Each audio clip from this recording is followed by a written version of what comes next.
Wanna join me?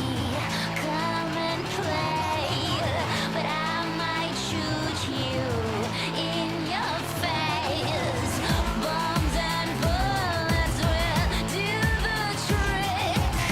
What we need here is a little bit of panic. Do you ever wanna catch me? Right now I'm feeling ignored. So can you try a little harder? I'm really getting bored.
Welcome, ladies and gentlemen, to the final day of the regular season of Spring LCK 2023. I'm Atlas, joined by Wolf for a very special day. It is, in fact, Faker's 10th anniversary of his debut. 10 years of Faker. They also provide us with these really cute little roses. These are from the Faker fans. It's not actually the exact debut day, but we're celebrating it here today because there's not going to be any other better opportunities. So happy Faker Day, everyone, and we'll see whether he's going to be able to grab a victory on the final day of the regular season. It's a really cool little card they gave us that has like a pixel art of Faker. I know you guys probably couldn't see it that well, but maybe I'll post on Twitter or something later. It's cool stuff, but T1, #1, looking for their 17th win against Nongshim, who were looking for their 3rd. They did win earlier this week against Breon. It was their 2nd win of the season, the 1st of the round robin. And wouldn't it be something if they could end the season beating our top team? I don't expect it's going to happen, but wouldn't it be cool? It would definitely be something. I don't know whether it's a likely something, but we'll have to go a little bit deeper into that one. Of course, T1 have locked in playoffs. As we can see here, they'll be waiting on Saturday, looking to play the winner of their choosing from round 1. Yeah. Genji will also be waiting alongside, and oh man, some of the matchups in the first round are going to be a bit heartbreaking, I think. As, look at this. Aiming for their 5th lossless round versus Nongshim, just escaping the crisis of a winless round last match. These are some insane. Really insane stats here. These are the undefeated single rounds here. And you look at some of the names on that list: Rocks Tigers, GE. You've got Griffin, of course, and that Kingzone roster as well. And I mean, there are some legendary teams here. Also, summer, of course, for 2022, we did have Genji as well, ended up taking the title. So generally, when teams have the second round robin undefeated, they go on to do good things. You notice there are a few runner-ups there, but you at least make the finals. No one has ever not made the finals after this. Of course, part of that being that if you had first place in the old Gauntlet format, you would go to the finals automatically. But, you know, with our new format, you still have a little bit more games to play. As Call Me, man, he played so well against Breon. He has yet to die in the LCK. He's 11-0-14. This guy looks so talented right now. And it's got to be a dream of his to play against Faker. Says playing against him makes him nervous, but it's a good opportunity to learn. But this guy is so young, just barely eligible to play in the LCK, and now he gets to play against his idol, no doubt, someone he's watched since he was a very young child. And he was absolutely amazing yesterday as well. Played not yesterday, but the last time he played a couple of days ago, played the Veigar extraordinarily well after crushing a Veigar on Talia in the game prior. Call Me. A few more things to show as well as Carrier becomes the first support to win Player of the Split. It is still a possibility if Owner manages to get 2 POGs here today that he can tie with Carrier, but Carrier is still going to become the first support to ever win Player of the Split, which I think is kind of crazy because Carrier's been here and been amazing for quite some time, but still, absolutely incredible performance from Carrier, and huge congratulations to be the first support to manage to do it. It's insane. He could go up to 1,400 points if he picks up a double today. And as T1, they also got the roses. I love the way owners put Carrier in the ear. Guma, the wink to the camera and Carrier over the ear. Very, very cute. Celebrating Faker Day, and then immediately Faker puts it behind his back. He's like, no, we're playing League of Legends now. It's time. Enough celebrating, boys. 10 years of League of Legends, 10 years of professional play in the LCK. Every title on that list he was a part of. And he's looking for another undefeated round robin here in 2023. 10 years after his debut. Unbelievable crazy career. It's pretty crazy to think that that first 2013, that was his debut year. He just comes out, solo kills Ambition in the mid lane while he's evolving his Q on Kha'Zix in his very first game, and then goes on to win the World Championship. Absolutely decimating Starhorn Royal Club. I remember I was there for that best of 5, Wolf. I was watching it not live from the actual venue itself, but I went out to a place in Australia where there were a lot of people watching, and we didn't experience very much League of Legends on that day because it was a short affair. These players were so young back then that they weren't even there for it. Like, you think about the 10 years of Faker, and Call Me is 7 years old. Yeah, they're learning to read and write and stuff. When that happened, and now he's going to take the stage for his second LCK match ever against Faker here. What an insane storyline here that happens to just line up like this. Yeah, it's just nutty that they are up against such a young team. Of course, the players around Faker also very, very young. But our key player matchup will be Gumayushi versus Vital here in this one. I think Guma having a fantastic week thus far.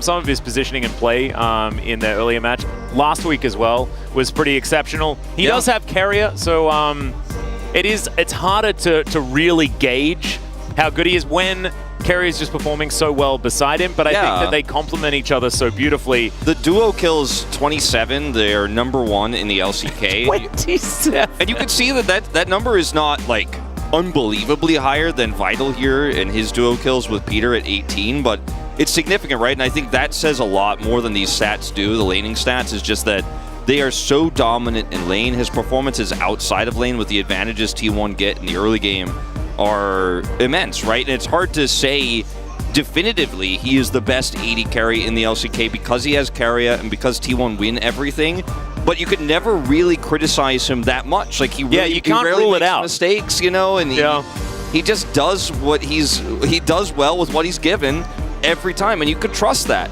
no matter what. In fact, most of the T1 players are generally pretty trustworthy. They've had an extraordinary, especially round 2, but round 1 as well, only dropping that one series to Harmon Life Esports. Clid gets 1. He generally does against SKT or T1 across the years, as Faker will go for his reboot once again. This might be either a preview and a quick look at what T1 thinks is the best option for the meta here going into the final week before playoffs, because there's going to be a long break before they play, of course. And then, on the other hand, it could also just be T1 try to mess around. Remember last time they played against Nongshim was the series where Carrier played Twitch support. Nongshim actually took that game, and T1 were not able to take the 2-0. They took the series 2-1. It was a long time ago now, but I wonder if T1 have another interesting idea in terms of what they are going to do in this best of 3. Someone pointed out to me a few days ago, by the way, Bengi is the coaching staff for T1. Yeah. This is a weird stat to actually quantify, like to think about it in your brain. Like, but now Owner has played more games than Bengi has professionally. By 12. Man. He's been in the LCK for long enough. Like, it still seems like he hasn't peaked yet. He hasn't reached his full potential. Owner is actually now 12 games ahead of Bengi in terms of professional play. And that is insane to think about. This player's been here for such a short time, but has made such a mark and has played so many incredible games internationally. That is actually crazy to believe. I feel like the amount of games per season has gone up, Wolf, or something like that. There must be like some sort of games inflation. As T1 are going to be on the blue side here as we hop into Champion Select for game number 1 of our second last series of the regular season. Kasante and the Rakan going to be banned away. T1 banned Rakan a lot, actually, and Peter has honestly been pretty good on these engaged supports.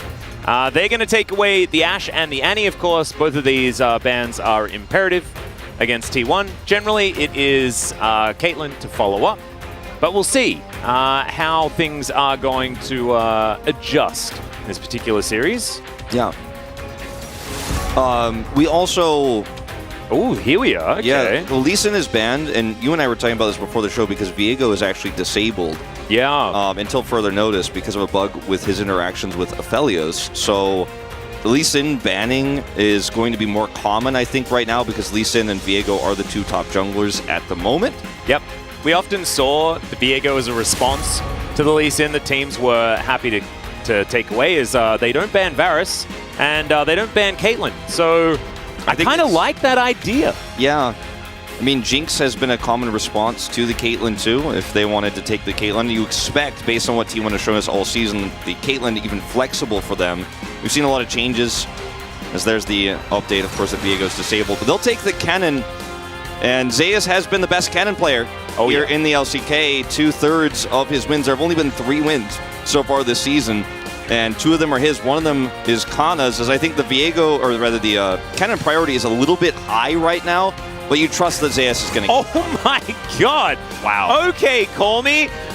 In his debut match against Faker, or his first match against Faker, I should say, he plays Faker's most famous pick. All right, fair enough. Okay, that's a statement. And LeBlanc got buffed on this patch. We are seeing her a lot more. She's really strong.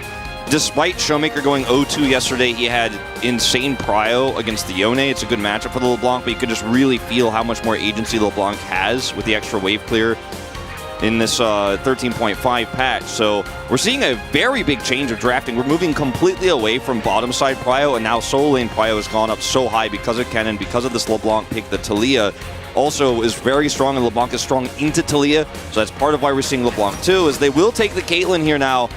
I'll be locking a Lux with it. Even blind here, it's a safe rotation. I would agree. I think that Caitlyn Lux is too strong. Mushi are undefeated on it, I think, career-wide.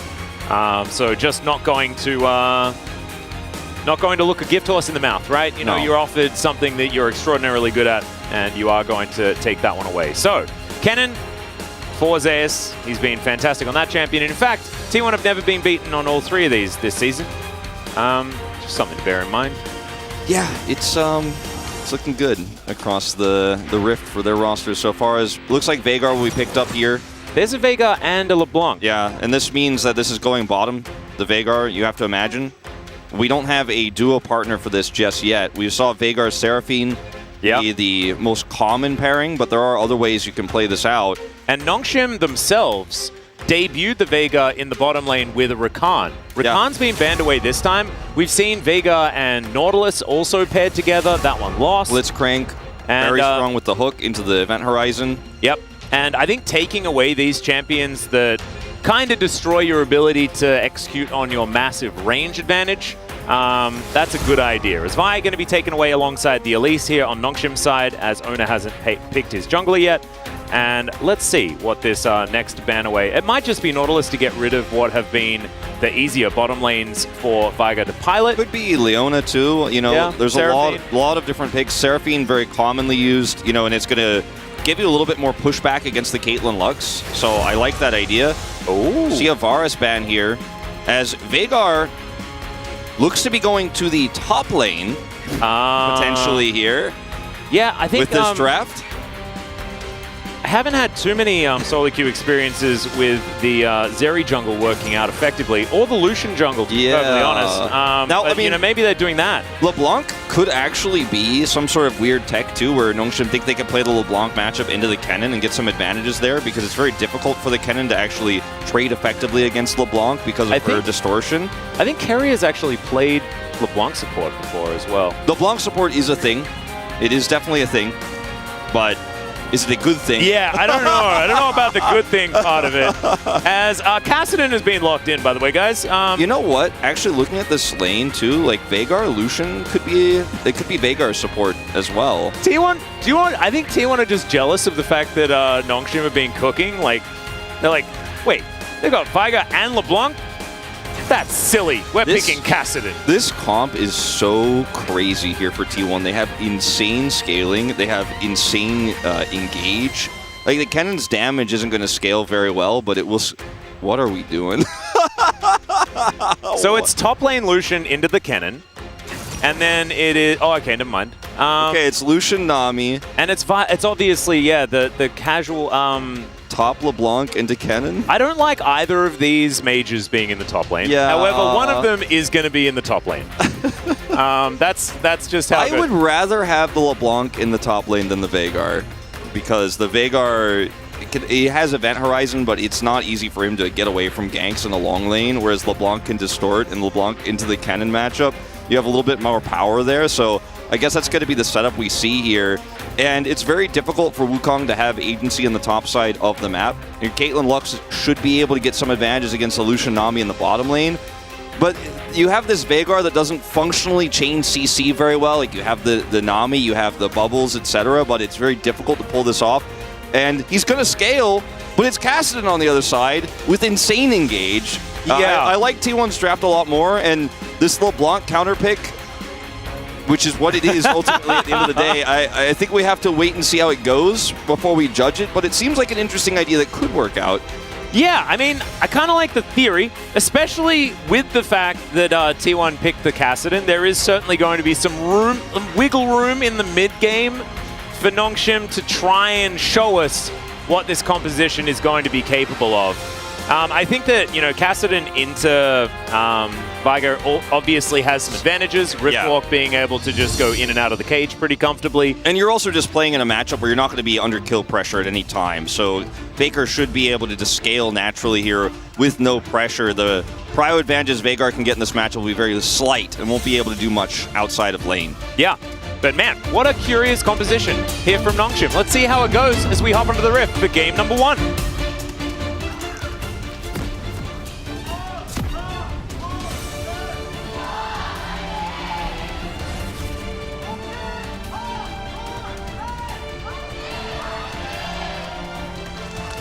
All right, here we are onto the Rift for this this game that we do have, as it's my lethal goodness. tempo. Okay. Lethal tempo LeBlanc.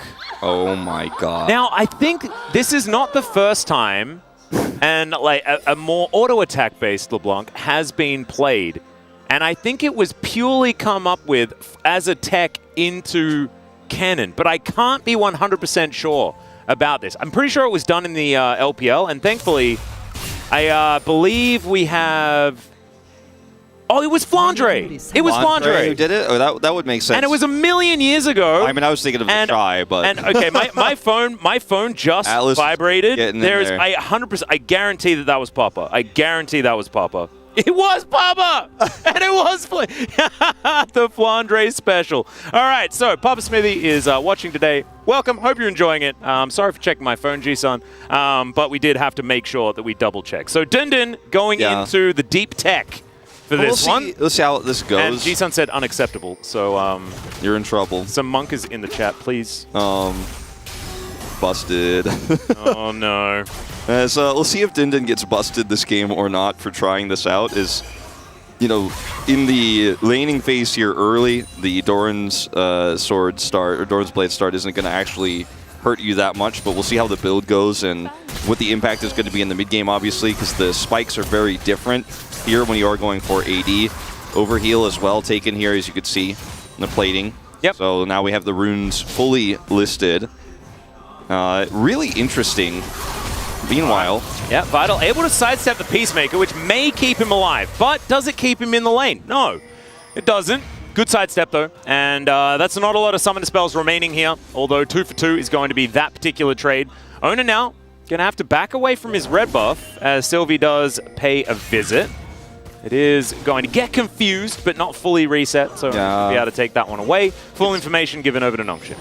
See that indicator there of the leash, you know, on 13. You know exactly where the jungle is going to be, you know, where you can kite back. Is Calmy has lane prio here, like we said, but it's not like he has kill pressure. He doesn't get to do anything in this lane, which is why I'm glad that he did take the Unsealed Spellbook and not the Comet that we've seen some Veigars try to take to get prio, because it's just not that useful. You're going to naturally have that advantage, as we see the Kassadin still doing very well, even though he was nerfed. As Owner's coming in here. Yeah, Sylvie is going to be able to get a decent Arctic Assault against him, though. Permafrost goes down as Owner in a bit of trouble. Vital just going to dash over the wall. There's the flash as well, but Owner picks up first blood. How the heck did that even happen as Peter steals away the kill? Oh no, Nongshim, it was almost so good! And Faker didn't have prio here, so Owner decided, I win these because Wukong in the early levels versus Sejuani, yeah, you will get permafrosted, but they have bottom side prio. He wants to force this. This is the last time this was played it was from LG IM Sylph against Impact. It's been almost 10 years. Incredible Miracle Sylph playing it against Impact. And this is the only time it's ever been played in the LCK, and it was 10 years ago, on the day that we're celebrating Faker's 10-year debut.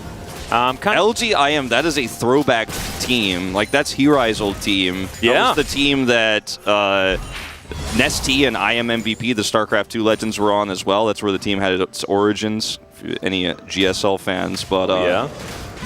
Cool to see, man. What a throwback. Because he will buy a Cull now on his first back. So just trying to farm up. So sadly, we won't get any more ideas about what the build is going to be just yet. Nope.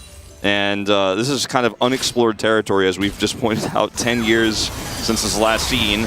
Well, Vital is going to dash for great bubble onto Carrier. There's Vital trying to make this one work, but Carrier flashes. He's going to keep himself alive.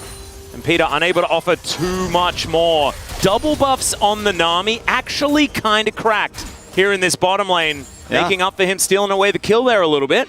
I want to see what the comms were in that replay, and I'm guessing because we haven't seen the replay for Owner getting that kill earlier, that it is going to be his first-person view when we do see it. That's just an assumption I have. We'll get confirmation sooner or later, but really interesting. He gets that early kill. Peter steals the kill away, but man, it's a 20 CS lead down there. Yeah. As this will be Owner in this replay.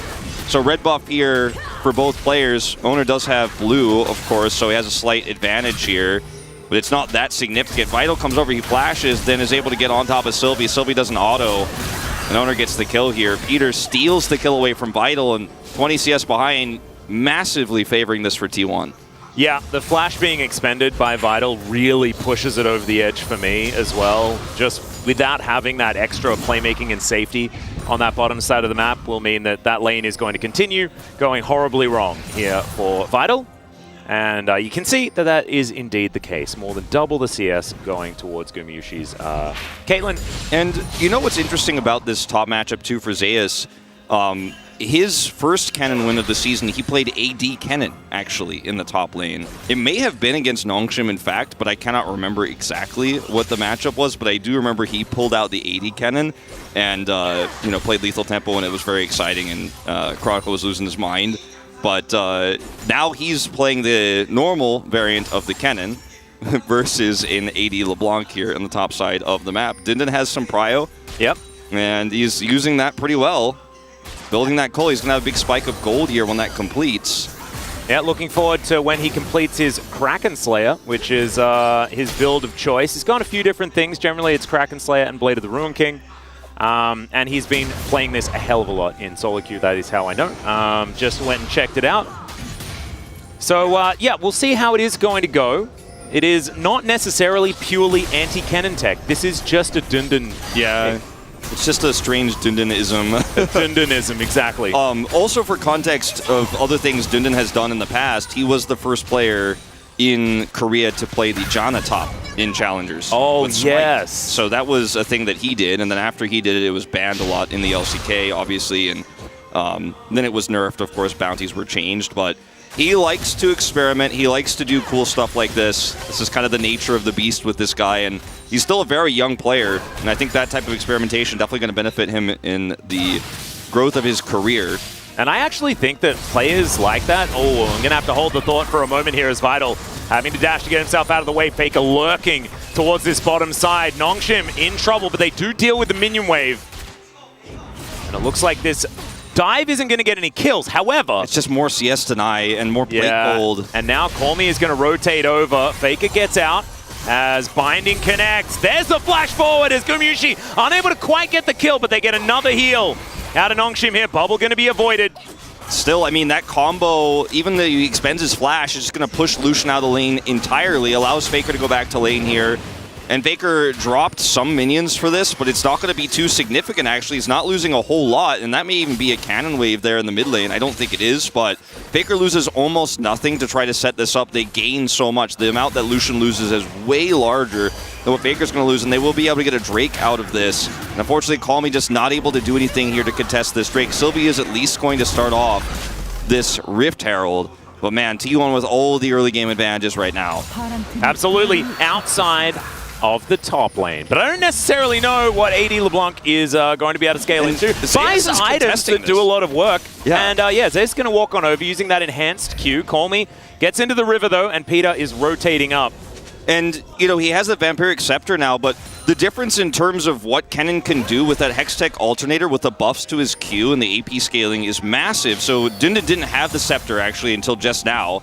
Just teleported back to lane. So the Alternator advantage was pretty huge for Zeus, so he just kept hitting his Qs and eventually pushed LeBlanc out of lane. Has that prio there to stop the Rift Herald. And T1, they had everything except Herald unlock, but they were able to deny the Herald too. Nongshim with their hands empty here. Yeah, they do. Okay, Peter, oh dear. Good bubble is going to buy some space here for Vital. Vital may... Oh, they were baiting the whole time. Never mind. The ult is going to miss, but Gumayusi's dead. That's Vital picking up the kill. I don't know how it worked, but it worked, Wolf. That looked like one of those T1 moments where you're like, surely Owner's about to pop out of the bush, right? Like, yeah. They're like, oh, T1, this fight looks bad, but they're going to miraculously win it, right? Not this time. Guma didn't have flash, and now he's here. He does pop out of the bush. It's just not that miraculous this time around. Carrier just taking his horde of minions with him. He is a shepherd, after all. And even though he wants to slop this back, does have his ult. Doesn't have any vision, though. Meanwhile... Yep, call me. Just going to put down an event horizon to play around in. He's like, it's a cage, but not for you. Exactly. Carrier's roaming up here. Call me's up in the lane. All right, the Ignite is going to be used here as a great little shield. And Call me, oh, just hit by the very edge. Final Spark locks it down. Carrier is pretty good at this video game, everyone. It's just so T1. And that Carrier is like, Guma, he didn't have flash. We're up too far on the lane. Guma dies. I'm not going to stop the backs with my Final Spark, but I have level 6. What can I do with this? It comes mid, and oh boy. Here's the Cyclone, and oh my goodness. Vital is taking so much damage. Great bubble here for Peter, but it's going to be another one for T1. Owner's going to lock that one down. And now, Guma's also looking for first turret blood here towards the bottom side. 11 minutes. It was kind of looking like the game was somewhat, you know, a game. And now it is somewhat, you know, a T1 slaughter. At this point in time, Zay's going to bother Sylvie while he's trying to take some shellfish here. Yeah. We are...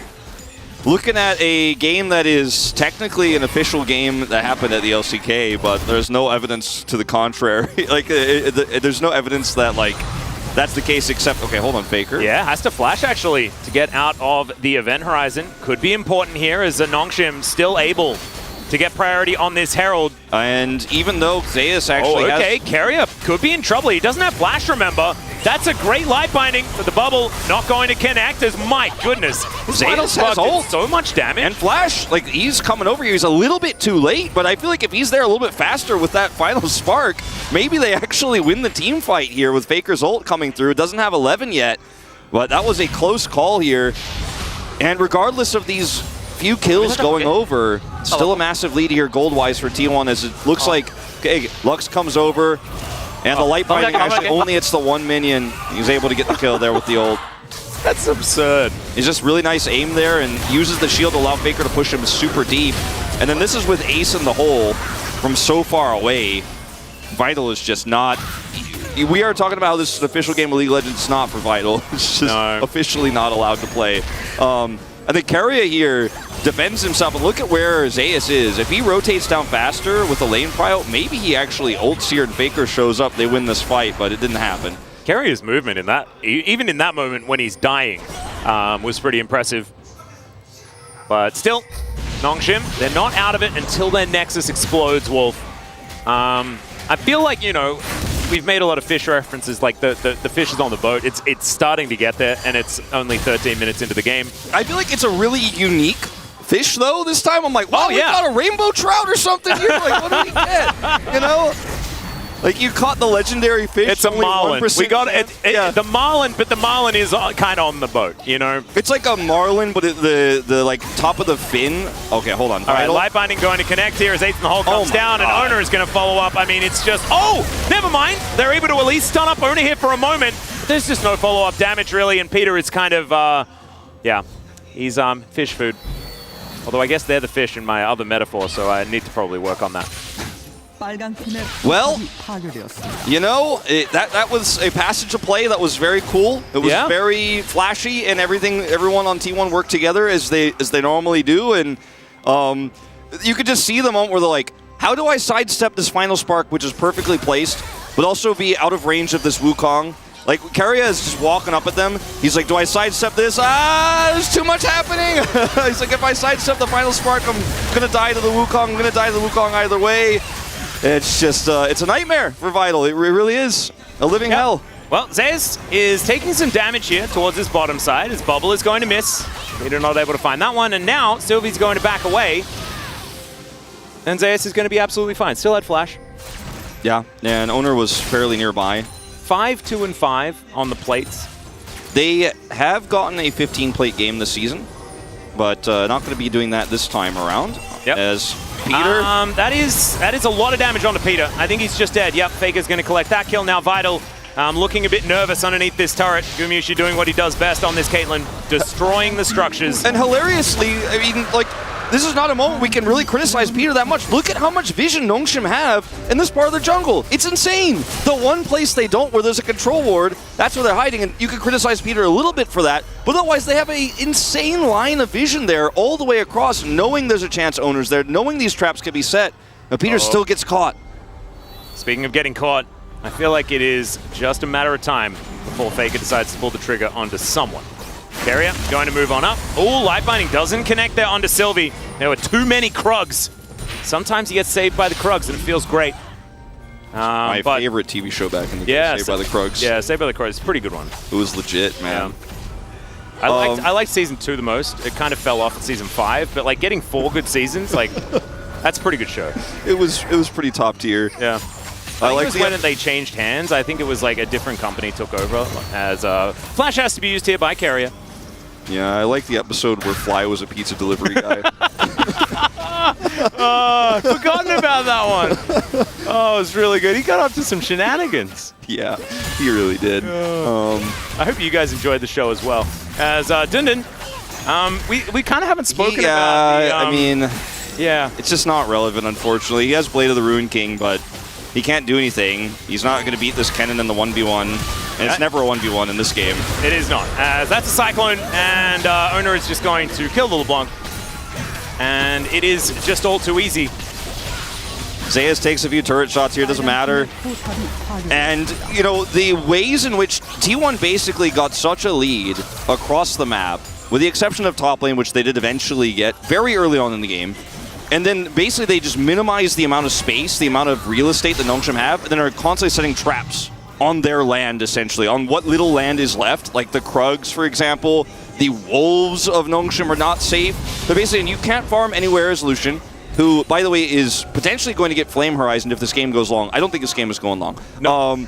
And then they're like, yeah, Peter can't clear wards. You can't actually jungle as Sylvie. There's no camps that you can farm. And they're going to set their own trap here onto Faker, but he is a Kassadin. With Merc Treads. As he's going to face check. Okay, there we go. Let's see whether they can chain the CC. He goes golden. Has an opportunity to at least break that stopwatch. Zayas is coming up. As the Primordial Zayas Burst is here. Comes on through, and there it is. The Slicing Maelstrom's going to get the triple stun. Peter's going to go down as an afterthought because the main one they want to take down is Call Me, and he will go.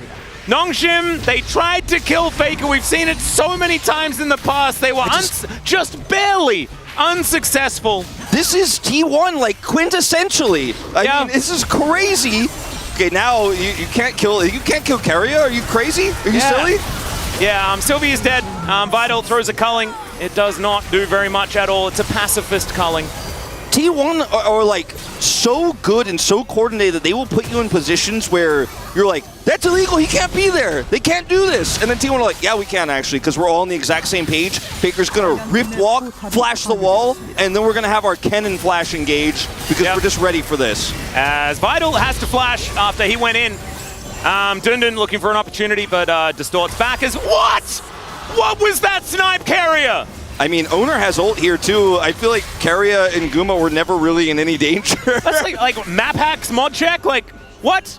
This is one of the most dominant games and performances I've ever seen, and like, I know we get a lot of flack for praising T1, which is really silly and weird, but I mean, that's, I know, it's weird I even have to say that because this team is so good and they are doing things that I have never seen across multiple titles in my casting career. Zayas might die. The bubble is going to connect. Dundun, the auto attacks reign supreme. And he grabs the shutdown gold as well. A little bit of that. Yeah. Nicely done there. Picking up some cash. Mm-hmm. I do hope we get that replay again because the topside replay, we'll get obviously a replay of what happened down here in greater context. As you see, he's going for W here this time around, max into Q. Yep. Is buffed on this patch like we talked about earlier. The damage dealt here is actually highest for Zayas in this game, as he's done so much in the lane. Yeah. Call Me just going to walk on over, has the event horizon, and they're going to be able to get a lockdown onto Carrier. T1 playing a little bit fast and loose and are going to get punished a little bit here by Nongshim. Yeah, so T1 finally actually getting punished, which is... I mean, this is exactly the time you're supposed to do it. Yeah. They're 8,000 gold behind, right? Yeah. So we talk about, like, mid-game trough for, like, Caitlyn and for Kassadin and stuff like that. I mean, that doesn't really exist in this game. However, yeah, I guess. like, if there's ever a point of strength, it is right now for the Nongshim composition. Its Q's going to miss. Ona takes a bit of damage, but otherwise it's going to be fine. And it's Chemtech Soul again. We really need to have a conversation with Orcs about this. This is becoming an actual problem. I mean, the thing is, it was kind of a problem before he got here, too. This is just way too He's much. only exacerbated it, as now T1 looking to close in. Zeus not finding the most value with the ultimate, but I don't know where Vital went, but he's dead. And that is going to be Call Me going down as well. T1, they stake their claim on this dragon. Faker Ace wants in the more. hole takes half of Dundun's health. Faker wants more. He does. Celebrating his 10th anniversary here as he will be rift walking forward. He's got a lot of mana. Yeah. Dundun just going to distract him with a clone. Imagine if that was the real Dundun. That would have been the Dundun thing to do in that situation. T1 gonna do Baron here. A little bit late. Yeah. T1 standards. Yeah, I know. Like 45 seconds late. Yeah. As Keria, by the way, has just been following Sylvie around the map. Yeah. And just making sure he can't farm. It's very funny. I think Sylvie was like, T1's items are better than mine. I'm going to go to their shop. And that's why he was coming out of that side of the map. I think that's how it was. Because they have been grouped, T1 have in so many of these skirmishes. Sylvie actually has maintained a decent amount of farm, but Keria has been trying his best to make sure that doesn't happen. And it's so hard to engage onto a cannon. Like, this is not the first time this has happened. But this time, Zeus doesn't have friends. So he is chain CC'd and dies. Doesn't have his ultimate either. And they get that, and they're like, we can do Drake, right? But they cannot. This time, Zeus does have his ultimate. Yeah, I even missed Vital dying in the replay. I was distracted by the cannon, and then all of a sudden, it was a dead Lucian. Yeah. And Faker kills a little Blanc clone at the end of the replay. I'm glad we didn't have to go all the way down to see that, but... We have moved to a 12,000 gold lead. Yes, the fish is currently being prepared. It's technically, I think, we haven't, started making dinner yet, but we're like in the car and we're all, like a corner away from I feel like the car stalled though, and like we have to ask somebody for like jumper cables. If you have jumper cables, just 5 minutes away from home. But it's not even. It's not like a bad thing though, and so like it's just they want to admire the marlin that you caught today, and so we're not actually starting dinner just yet because we need to admire it. Atlas, Dancing Herald angle. Oh, okay. Wait a minute, Dancing Herald angle. Vital, don't kill Shirley, don't kill Shirley, don't kill Shirley. Shirley's still alive. Gumushi in a little bit of trouble, or is he? I don't think so. His final spark's going to lock down the Lucian. Oh my God. They take down the Nami, and Shirley's diving. Oh my God. Please, no, please, no, God. In the meantime, Nongshim are also dying, but Shirley. Oh, the Dancing Herald, man.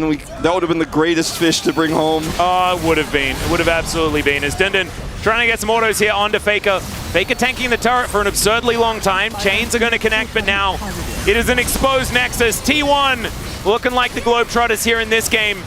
Absolutely dominant performance from start to finish, but it was a cute idea from Nongshim, right? We liked it. It was interesting to say the least, and you know, when you're not going to beat this team straight up, you try something cool. You play the LeBlanc into the cannon matchup here. You go AD. We didn't even have a slightly nuanced conversation about the Blade of the Ruined King start or anything like this because it just didn't matter at all. They had no control over the map, but I personally felt like it was at least an interesting approach to beating T1. T1 got control of the map and then set traps and basically you can't farm your jungle, you can't farm the minions, you can't exist as a Lucian in this game. And then the few times where they tried to strike back, like the attempted kill on the Castle and topside where they set a trap 3 players in the bush and then and then say his flash ults after Faker gets over the wall barely.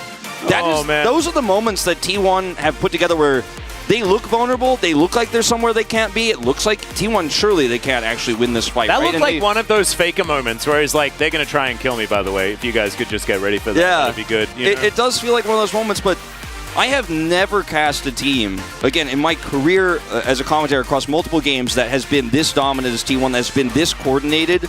I've never seen anything like it. And just you see these moments and you're like, how the hell can they pull this off? You just don't even want to believe that it's true. I find it difficult to quantify, but sometimes you just got to sit back and you got to enjoy it because they put on one heck of a show. Call Me, suffering his first death in the LCK in this series. We'll see. And his first loss after this one. We'll see whether he can get his revenge in game number 2. It's looking very difficult against this fired up T1. We are going to go to a short break. When we get back, the space and game number 2.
루시안 노공.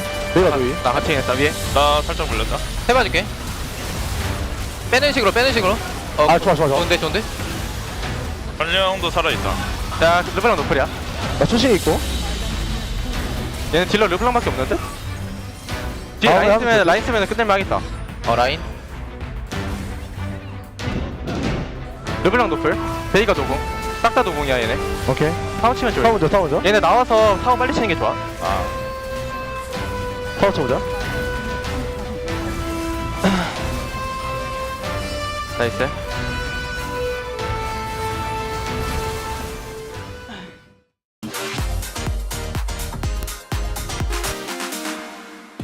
AP 해도 될 것 같은데. 세나 초가스 하든 베이가 하든 어떻게 해줘? 서포트 야 초가스부터 하자. 고해.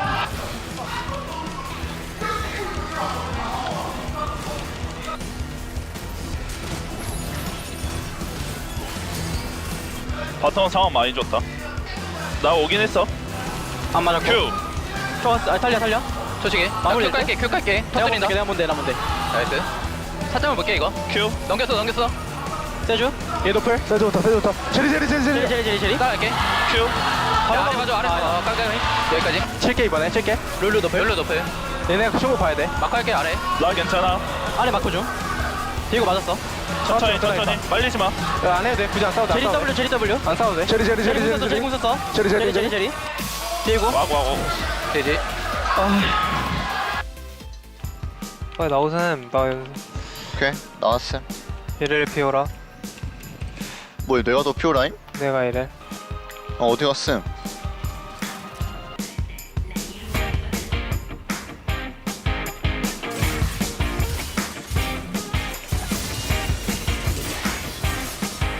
형 풀쓴 거 다 봤음 뭐함? 여기 와드 박았어 여기? 아 뻔하다 진짜 형. 나오셈. 날배 좀 그만 준비하셈 제발. 진짜 실력 좀 없어? 야소 이래. 내가 야소 할게. 아 야스오가 너무 유리함. 빨리 썰렌 치셈. 포기하셈. 아직 모름.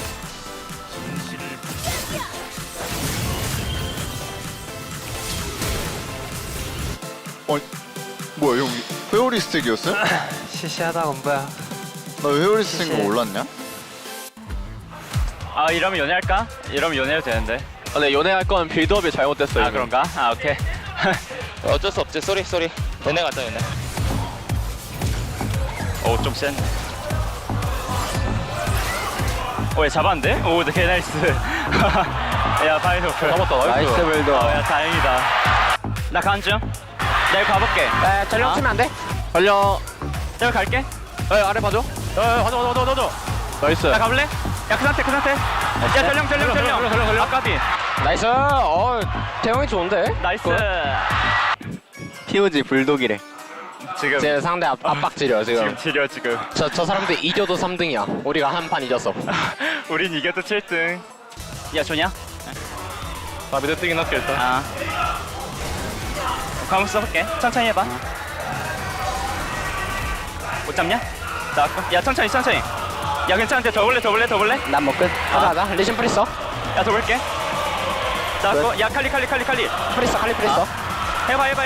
잡았어. 나이스. 불독 좋은데. 나이스. 내가 바로 가볼게. 야, 가자. 노플. 바로스 갈렸어. 바로스 여기 있다. 아, 나 죽었다. 야, 리신. 뒤에. 야. 베이가. 야, 살아봐. 장로 나간다. 게임은 안 끝날 것 같아. 야, 치고 있다. 나가야 돼. 강타싸움 해야 돼. 해야 될 것 같은데. 갈게. 야, 배가 높여. 야, 앞라인부터 해봐. 야야 우리 바이 좋았어. 야, 장로. 야, 먹었어. 야, 베이가 잡고 끝내지 못하냐? 나 가인이랑 이거 볼게 내야 돼요. 야 다시.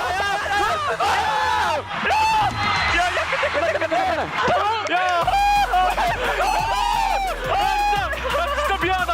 아, 가자. 쩌봐. 태윤아 사랑해. 연진아.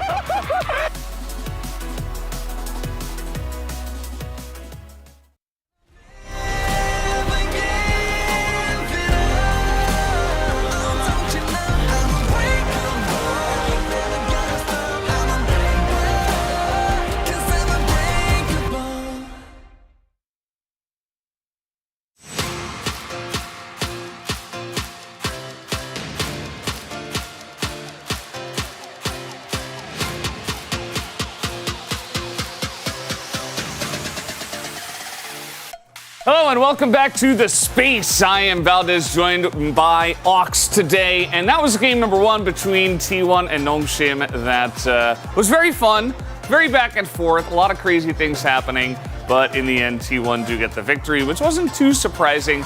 Ox, what did you think about this draft? Yeah, I actually thought the LeBlanc was pretty creative, but I think the way it happened didn't kind of work out because they picked the LeBlanc on 1, then the Veigar on 3, and then the Lucian on 4. And I think at that point, you've kind of revealed your hand. So Faker took the Kassadin, and he had a pretty chill game.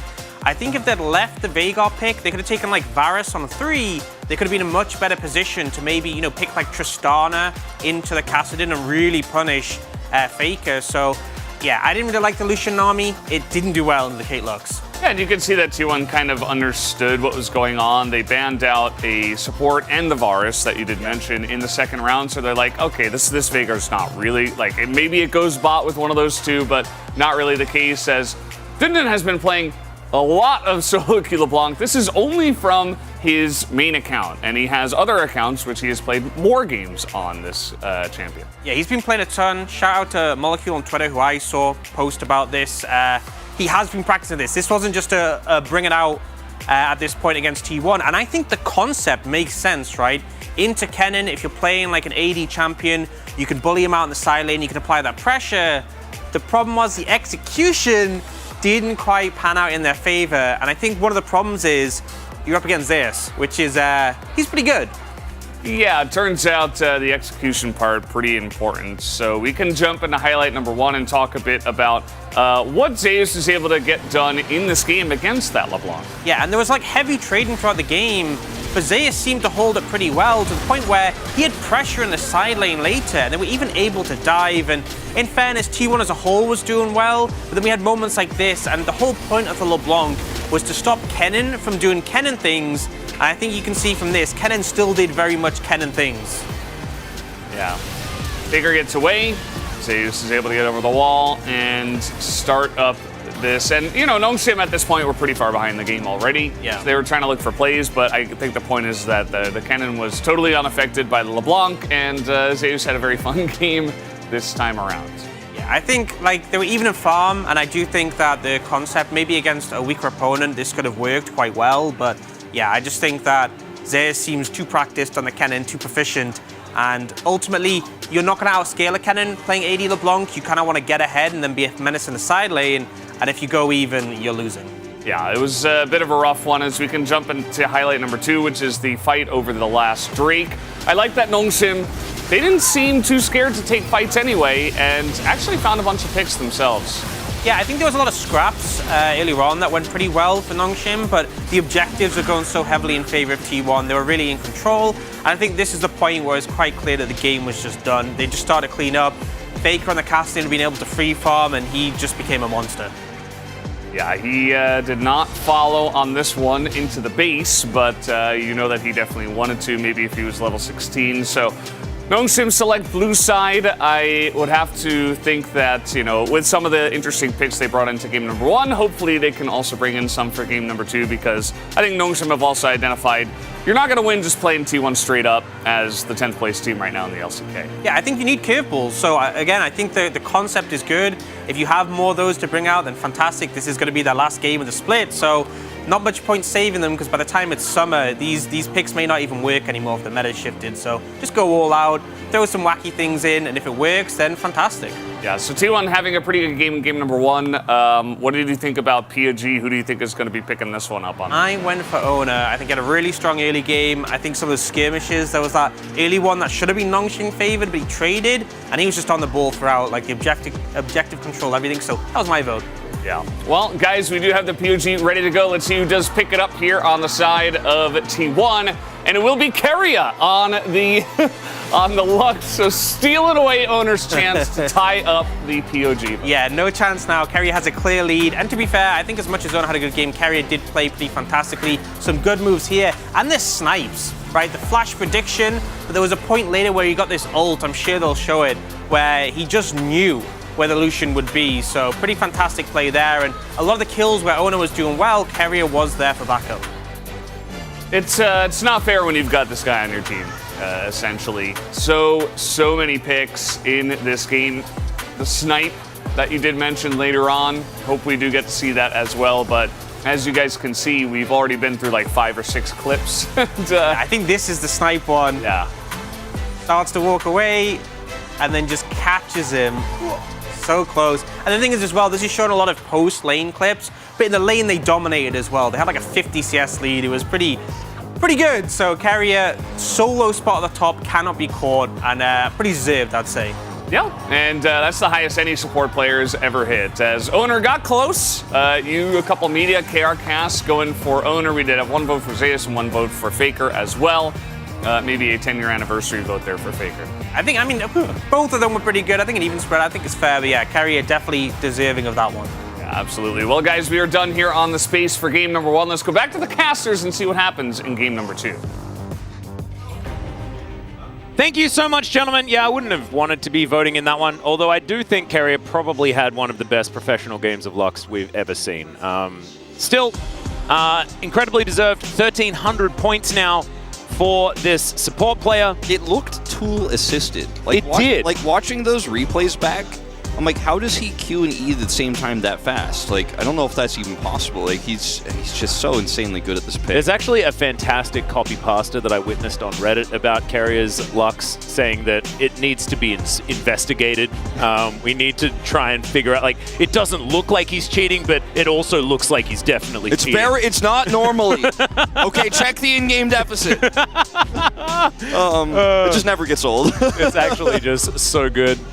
Yeah, and I'm excited to see what happens in Game 2, the draft here, because there's only shenanigans, I think, on either team. Like, Game 2, T1, always a fun time, but Nongshim, after showing us the top LeBlanc for Dindin and Irene's smiling face here, you just don't know what you're going to get. Well, Nongshim are blue side now, so they can priority pick the LeBlanc top lane if they would like to. I don't think they'll try it again, but I would recommend doing something crazy.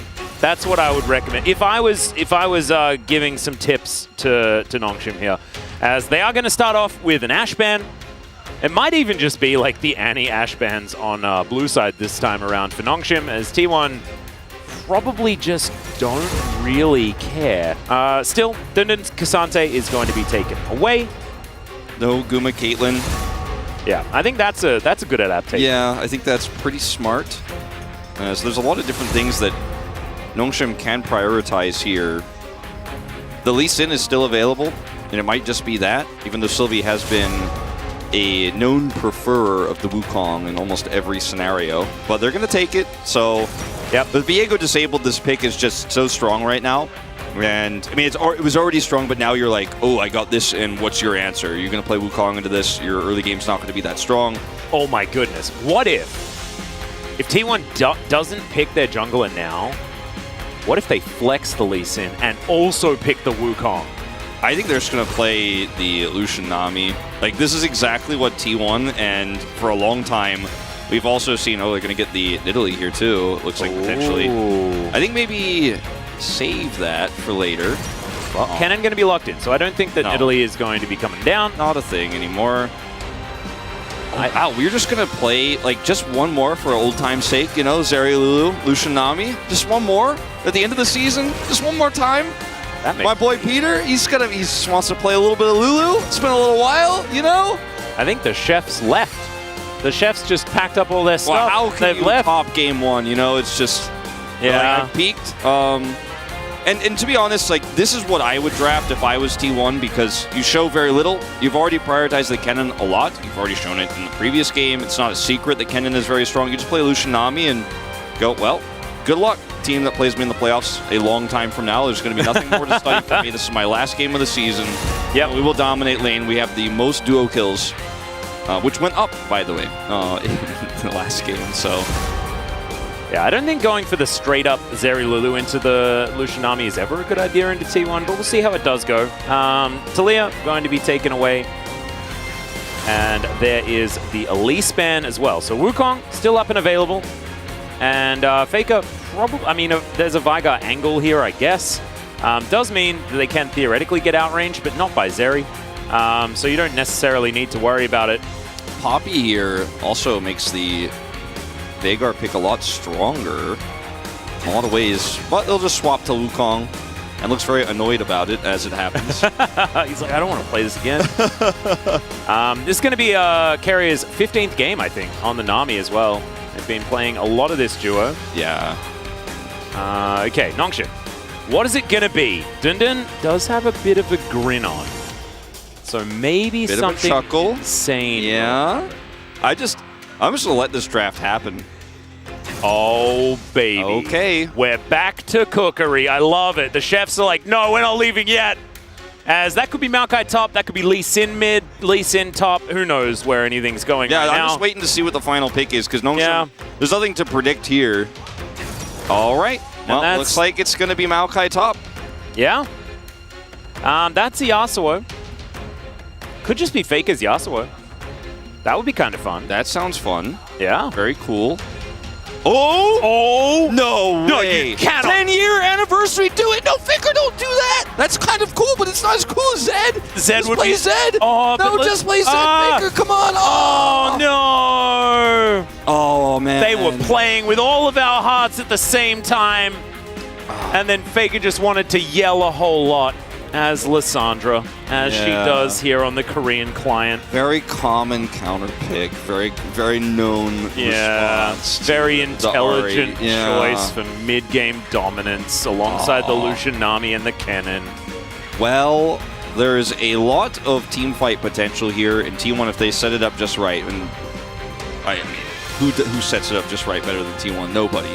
Yeah. There's a great amount of power in these early game team fights. Skirmishing can get a little bit awkward here against Nongshim. We saw very similar problems actually yesterday in the Gen G series where, you know, if you can't set up, or actually it was the Live Sandbox series, excuse me, if you can't set up well against the Ahri, like Kennen struggles, you know, walking into Everfrost, walking into Charms. Same could be said of Lissandra, so you do need a lot of setup, you do need a lot of map control. But T1 gets early leads very successfully most of the time. And Dundon on another unusual pick here in the top lane. We'll see how he performs, what build he goes. A lot of people have been calling with the changes to Maokai. Maybe Maokai could make a return to the top side of the map. Be very tanky, get a lot of extra resources you don't get in the jungle, and just be another setup CC in this meta that is so reliant on that. Very easy to hit charms and then chain that all together when you have a Maokai on your team. It is true. We'll see how the Maokai top is going to go. It has been a very long time since we've seen it. I think when Maokai top was like super meta, I was still an LPL commentator. Yeah, after he was changed a lot, it's been like, we saw it maybe once or twice in 2021. That's my guess. It was the last time we saw it, 2021. All right, well, we'll see. We'll get that graphic. First, let's get onto the Rift.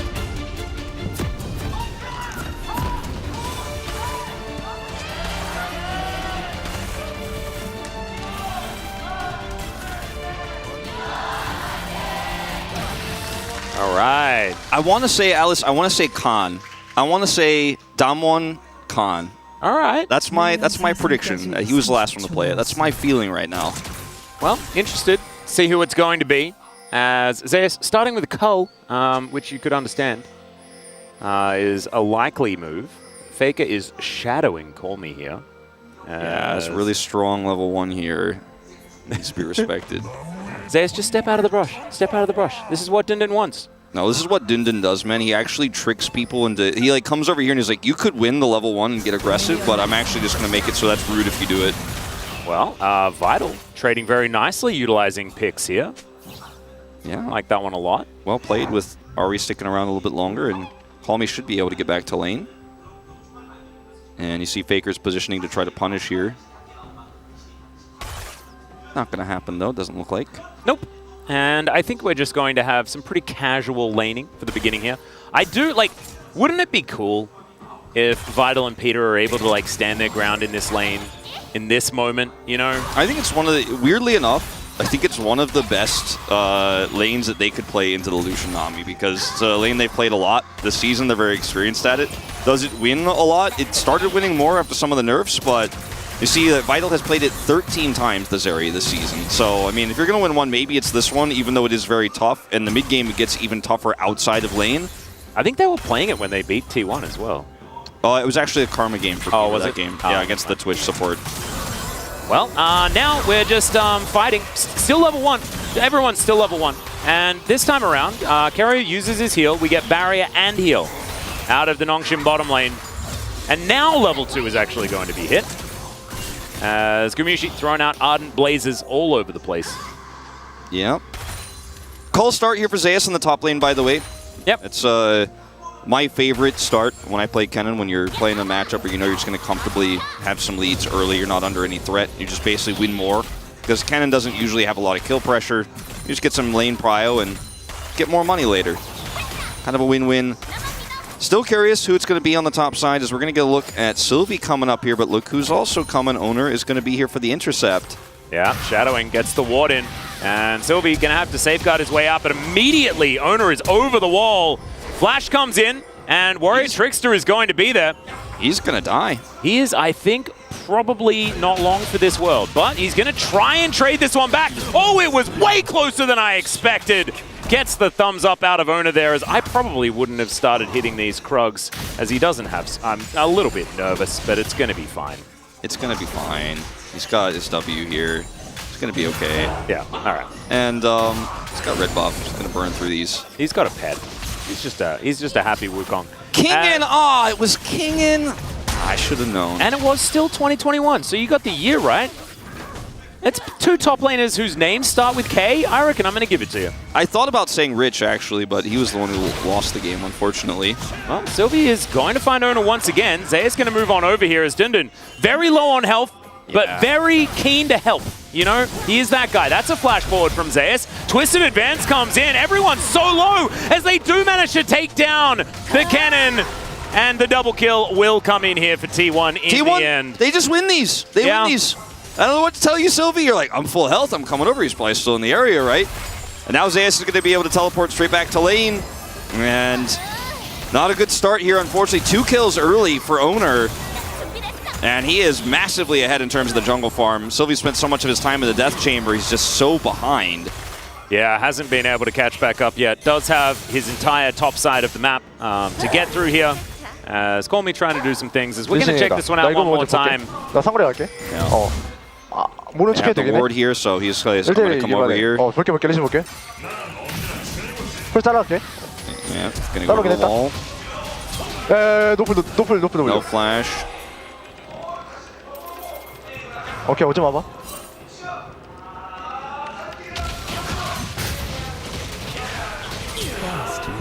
Got it. Nothing else to say. It was basically like, come at me, bro. And then Owner here just holds his ground because Zeus is here and Dundun can't get over the wall without expending his flash. And then Zeus flashes here to guarantee the stun. Then Dundun decides, okay, I'm going in. I am going to flash for the lockdown. But Faker's here, and look at where, unfortunately, Call Me is. He wasn't there at all in the lane. Couldn't match the rotation, so Faker sees an opportunity, and it's just good communication from T1. This team just looks like they're smarter than everyone else, better than everyone else, but like, it's just good communication. They're just like, yeah, all right, Call Me's gone. I'm coming up. And then Owner says, okay, well, I'm actually going to go on this Lee Sin. He came back up here. We have a Kennen who has flash. We can pull this off.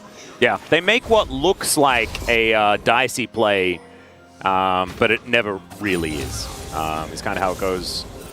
Call Me is at least able to get this wave towards Faker, and as we can see, this matchup has been good for Lissandra for quite some time. Faker, of course, actually having probably the greatest game of Lissandra this year that I've ever seen. I think it was from one of their very early weeks. It was against Gen G, I want to say, actually, in the first series that they played. Well, Spirit Rush going to be interrupted there as Call Me. He's burning and does get a safeguard shield to save him, but it's not going to be enough. Just burns down, fully calculated there by Faker, as you can see. Yeah, he's got Corrupting Pot. Can burn him down. Zeus looking to turn this around. Has ult. Yeah, Dundun is in a bit of trouble. Does throw the Nature's Grasp down. And now Owner should be able to just come in and lock this one up. Dundun does have a bunch of regen. I mean, Zeus clears this wave, he Qs him, he dies. Faker's also here. Call Me in the Death Chamber coming back, losing farm, so Faker's just once again going to be a menace, can claw in. And Sylvie being here alone is not enough.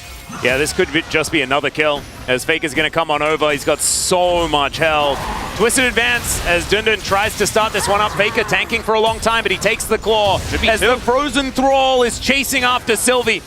He is able to still safeguard his way out, and they run out of minions, so it is just the tree that is going to be felled in this top lane. Yeah, no ult for Faker, so they decide not to force the issue onto Sylvie, but still pushing this Maokai out. Yep, Carrier taking a bit of damage, has to heal. Peter as well, going to use that Summoner spell. Nongshim trying to get what they can done here, and to be honest, this bottom lane, probably the best part of Nongshim right now. Yeah, it's, you know, where all the attention has not been. The Zeri Lulu can hold their own here pretty well. And with no bubbles connecting or anything like that, you have a good opportunity. Vital has barrier here. Guma got to be careful. Yeah, Guma actually fighting this one out, but without that Summoner spell, of course, Cleanse doesn't help you in this 1v1 whatsoever. They didn't know how close Carrier was, but if they knew, he definitely flashes onto Guma there and probably looks for the all-in. As this is Call Me, unfortunately, way too far up in the lane, trying to push this wave through, and will burn down. I liked Faker waiting on the Frozen Tomb there as well to make sure that he gets it after Summoner spells have been utilized. Something went very wrongly on the bottom side as well, as you could see. Looks like maybe a bubble hit. A somewhat negative outcome. And now, this bottom lane that was the one port of safety is just going to be eviscerated. Decent little slow from the Gliderlands. Almost gets the kill onto Owner, but it's not going to be enough. Interestingly, by the way, a bit of an older Kennen build we saw in 2021 sometimes. Is this the Zeus special, Riftmaker? Yeah, the Riftmaker build coming through here for Zeus. When he gets ahead, he likes to do this, and I don't know if he could be further ahead than he is right now at 35 CS up, the plate gold going over. As looks like Flash is forced here with Cull, level 6 advantage for Guma. That's what happened down here. And then the follow-up from Owner, as he has full map control down here. Sylvie's just been behind the play all game from the early deficit with those 2 deaths. Just swings his way through with the Cyclone. Unfortunately, Vital wasn't able to get his ult off after the dash. You saw him trying to get in range for all 3, but in the end wasn't actually able to press the button. So a bit of a mistake there. I don't know whether it would have really changed the outcome. Maybe he gets a kill back, and that would have been really, really good. But hindsight's 20/20. and that is going to mean it is just the kill going over to T1. One kill. That one kill. That's all that Nongshim have been able to get as far as objectives this game. Yeah, see, no plates have gone down for them at all. And Owner is getting to work on this Rift Herald. T1 no interest in the bottom side until Owner came down there to scoop up the kill, and they haven't taken the Drake either.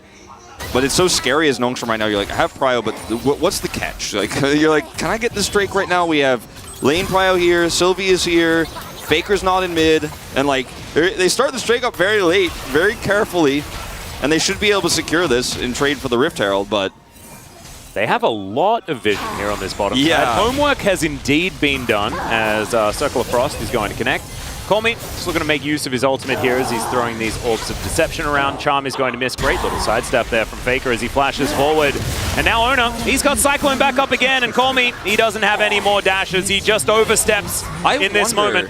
If Faker knows, actually, that Call Me had just teleported back to lane, and because he used Ignite and was swapping his summoners, that he had flash advantage for just long enough because it takes a long time for that flash to actually go through with unsealed, and he was like, I flash on him, I kill him, he doesn't have flash yet. He ignited me to get his flash out, and he's not going to have it in time. Seems like that was pretty calculated there from Faker. Gets on top of Call Me. His flash is available now, but too late. Yeah. Sylvie gonna come on over, gets a mini stun onto Gumushi into the wall here as, yeah, I don't think the Lee Sin's going to survive for too much longer. Wild Growth does come in though, to keep him alive for a little bit, and there goes Gumushi. Sylvie actually surviving here is vital, starting to pop up with the bubble. Just gorgeous there from Carrier, and it's all going to go wrong. Ebbing and flowing towards this bottom side of the map. Q is going to miss there as Owner just stops position, and Faker is looking for even more. Yep. Oh, poor Peter. Peter might actually, he's channeled this for a while. Well, the bubble is, yeah, still going to land, and T1 with a minion wave now just going to be able to take down the Lulu. Carrier, I believe, was tanking up that turret as well to make sure that Owner was going to be absolutely safe. Beautiful dive once again here from T1.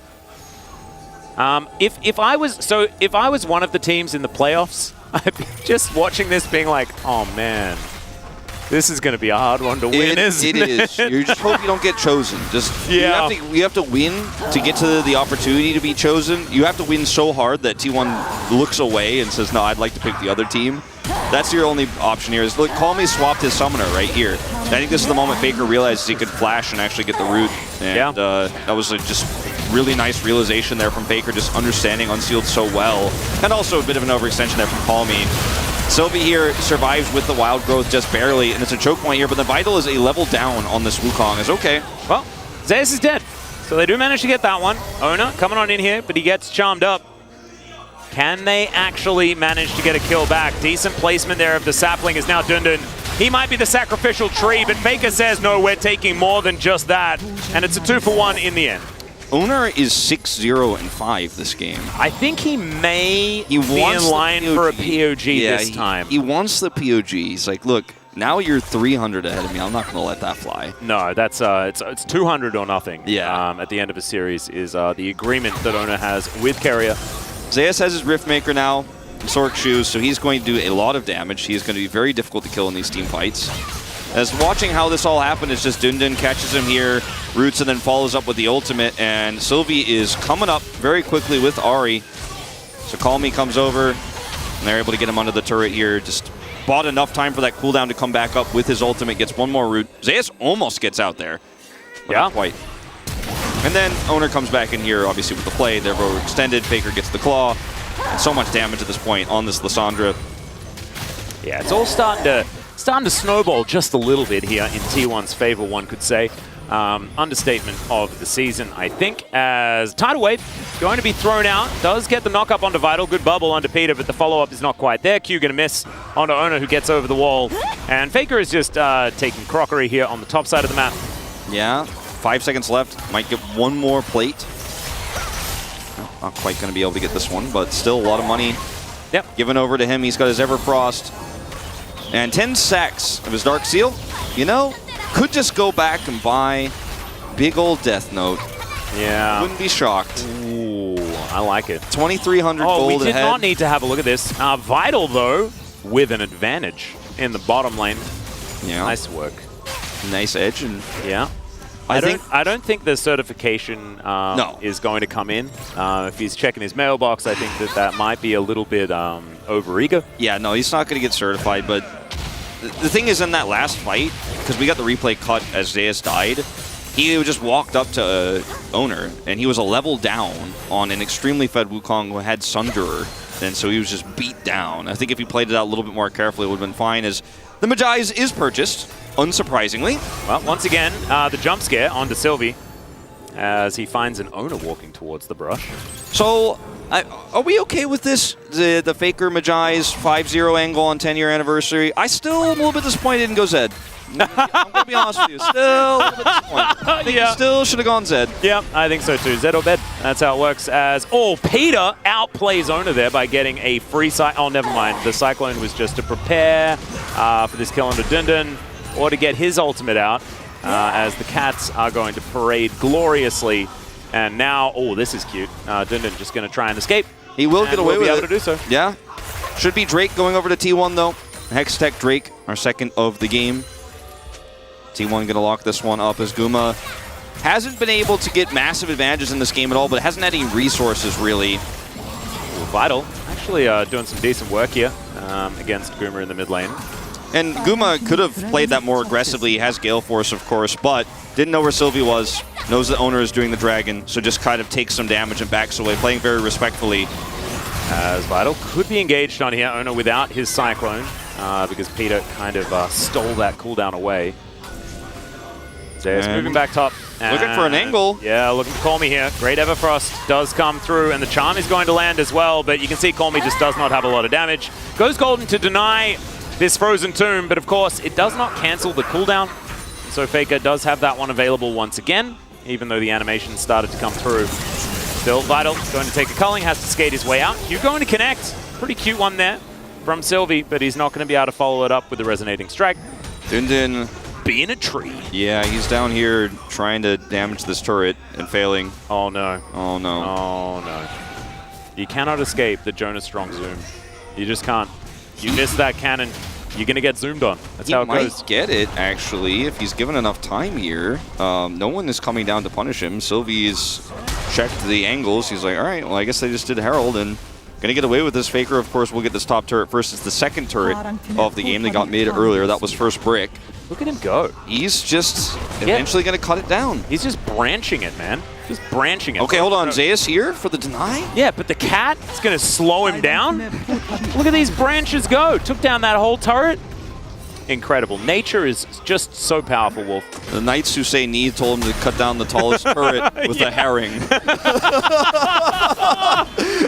That's a reference no one will get. But. Oh, that is not. Holy Grail is some of Monty Python's best work. Oh, man. Glorious.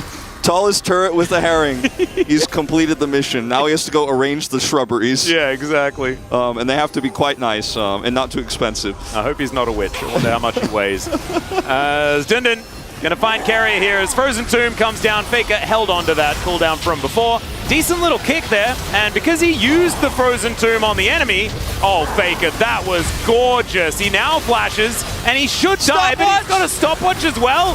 Dundun going to be taken out, and there's the flash forward from Owner. Gumayushi will find his way into the fight, and it feels like every time Faker dies, he's taking the rest of the enemy team with him. Over the wall goes Guma, gets himself the Light Slinger passive, and despite the fact that the Q lands, it's not going to be enough. Carry is just bubbling everyone. And T1, yeah, they kill 4 and trade it for Faker's life. Bring out your dead. Yeah, we're sick of the references. I had to do it, but Faker almost gets out of this scenario. It's incredible. Is able to get over the wall, then flash, because the claw, and then flashes the Zeri extended beam, and then has stopwatch. But he still will be the victim of the initial fight here, but his sacrifice is not in vain. Yeah, he lost a lot of Magi stacks, but this is going to be a one-team fight here as Guma is on the wrong side of the fight. Doesn't matter. There's no collapse on him. There's no way to kill him. Call Me is so far behind this game. He does no damage, and it's almost an ace here. 4 kills. We're over the side of T1 is a 15-4 game score, or kill score. And pre-20 minutes, it is once again a 10,000 gold lead, or at least approaching that very rapidly. This game, kind of out of control. It's an Nongshim. T1 just still vibing. And Ona still with 100% kill contribution here in this game. Remember, guys, this is Nongshim's last game of the season. It is. And we will have an interview with them after this, and we'll get to see how they feel about the development of the team over the season. We'll get to hear from Call Me, as well as Fiesta, you have to imagine, assuming he's here. We'll probably hear from both of them. And yeah, this is a rough end of the season, but I think they're having fun. It's I think T1. so too. I don't think any team, when they lose to T1 in this kind of form, is going to be beating themselves up. And I hope that the same can be said for Nongshim, and I hope that they tell us as such later on today.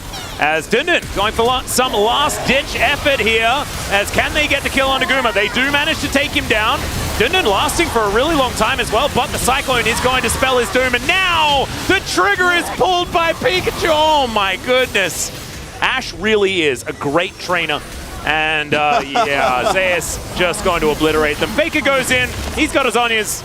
And that's going to buy the space for Ona to lock down that kill. Frozen Thrall is going to zone out Peter, who just looks for his friends but can't find them. They're gone. 7-0-11 on this Wukong. I think that Owner is going to get another POG tonight. Peter the last to fall. And T1 in their final game of the regular season will take out Nongshim. End with a perfect round robin here. 17-1, dropping only the game to Hanwha Life Esports in round 1. An otherwise perfect season for our #1 seeded team. A team that looks, to me, by all metrics, more dominant than the team we saw last spring who had the perfect season, the 2022 spring roster. It's the same team, but they've upgraded. They've learned so much from playing through the MSI finals, playing through Worlds finals, playing against the best teams from all over the world, coming back, and it's just another day at work. Yeah, it really is. And that spring roster, like you said, the perfect record for spring in 2022.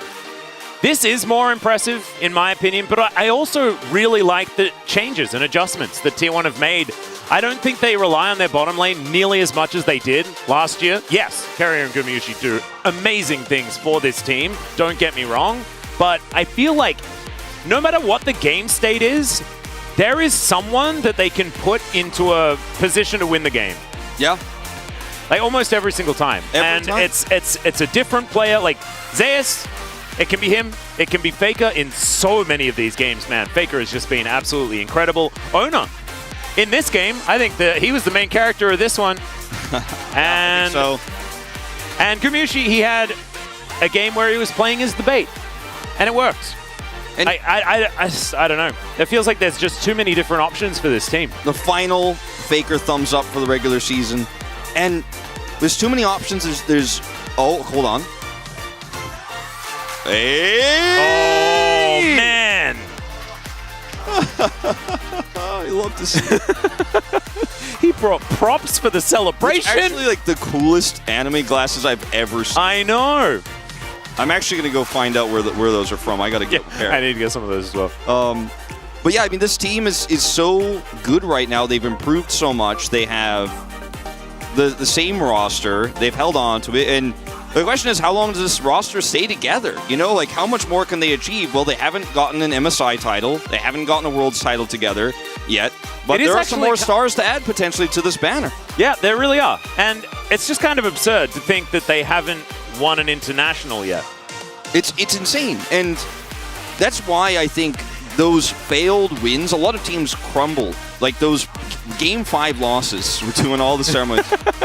Those Game 5 losses in those international events, like most teams crumble under that. Former SK Telecom rosters have crumbled under that. Talk to Huni about his time on the team, right, and taking second place at Worlds, and how it really destroyed, I think, a lot of people's motivations in that roster. But T1 just keep coming back. They just keep staying strong. And that in itself means this roster loves playing together. You could just tell this team and the wants to hunger achieve for great victory things. as well, right? Like it does take a special kind of person to be able to just get back up over and over again after these nail-biting finishes, right? Like we've seen, like in 2021, that Damwon roster, like, they haven't looked the same. Like, Canyon and Showmaker haven't looked the same after that. That is a lot of disappointment to have to go through, and you can't blame them for that, right? Yeah. But T1, I mean, they're all about defying the odds, and they are continuing to do so here. Still, they have to win something internationally before we can really give them all of these accolades. But right now, they are performing so extraordinarily well. You can tell that there is no lack of motivation issue here for this squad. Yeah, certainly not. And it's just dominant game after dominant game. And it begs the question, sure, they had a close series against Hanwha Life just a few weeks ago, right? And they did lose their first match to Hanwha Life. They dropped a game against Nongshim even. But a lot of those were some happy games, like we like to call them here in the LCK. Yeah. You know, at this point in time, they look so much better. I mean, their win against D+ earlier this week looked almost flawless. And D+ probably our second best team. You know, like, in terms of their overall strength, we did see G2. Did see Gen G beat them. But, like, I don't know, man. Can any team even take games off of T1 going to playoffs? Can we even predict that right now? It's just so hard to imagine any team is going to beat this team. They are one of the strongest teams we've ever had going into playoffs. It's just insane. Yep, I agree. Very much looking forward to round 2 of the playoffs to see who they're going to be facing first. Of course, they will get first choice out of Live Sandbox, Hanwha Life Esports, KT, or D+ Kia, whoever is going to be able to win in the first round. And you know what? I will get hyped about this team. I will praise this team because it is so deserved. And I don't care what anyone says about it. This team is insane. Yeah, you say it, Wolf. I agree. I will say it, and I won't feel guilty about it. No, neither will I. I think that T1 are very good at League of Legends, and I don't think that there's any team at the moment that is as good at them right now. Look at the gold grab. Look at Zeus with his Riftmaker build, top damage in the game. Look at Dindin being a tree. Yeah, I'm trying to look away from that a little bit. His debut and stuff. I do want to say that I'm very proud of Vital and Peter and the way that they laned. In this particular game, I felt like their Zerululu was absolutely fine. I think that, you know, Sylvie had some rough times in the earlier game as well, but it was mainly fundamentals that T1 just utilized, ran over the top, and then just did whatever the heck they wanted. We are going to have full team interviews. Of course, Wolf did tell you about this one. We get all of T1 on stage and all of Nongshim on stage. And we also get the space. It's crazy. We get everything. After these matches, as of course, these are the final ones for all of the teams playing today. But now, it's time to throw it over to said space and see what Valdez and Orcs had to say about that game. Thank you, casters, for the wonderful cast here in the first series. We are here at said space. I'm still Valdez with Ox, and that was, you know, another game where T1 are kind of stomping down on Nongshim. We knew this wasn't going to be a very even matchup coming into this one, and T1 kind of, they did their jobs today, right? Pretty straightforward. Any thoughts on the draft here, Ox? Yeah, I mean, I thought the draft was fairly standard off the Maokai into the Kennen, and I think the thought process was kind of like, you have a tankier top, which Kennen normally struggles into, you can set up the Lee Sin, but what we've seen and why Kennen's been such a high priority is the fact that you can just flex your build. So I think Zeus made the right call, because game 1, played Kennen and he went the Electrocute, like the bursty build with Q max, and then in game 2, he went like W max, and he had this Riftmaker, Cosmic Drive sort of tank shredder build. He even had cut down as well, which I'm a big fan of. So it meant that normally when Kennen struggles against tanky opponents, he didn't have that issue here. He could just go for the extended fights. And normally if you have the sort of burst build against tankier targets, they can kind of just run you down. Yeah, absolutely. This is what you were talking about here, is build at the end of the game, which also features Cosmic Drive second, which has been with the new buffs kind of the way you go. And the Conqueror with the cut down had more value from the cut down compared to Viper's coup de grace from the other day at like minute 2. So getting a lot of value out of that cut down into just one tank. Imagine that. So pretty good stuff from Zeus, and as you mentioned, that's part of the reason why this Kennen is on the up and up nowadays. One of the many reasons, as we are going to highlight some of these early skirmishes where T1 were able to get some wins. Yeah, and I mean, T1 are so good at just moving members over, having the pressure. It felt like, yeah, they saw maybe an angle where they're like, okay, Zeus is overextended, but Faker is there on this Lissandra, which, I mean, he's had some fantastic performances on this pick, this split, and it was just so easy to clean up those kills. And then again, setting up this dive, once more, 3 members against 2. They just don't make it fair. Yeah, I think Faker's early map movements were really not fair, as you put it, right? He was in the top river first. He helps win that skirmish. He's in the top lane first, whereas Calmy's kind of struggling to keep up with the Lissandra, and we see part of why the Lissandra has the value here into the Ahri, not just because of the matchup, but Faker's just able to get around the map a little bit easier. But it could have been Zed, and so I think we're all a bit disappointed because of that. I was gonna even be okay with Aurelion Sol. I'm like, okay, we get to see Faker's Aurelion Sol, you know, like business as usual. Once the clean win, get it done, get to the interviews afterwards. So yeah, we got a little bit disappointed, but yeah, we saw the early skirmishes. It felt like from there it was just T1 as usual, snowball in the game, and then when it came to those later fights, I mean, just going back to the Kennen, if you get through lane on Kennen, right, which obviously he had a fantastic laning phase, he will be a monster in those team fights no matter what items you build. And speaking of those team fights, we can take a look at one of the later game team fights. This is 18 minutes in, and you know, they didn't have to go this deep, but they were still able to dominate even after the start. Yeah, I mean, this is one of these situations where you're so far ahead, you're so confident in the play that you could afford to go maybe what we've seen a little bit over-aggressive, and Zeus ends up doing so much damage. I mean, he had most damage in the game, but just cleaning up these kills in the fight. And the thing is, because he has gone this Riftmaker Cosmic Drive, you know, he has a lot of damage, but also he has the healing, he has a bit more health. He's pretty bulky as well. You can't just chain on him. Yeah, and pretty straightforward one after all that. Let's take a look at the POG here for game number 2 and see who does pick it up. It will be Faker after all. He bought the Magi's. He got his lanes very far ahead, helped out his jungle, was just kind of everywhere on the Lissandra, and it wasn't his first time this season. Yeah, getting the POG for his 10th anniversary. I think him and Ona in particular had a really strong duo this game, but we highlighted the early roams, the early movements. It felt like Faker was everywhere he needed to be and was setting up all these fantastic plays. Yeah, pretty awesome to watch him do this. And this does mean that Keria will be alone at the top at 1,300. Of course, Owner could not with catch a gap as well. Game 1. With a big gap as well. Yeah. It's not even close. 3 POGs the difference. And yeah, I would imagine that this one is going to be split amongst Faker and Owner. Maybe Zeus gets a couple of votes here. Yes. Yeah, just watching even some of the later game team fights where he's like on such little health as well, as you can see the difference maker there. You called it, you know, mostly Faker, quite a bit of Owner. Yeah. And yeah, pretty close. And one Zeus vote. One Zeus vote just to round it out. Yeah, I mean, I think both of them as the duo, but this is the biggest difficulty with T1 games, is identifying the POG, because everyone's doing pretty good in these.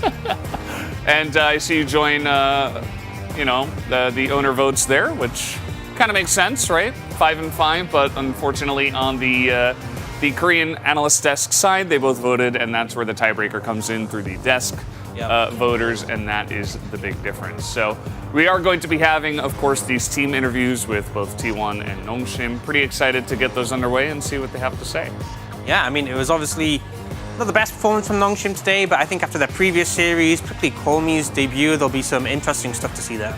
Yeah, absolutely. Well, guys, we do have those interviews ready. Let's throw it over to Ji-sun for the translation. Thank you very much, guys. This is Ji-sun for the post-game interview translation. We are here joined by T1, the home team of the first match of the day. The full squad on the side of T1. Zeus, Owner, Faker, Gumayusi, and Keria. Congratulations on the win, guys. Thank you. 네, T1의 제우스, 오너, 페이커, 구마유시, 캐리아 선수와 함께하겠습니다. 정규 시즌 마지막 경기로 So that was the last match of the regular season, and T1 finished on first place in the regular season. Congratulations on that, Zeus! You guys finished on 17-1 record. A perfect second round robin was secured. How was this regular season for you? I cannot really believe that the regular season has already come to an end, you know?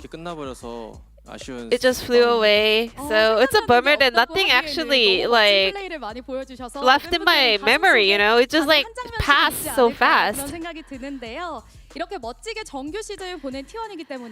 T1 had a fantastic run throughout the regular season. A lot of people are looking forward to your performance at the playoffs as well. Which opponent do you look out for the most? I mean, every team looks super strong, so I'm just watching out for myself. Now,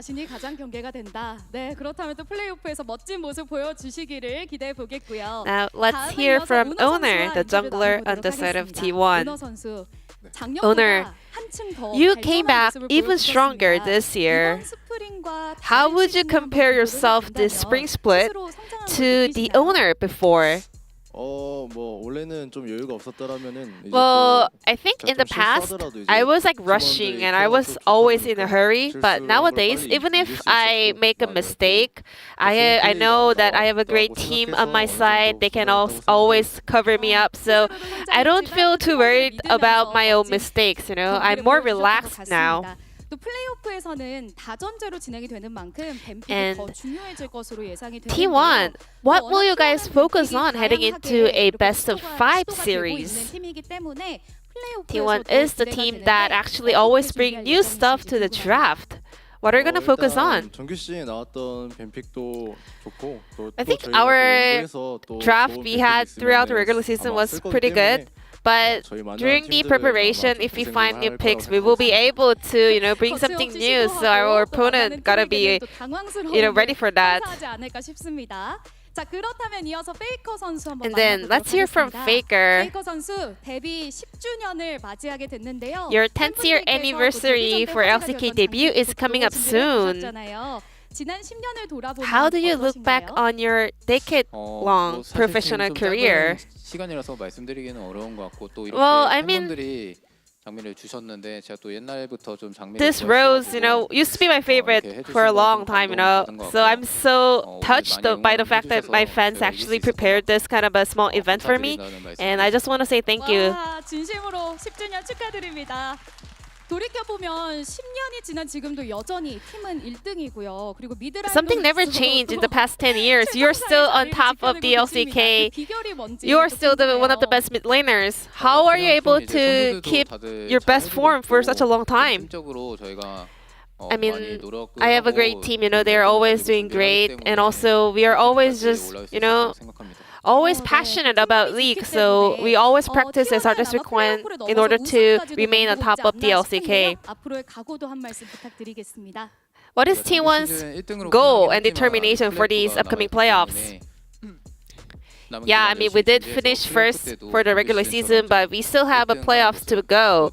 So we will make sure that we will keep being on top of the LCK in the playoffs as well. And let's hear from Gumayusi. T1 showed off an incredible creativity this season. How was your experience of being the solid AD carry on the side of T1?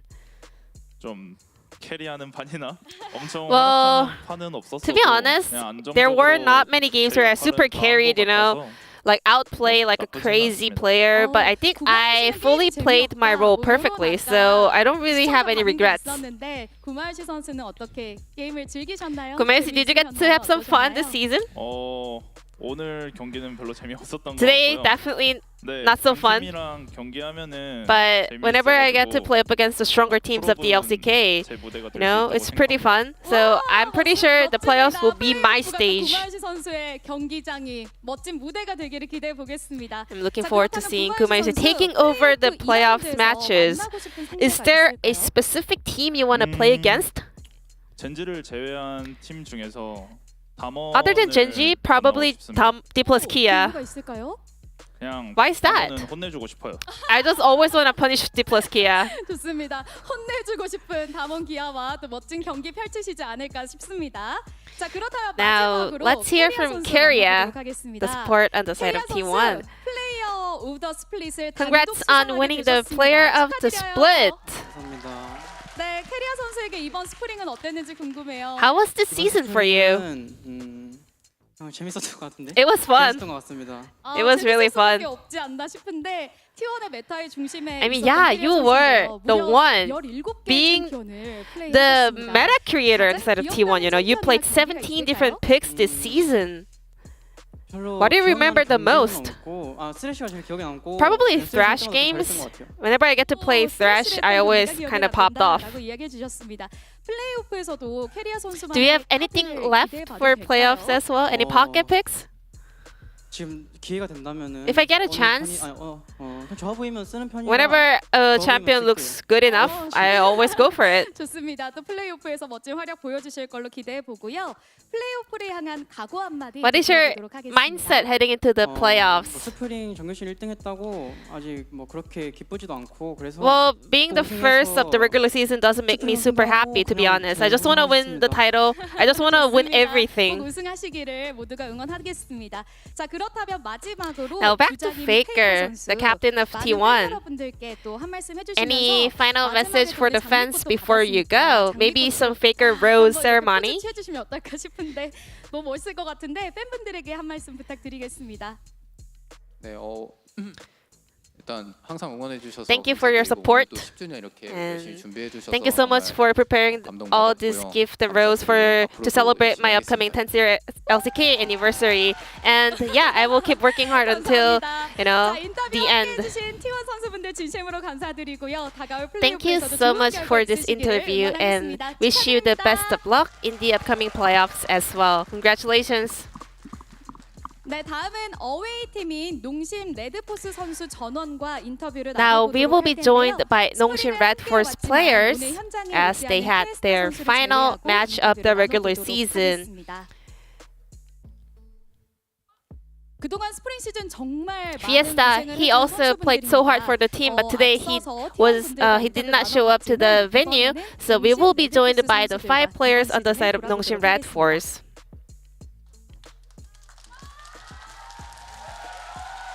네, 팬분들의 뜨거운 함성이 터져나오고 Please give it up for the 농심 Nongsim players. 선수들이 제 옆에 나와 주셨습니다. 든든, 실비, 콜미, 바이탈. We are here joined by Dundun, Sylvie, Kami, Vital, and Peter. Thank you so much for joining us. 네, 이번 시즌 정말 고생 많으셨습니다. 한 분 한 분 인터뷰 나눠보도록 하겠습니다. 먼저 든든 선수께 To start off, 질문 드리도록 든든. 할게요. 든든 선수 정말 고생하셨는데 스프링 It 마친 was, 소감 한 you 말씀 know, 부탁드리겠습니다. not an easy spring season. How was it for you? 빨리 지나간 것 같아서 약간 지금 I feel like the time flew, like it just went away super fast, and I think I learned so much throughout the season. 라고 해주셨는데요. 그렇다면 또 서머에서 멋진 모습 보여주시지 않을까 기대해 보게 되는데요. 이번 스프링 And this season, LCK에서 주전으로 또 활약을 해주셨습니다. You played as a starting top laner 달랐던 점이 on the LCK roster. How was it compared to your expectations? 없는 것 같고 뭔가 제 생각보다 It was pretty much the 이 same 선수들 as 되게 I imagined. 잘하는 선수고 되게 And 대단한 선수들이다라고 I kind of realized LCK players are like even greater and even talented than I thought. 소감은 또 어떠실까요? I was playing up against the LCK players for the first time the entire season. 약간 팀적인 움직임까지 되게 좋다고 Starting from the laning phase to the teamwork, I think it's so on point. So competing against them was not easy. 활약을 해주시기를 한번 기대해 보도록 하겠습니다. 인터뷰 감사합니다. 자, 이어서 실비 Now let's 선수와 hear from 인터뷰 Sylvie, the 나눠보겠습니다. jungler on the side 실비 of 선수, Nongsim Red Force. 인터뷰를 하게 됐습니다. 자, 농심의 매운맛. Sylvie, 진심에 you were 있었던 the 선수가 centerpiece 실비 of 선수가 Nongsim's 아닐까도 feisty 생각이 드는데 gameplay. 이번 스프링을 통해서 많은 경험을 하셨는데 I think 배운 you 점이 있으시다면요? must have learned a lot from this experience this spring. Yeah, I learned about the macro and also the teamwork is on another level compared to the CL. So I learned a lot about team plays in the LCK. 그렇다면 배운 점도 많기 때문에 서머에서 앞으로 보여주실 And we are so 활약이 더 excited 많지 to 않을까 싶은데요. meet 앞으로의 the 목표와 upgraded 각오도 Nongsim 한 Red 말씀 Force in the 부탁드리겠습니다. upcoming summer split. 저희가 되게 이번 스프링 시즌에 Yeah, 놓친 경기들이 there were so many 아쉽게 games 놓친 this 경기들이 season 되게 where we just 많았는데, kind of let go away, even though we had the 그 lead. 분함을 되게 썸머까지 I want to 겪고 keep this like emotion right now until the summer split in order to keep me going and keep me working hard for the upcoming summer split. 기대해 보겠고요. 그 분함이 또 행복함으로 바뀌지 않을까 한번 응원해 보겠습니다. 자, 이어서 콜미 선수와 인터뷰 Now 나눠보겠습니다. let's hear from Kami, the mid laner on the side of Nongsim Red Force. You got called up in the very last minute of the LCK regular season, and you were the relieving pitcher, saving the team at the end of the season. How was your debut in the LCK? I was really, really excited to get a win up against Brion. And then now I played against T1, it was like going into a brick wall. So I kind of learned a lot today. I realized that I still really need to just do my best and work hard. 앞으로도 더욱 발전된 모습이 기대가 됩니다. Then Kami, spring is not the end. We still have summer split to go. What is your mindset heading into the summer season? Well, if I get a chance to perform in the LCK summer as well, I will come back with better performance and stronger form. 사실 첫 경기를 했을 때 막상 게임해 보니까 즐거웠다, 긴장감이 없어졌다 이런 이야기 해주셨는데 Kami had a fantastic debut this season, of course, up against Brion earlier this week, and we are looking forward to seeing you back in the summer season. Now, Vital, you got to compete with so many LCK teams. Who do you remember the most? For sure, T1's bottom duo and D+ bottom duo. 오, 그렇다면 서머 때 꼭 이기고 싶은 팀도 D+ Then, 디아와 T1. who do you want to beat in the summer season? T1 and D+? Yes, because they have the perfect bottom duo. Playing up against them, I figured their play is just so perfect and flawless. So maybe next time, I hope I can take them down. 마무리가 됐지만요. 다음 서머에서도 This is the end of the spring season, but what is your goal for the summer season? 제가 1라운드 때는 되게 좀 많이 아쉬운 모습들을 I think I was a little bit underperforming in the first round, so I was feeling sorry about that to my fans, but I hope I can come back with better performance in the summer season and make sure that I can be more happy and laugh a lot while watching us play. 열렬히 응원하도록 하겠습니다. 자, 피터 선수께 질문 드리겠습니다. And Peter, 배운 점도 그리고 또 아쉬움도 많았을 것 같은 이번 스프링인데요. this spring season, was not that easy for Nongshim Red Force, but we had so many Nongshim fans supporting you throughout the entire split. 아무래도 너무 많은 분들이 위로의 말씀도 Yeah, 해주시고 응원의 indeed. 말씀도 많이 I got 해주셔가지고 so 다 many, 감사합니다. great message from the fans. 저희 부모님이 But something that stands out the most is what my mom told me. She always tells me, I believe in my son, I believe in Peter. 어머님이 우리 윤수 믿는다라고 이야기해 주셨는데 저희도 믿습니다. 피터 We all 선수 trust you, 믿을게요. Peter. We know that you're going to come back stronger for the summer season. 서머를 향한 약속. 팬분들에게 약속 하나 해주시면 어떨까요? Would you like to make any promise or a pledge for the upcoming summer season? 팬분들이 행복했던 날보다 불행했던 날들이 더 많은 것 같아서 I know this spring season there were more unhappy days compared to happy days. 불행한 날보다 But 행복한 날이 더 많을 next 수 summer 있도록 season, 최선을 I 다하도록 hope we 하겠습니다. can make our fans happier. 피터 화이팅이라는 말이 관중석에서 터져 나왔습니다. 자, 그렇다면 다시 실비 선수에게 Now back to 가서요. Sylvie. 실비 선수 끝까지 농심의 매운맛을 응원해 주신 To wrap up this 팬분들에게 interview, 주장이시니까 is there 한마디 anything you want to say 부탁드리겠습니다. to the Nongshim fans? 스프링 때보다 이제 썸머 때 저희가 진짜 이악 물고 열심히 해가지고 We're gonna give it our all in order to prepare for the summer season. We're gonna come back twice stronger than Nongshim Red Force right now. Thank you. 앞으로 2배 더 성장해서 Now this will be the end of the interview from Nongshim Red Force players as they wrap up the entire season, and I'm gonna pass it back to Valdez and Ox. Thank you. Thank you, Ji-sun, as always, for that awesome translation. Let's take a look at the standings now and see where these teams do stand. Obviously, between these two, nothing much changes, Ox. Yeah, I mean, the gap widened a little bit, but there was already a pretty big gap between them, and we can see T1 still very far ahead of everyone, I think it's safe to say. And the only question that remains, is will KT secure third place? And that will come in our second matchup tonight, which will be the last match of the entire regular split. Obviously, DRX up against KT. DRX looking to play spoiler and see if they can deny KT that third place. Yeah, and I think because it seems likely that KT will win that series, the reverse might happen. the more surefire it seems, the more dangerous it feels. We are on the roller coaster after all, but we are done here on the space. Join us in about 30 minutes for that second match of the night. Don't go anywhere.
정글러에 대한 오해들을 여러분들은 정말 숱하게 좀 받으면서 여기까지 온 거 아니겠어요? 어떤 오해가 대표적으로 있을까요? 정글러에 대한 오해.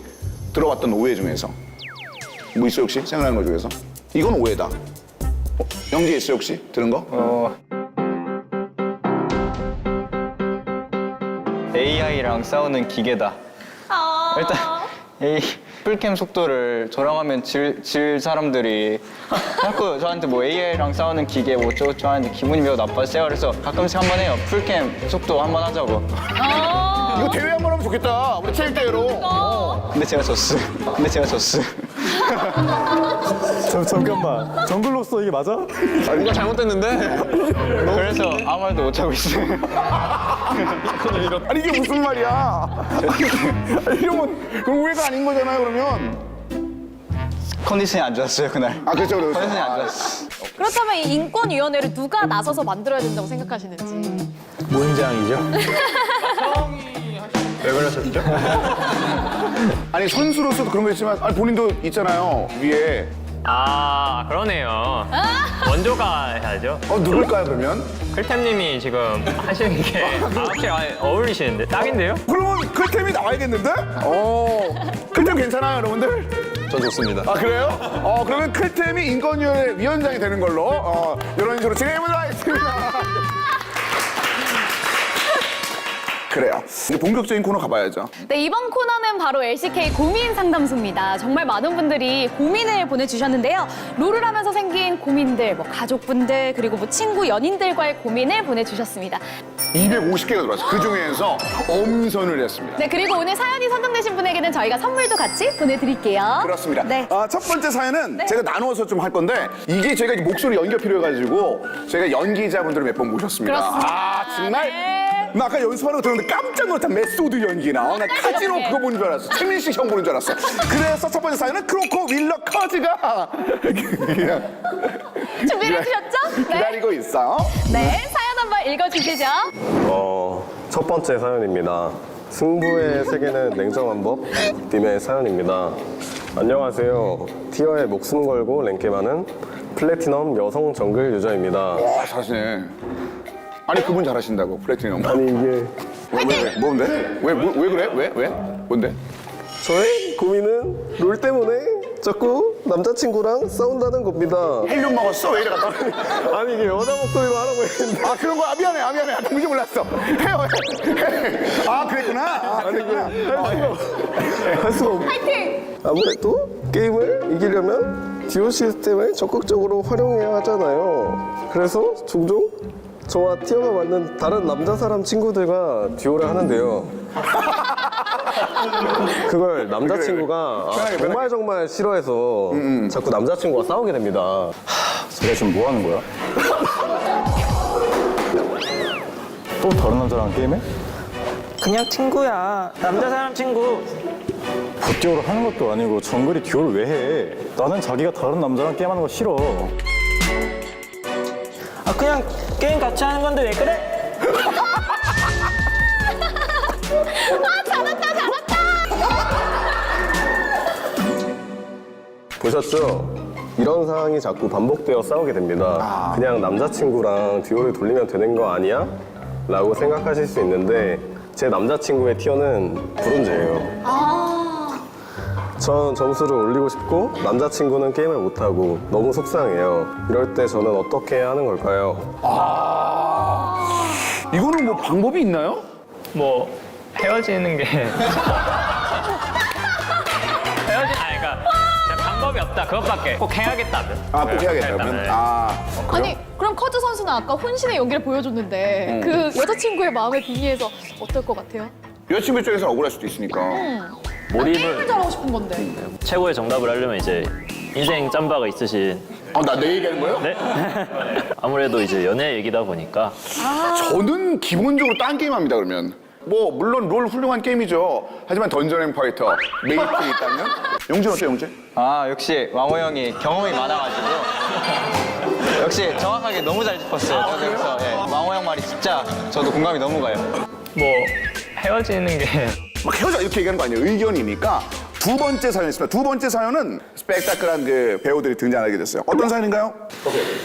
등골 휘는 온라인 며느리님의 사연입니다. 안녕하세요. 평소 롤을 재밌게 즐기고 있는 20대 골드 유저입니다. 게임할 때면 저에게는 4명의 시어머니가 생깁니다. 라는 사연을 보내주셨습니다. 상대는 이럴 경우인데 우리 정글은 뭐함? 하식이 소리에게 또 상대 미드가 우리 미드를 처치했습니다. 아, 갱 좀 와주라. 야야, 우리는 옵지 안 챙기냐? 덕정글 5, 우리 정글 0. 정글러로서 모든 라인을 만족시킬 방법이 정말 없을까요? 아, 이거 진짜 어렵다. 이거 너무 공감된다. 정글러로서 모든 라인을 만족시킬 방법. 이게 근데 10분은 있지 않을까요? 전 세계를 대표하는 정글러들인데. 그쵸. 뭐가 됐든 5명 이기는 게 제일 스트레스 덜 받고 기분이 좋잖아요. 그래서 그냥 저였다면은 그냥 차단하고 열심히 해서 아, 차단해라. 네. 차단하고 헤어지는 게 명함. 커지도 그래요? 이거 한 번씩 들어봐야겠다. 저는 좀 다른 곳에서 재미를 찾으려고 해요. 다른 곳에서 재미를 찾자. 나만의 목표를 정한다? 우와. 이 판은 카오스로 주문력 1000 찍어봐야지. 그러다간 질 수 있잖아요. 저 혼자 재미를 느끼는 거예요, 거기서. 그냥 의견이에요. 여러분 답이 아니니까 다양한 방법들. 차단하고 헤어지는 게 나만의 목표를 정한다? 이번 코너는 LCK 랭키쇼입니다. LCK 선수들의 설문조사를 토대로 만들어진 랭킹을 준비해봤는데요. 각 주제를 보고 랭킹에 들어갈 내용을 맞히시면 됩니다. 그 벌칙도 좀 있어야지 여러분들이. 아무래도 그 동기부여가 될 것 같아가지고 벌칙이라고 하기 좀 그렇고. 여러분 아까 전에 연기력 봤잖아요. 너무 연기력이 너무 뛰어나가지고 롤챔프 대사 정도 가볍게 따라하는 거. 그냥 게임 같이 하는 건데 왜 그래? 실제 정글에 갔을 때 가장 오래 살아남을 것 같은 정글러? 1위를 차지한 선수는 바로 오나 선수였습니다. 납득을 하나 오네, 납득을. 갑자기 박수가. 갑자기 800원을 써서 박수를 친다고? 어쨌든 뭐 이런 느낌이에요. 여러분들이 맞출 거는 이 이유를 맞추면 됩니다. 참고하시라고 다른 선수들 것도 한번 보여드릴게. 자, 3위 이유부터 볼게요. 하나, 둘, 셋. 일단 보내고 싶고 업무이기처럼 지식이 많아서 잘 버틸 듯. 이건 누구지? 한번 알겠는데? 왜 엄씨가 또 있나? 이런 이유가 있었고. 자, 4위는 둘, 셋. 비위가 세서 벌레를 잘 잡아먹을 것 같다. 이거 누구야? 누굴까요? 이거 누구예요? 누굴 것 같아? 이따가 저희가 한번 맞춰볼 수 있어요. 근데 선수들 중에 유일하게 오너 선수가 자기 자신을 뽑았다고 들었는데 맞나요? 아니 그게 저 빼고 9명 중에 뭔가 한 명을 적기에는 좀 그럴 것 같아서 정글러들 다들 자기 쓸 것 같아서 저도 자기 쓸. 그럼 저희 다 뭐가 되나요? 저 정답하겠습니다. 네. 열심히 하시네 정글러분들. 제일 체격이 좋으셔서 오래 살아남을 것 같아요. 체력이 좋으니까. 체력이 좋아서. 아닙니다. 정답. 그렇고 아무래도 이 10인 중에서 타잔이랑 가장 비슷한 체격과 골격을 가지셨기 때문에. 아닙니다. 이게 아니야? 나도 이건 줄 알았는데? 윌러. 예, 현준이 형이 직접 쓴 거죠, 본인이? 네, 맞아요. 그럼 이제 대충 나는 최강이기 때문에라고 썼을 것 같습니다. 나는 최강이기 때문에 정답입니다. 이거는 맞는 걸로. 비슷해가지고. 네. 나 자신을 믿는다. 남을 믿어버리면 살아남을 수 없습니다. 자, 그렇다면 이제 두 번째 문제죠. 2위는 캐년 선수였습니다. 이 이유는 페이커 선수가 써준 이유라고 합니다. 쉽고 심플해요. 정글러가 잘하면 좋은 것. 동선을 잘 짜서. 동선을 잘 짜서. 정답 외쳐야 돼요. 오케이. 동선을 캐니언 선수가 너무 잘 짜고 그러다 보니까 실제 동선도 완벽하게 짜서 움직일 것이다. 효율적으로. 오케이, 동선을 잘 짜서다. 네. 정답입니다. 정답입니다. 오너가 맞췄는데. 그러니까. 갑자기. 아니 근데 소름이 쫙 돋았어요. 아니 왜냐면 나는 오너가 혼잣말을 크게 해서 그냥 들은 거예요. 무슨 말인지 알잖아. 그런 느낌으로다가. 답이 어려운 거였네요. 이게 일단은 그러면 마지막 요거는 선수를 맞히면 됩니다. 네. 기위가 세서 벌레를 잘 먹을 것 같다. 이건 누굴까요? 이건 맞춰도 상처 아니야? 오너. 맞춰서. 영재 선수. 왜요? 용재 비슷해요? 읽어봤어요. 아닙니다. 아닙니다. 이건 아니에요. 윌러 선수? 클리드 선수. 클리드 선수가 비위가 세요? 전에 같이 계셨던 코치님이 있었는데 비가 세다고 듣긴 했어요, 저는. 정답입니다. 클리드 선수. 아니. 이거. 아니 왜 비비가 센 거? 이거 뭐예요? 이거? 아니 제가 약간 중국에서 생활했을 때도 막 뭐 개구리나 그런 것도 뭐 좀 맛있게 잘 먹었습니다. 전갈 튀김 그런 거. 자, 그렇다면 두 번째 주제도 한번 보여드릴게요. 게임 중 선수들이 가장 많이 하는 말은 뭘까요? 이거 그냥 하나씩 다 맞춰주시면 돼요. 뭐가 돼요? 순서 상관없이. 상관없이. 아무나. 네. 그냥 정답입니다. 있어. 있어. 하나, 둘, 셋. 있어. 많아. 정답. 있어. 정답. 정답. 아니.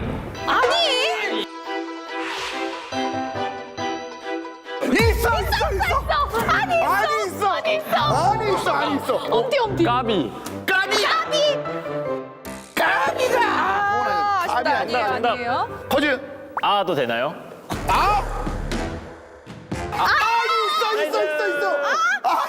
있어. 여기. 있어.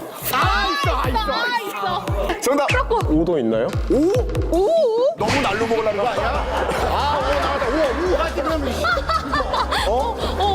정답. 실비 있어, 실비? 나이스. 나이스. 있어요. 우와. 정답. 다 바빠지는데? 빼.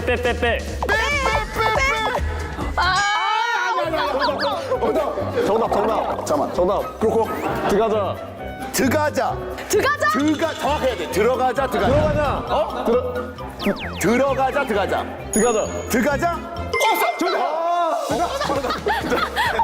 좀 빠르니까. 들어가자. 가야 해.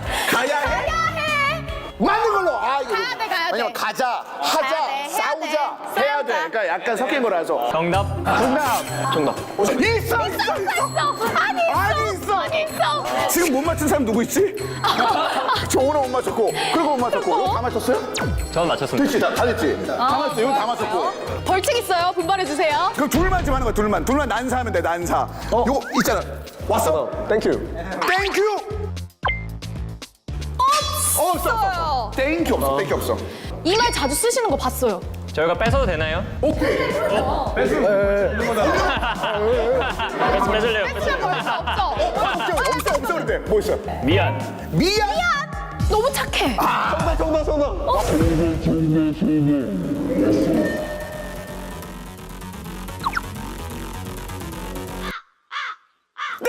정답. 그럼 하나 힌트 줄게. 2위. 여러분들 그 게임이 격정적으로 돼버렸어. 이러면 뭔가 얘기를 해줘야 돼요. 왔어? 침착해. 갱조심해. 아니야. 그럼 가봐. 뭐해? 근데 잠깐만. 뭐 하는 거야? 윌러. 천천히 해. 그래, 천천히. 자, 이제 3개 남았다. 네. 정답. 괜찮아? 괜찮아? 정답이야! 괜찮아. 이제 2개 남았다. 정답 왔어요? 네. 그만해. 너 그만해. 아니에요. 힌트로 가야겠다. 우리 힌트로 가요. 힌트로. 네, 좋아요. 디플러스 기아의 데프트 선수가 작성을 했는데 정답. 해보세요. 이길만 해. 정답. 정답. 오케이.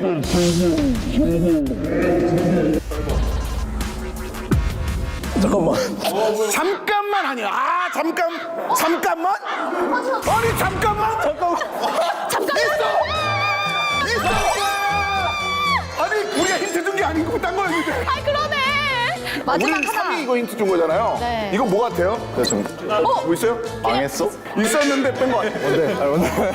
마지막. 이번에 딱 맞히면 3번 줄게 3번. 힌트 한 번만 더 주면 안 돼요? 힌트? 데프트 버돌 페이트가 있대. 알 것 같아. 정답.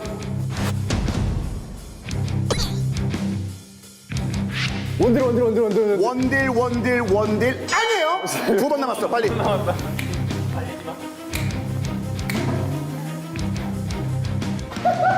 씨. 아니에요. 2번 땄어. 난 얘기한 입에 나오는 건 다 드릴 거야. 심플해요. 하나. 이제 한 번 기회. 자기 자신을 안 믿으면 살아갈 수가 없어요.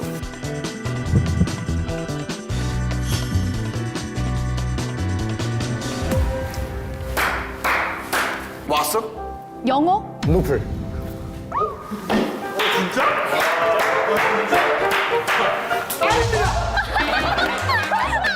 아니야. 정답은 이거 볼게. 이거 볼게. 그래서 오나 선수 벌칙이 확정됐어요. 성대모사를 좀 예를 드릴 건데 네. 하나만 고르세요. 내가 편안하게 드릴게. 네. 잘할 수 있는 걸로. 아무무 있고요. 람머스 있고 리신 있고 녹턴 있어요. 이 중에서 이제 하나만 하면 돼. 하나만. 네. 하나만. 자신 있는 걸로 아주 그냥 기가 막힌 걸로 그냥 쫙싹 뽑을 수 있는 거 있잖아. 딱 듣기만 해도 와우 대박 진짜 이거 맞추시라고. 와 오나다. 와우 오늘 완전 대박이네 이런 거. 저희가 심사해도 되나요? 과반수는 나와야 열심히 했다는 맞아. 여러분 똑같다고 생각하면은 그 카드 이렇게 들어주시면 카드 돼요. 들어주세요. 원하는 게 있으세요? 나 리신 좋지. 저 리신 너무 좋죠. 우와 앞에 봐주시겠어요? 대사. 우리 대사. 리쿠도 해야 돼요? 해야죠. 해야지. 하나 둘 셋. 이쿠. 이거 진짜 성공이었는데. 다 됐는데. 솔직히 근데 이 10명 중에 벌칙 한 명 하는 건 좀 아니잖아. 한 명만 제가 고르게 해주세요.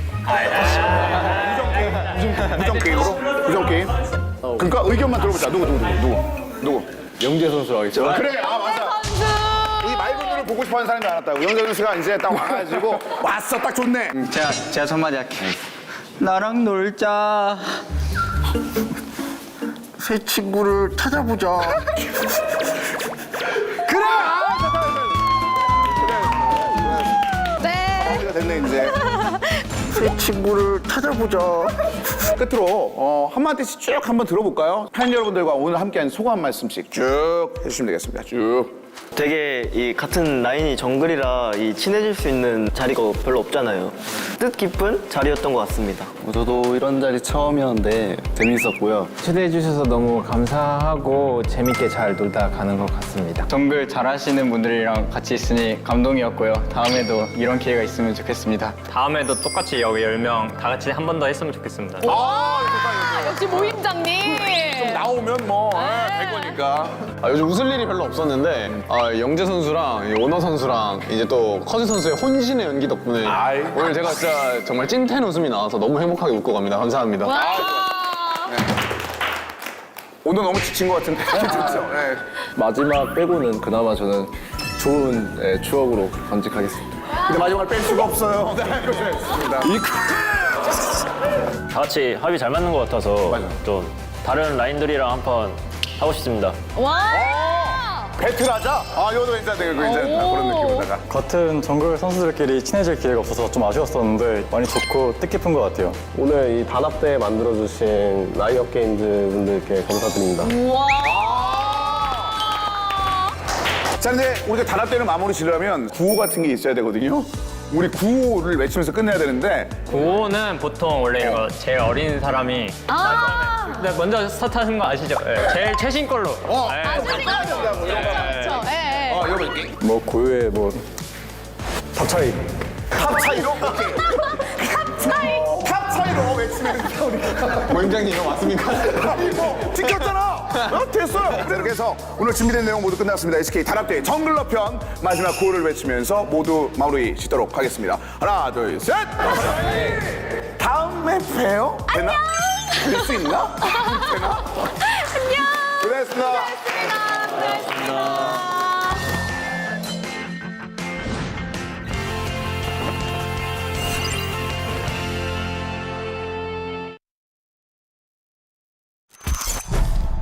Yesterday, I helped fight a giant snake, purple with 1,000 eyes and huge pointy teeth. But whoosh! Woo! My fire looked so scary, it rushed off into the jungle, never to be seen again. Pretty amazing, right? Yeah, you're so brave, Milio. Tell us more. Fine, but only 'cause you asked. I've done so many new things since leaving my village. You won't believe this, but I battled a green monster too. It had 8 legs and massive claws, taller than the trees. I learned to heal a lot of people at once, way more than I did at home. Wow, that sounds tough. How do you do it, Emilio? After I get it once, it's easy. Wherever I go, I try to make new friends, and it always works. Yeah! Eventually. I know it's surprising, but fire doesn't have to hurt. It's nice to help people see it differently. That's great training to get stronger too. Yeah, exactly. Hey, we think a lot alike.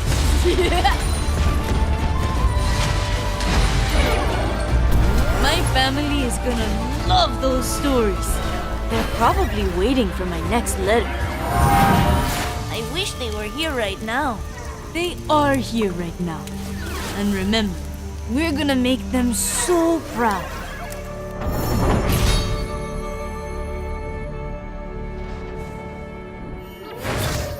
Ooh, I'm sleepy.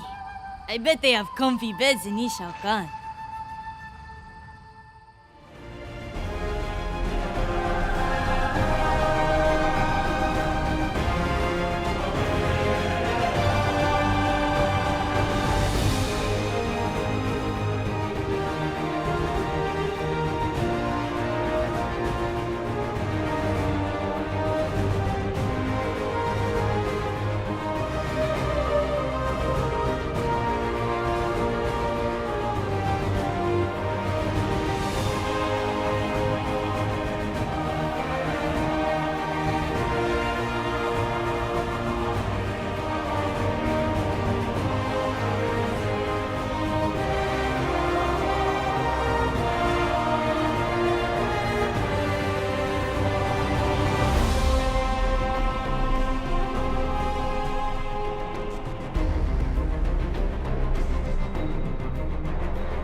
Welcome back, ladies and gentlemen, to LCK Spring 2023. I'm Atlas, joined by Wolf here for the final series of the regular season. Absolutely insane. Heading straight to playoffs immediately after this.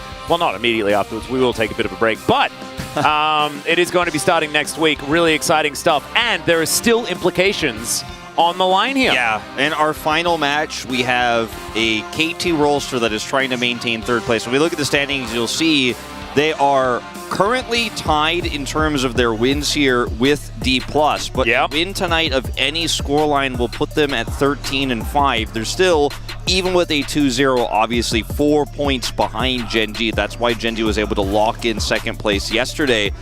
DRX playing for Pride here. KT roster will have the opportunity to choose between Live Sandbox and Hanwha Life Esports if they can win one best of 3 against DRX tonight. Yep, of any kind, DRX have the opportunity to send KT towards a face-off against probably Hanwha Life Esports. And if you were to ask Wolf and I right this moment whether it's better to get third or fourth, I think that the gap is actually quite large in our opinions, given the fact that Hanwha Life Esports on any given day could definitely take a series off almost any team. They're the only team that were able to take down T1, and even though things have looked rough, I mean, Kingen, Zeker, and Viper in a best of 5, like everyone's got to be scared of that. And if KT win tonight, they will end up getting their best placement basically ever. Like in since Harai joined, right? Yeah, exactly. So it's a really meaningful win for them tonight. Is DRX trying to raise their expectations for summer. I think they had a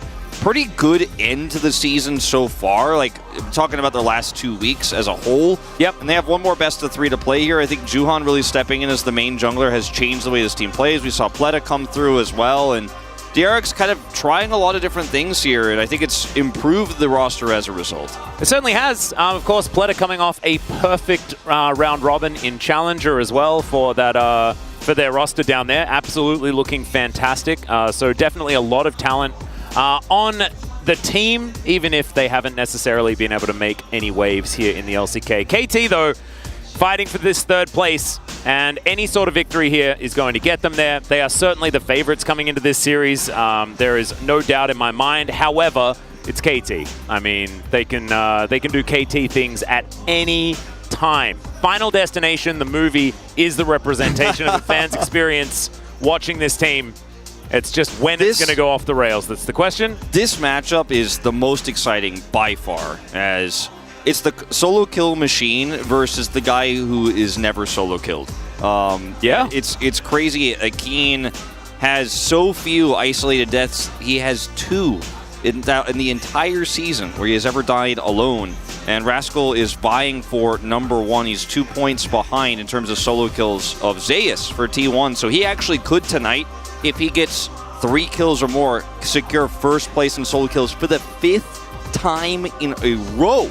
Rascal. Yeah. 5th time in a row. And also now he's doing it on like, what, an 8th, 9th place team? Yeah, like, insane. It's just nuts.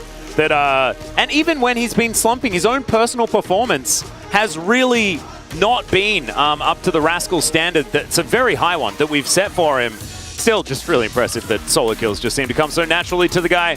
A little bit of a zoom in onto Beryl here, who's had a bit of a rough season thus far as well. DRX, let's see whether they can finish this one with a bang. All of these players, we know, can do fantastic things. All of them. Yeah. But they just haven't been able to get it together here in 2023.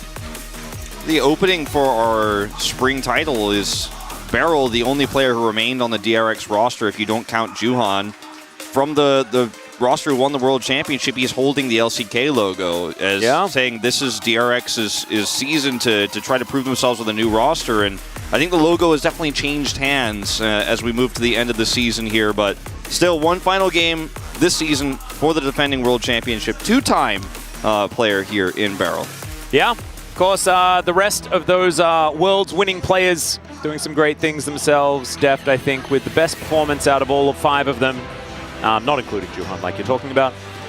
But KT, a different squad. They're going to take an LCK champion support and place him on this squad alongside a lot of players that we have given so many accolades to over the years, but haven't necessarily reached the peak that we've expected from them looking mainly at BDD here. Keen as well. We've said that he is the best top laner in the LCK many years in the past, but he's never been able to actually find that top spot, find the proof necessarily. Lehens holds up a 3 before he walks out. Looking for third place. He's 3-0 on the Blitzcrank as well. A champion. Ooh, he should have been holding up a 4. Yeah, maybe. He's made a name for himself on it. And we'll talk about this matchup really quick here, as the solo kills has been a really interesting topic of discussion, as he is third place right now on, as you mentioned, the 9th place team in the LCK. His CS difference at 14 is actually in the negative, but he is still getting all of these kills. His damage per gold as well, 3rd highest in the league. And this is one angle of attack here, I think, for DRX in their final game of the season. But it's going to be fireworks here on the top side of the map, potentially, especially with the new meta we're seeing right now with Kennen coming back. So I'm really looking forward to this one. It's a tale as old as time, Rascal versus Keen. Really does go back through the ages. In fact, you know, the last time that Rascal was on DRX a few years ago, his matchup into Keen would have been probably one of our most hyped top lane matchups that we had in the LCK back then. Of course, that was when Keen was playing for Afrika or Kwandong. Don't know whether they changed names at that point in history, but still. This is definitely an oldie but a goodie, and with Kennen making his way back to the forefront, it actually is a big pick for both of these players. No doubt. The Jace too, which has been, I'd say, the 2nd most popular pick here on 13.5 as we've moved into this new meta. Yeah. Very good for both of these players too, so really interested to see. We might see that very matchup in particular, the Jace versus the Kennen, going into this first game.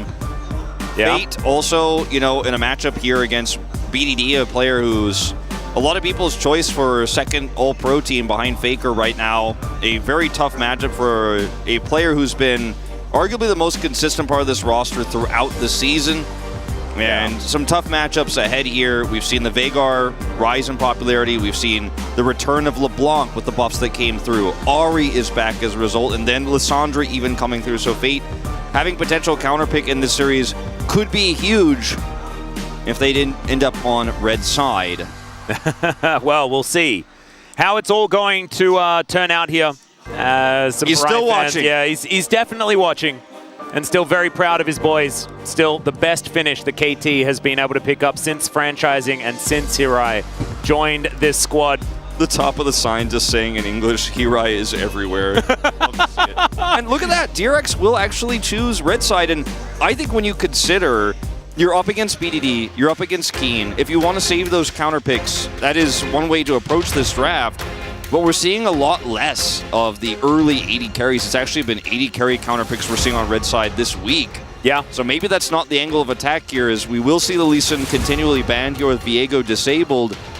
And that's just going to continue one more time. And also LeBlanc gone from Fate. Ooh, KT aiming for that Kennen first pick. Don't want to get counted by the Kraken Slayer LeBlanc Wolf. That is obviously what they're doing. Amazing homework being done here. Rascal, definitely a student of the Dundun playstyle.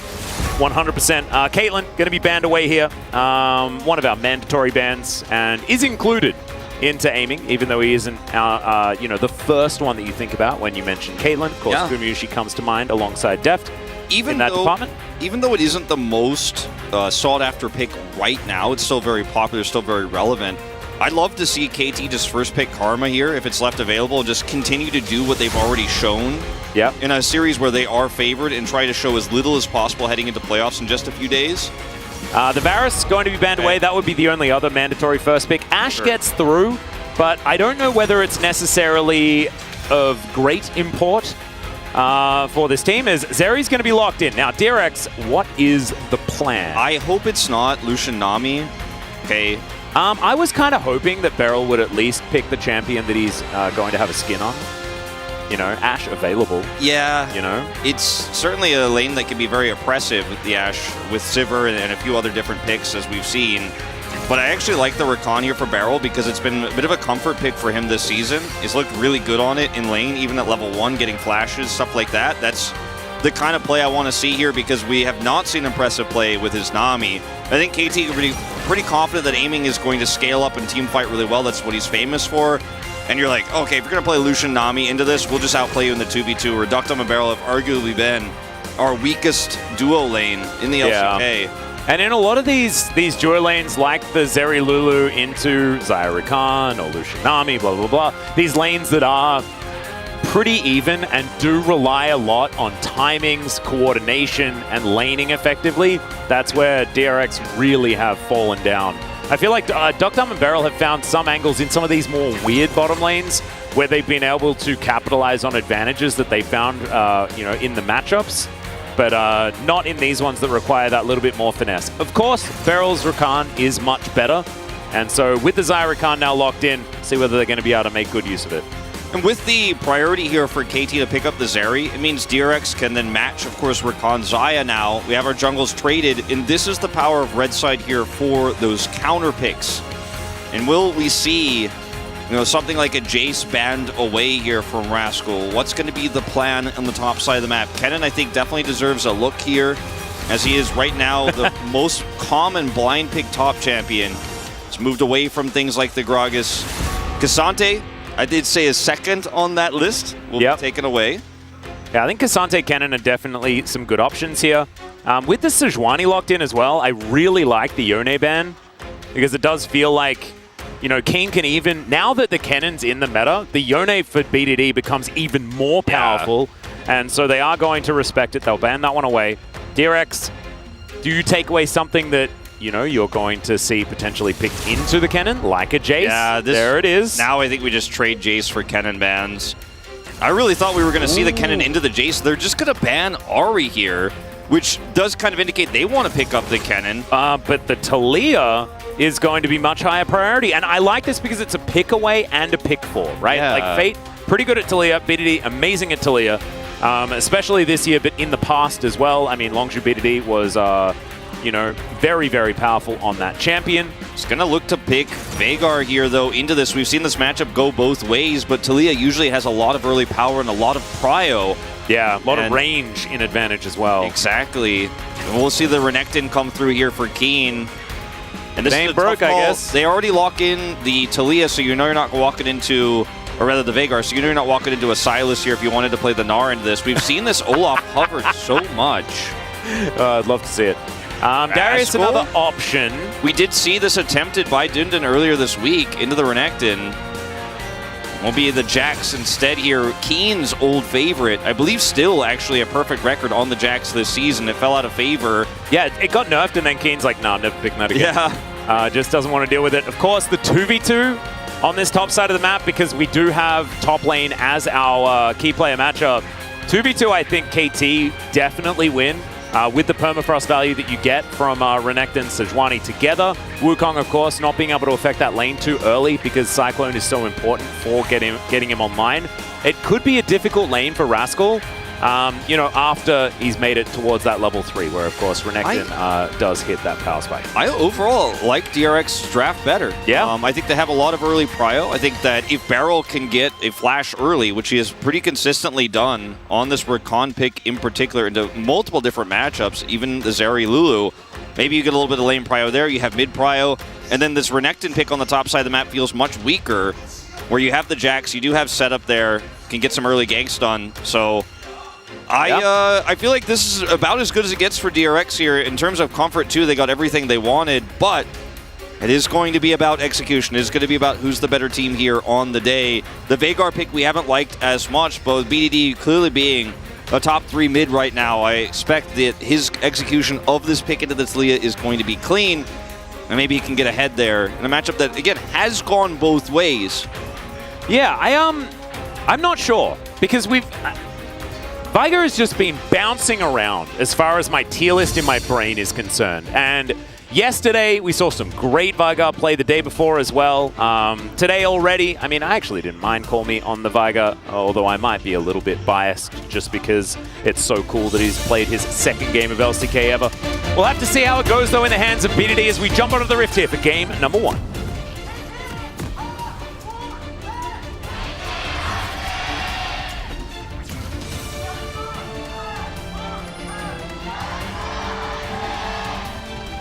Okay, here we are, ladies and gentlemen, on the Rift for game number 1 between KT and DRX. To remind you of the stakes, KT require any victory to claim 3rd place. That means that they get to choose between Humble Life Esports and Live Sandbox for their first round of playoffs, their first best of 5, and the only best of 5 that they'll play without a loser's bracket to fall back on. That's right. And expectations right now are that they will pick Live Sandbox if they do get that victory. But we're not going to assume that just yet. I put on my crystal ball thing yesterday, but I would assume that that would be the right choice as well. Although we did see Live Sandbox kind of destroy KT in the first round robin. That was a very interesting series. That was the Crazy Willer Steel series. But we'll talk more about that if it does come to pass after KT win, if they do. So I don't want to get too deep into that right now, as Keen and Rascal posturing heavily here as Cuz is on this blue start.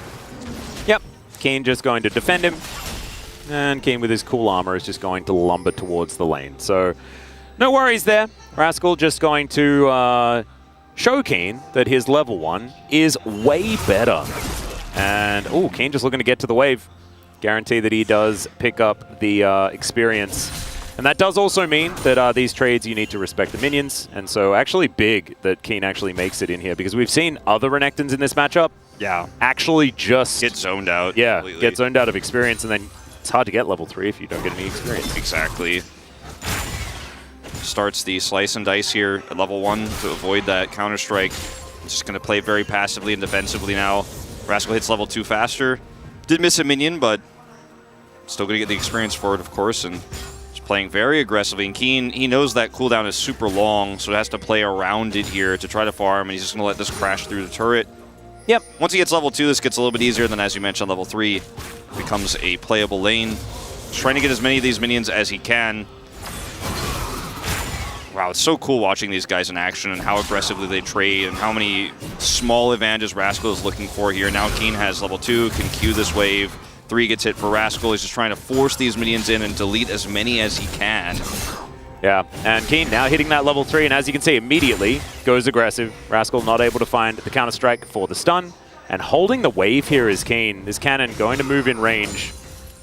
But still, this is a great wave state for Keen, especially as he moves to the more powerful stage of being Renekton and his existence.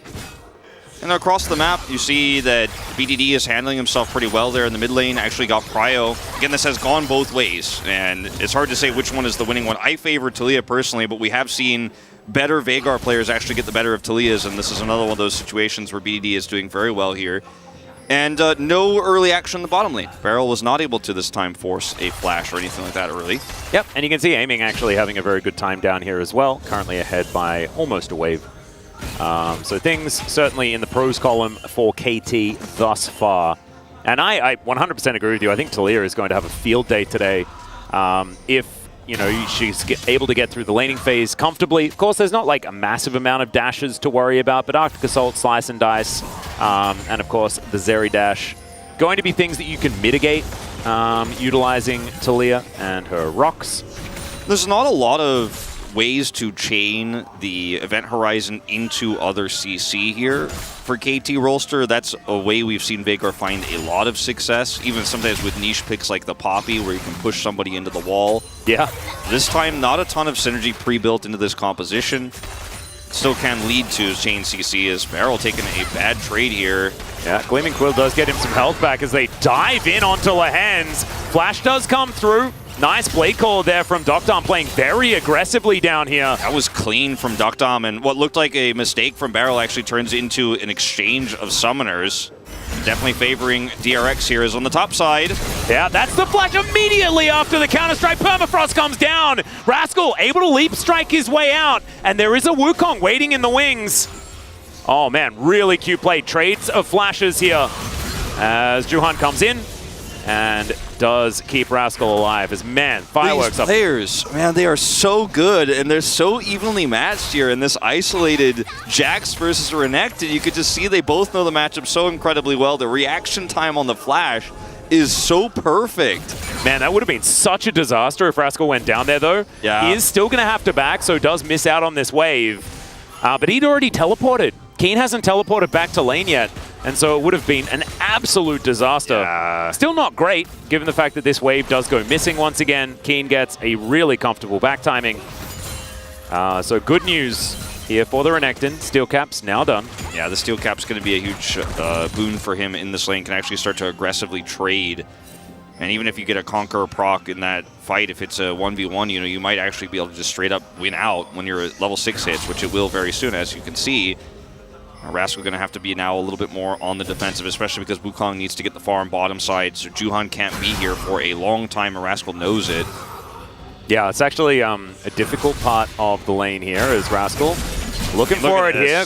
Ruthless Predator coming down, and he just knows this matchup, man. Playing it very, very well, just dancing on the edge of the Counter-Strike as Doctorm taking a lot of damage. Keen is like, I am the Jax guy. I made this pick meta this season, you know, basically alone. And Rascal's the Renekton guy. Yeah. Like, this is the thing, like, it's been his thing until Morgan kind of took it away, you know? Rascal's Renekton was absolutely huge, especially when he was on Gen G. BDD knows all about it. Now, because you know, if he gets attacked here by Juhan, they have Prio, so I don't think there's anything he has to worry about, even though Juhan feels comfortable to walk up to this. Just looking for maybe he overextends and there's a shove. His Counter-Strike's on cooldown again. Keen is just so comfortable right now.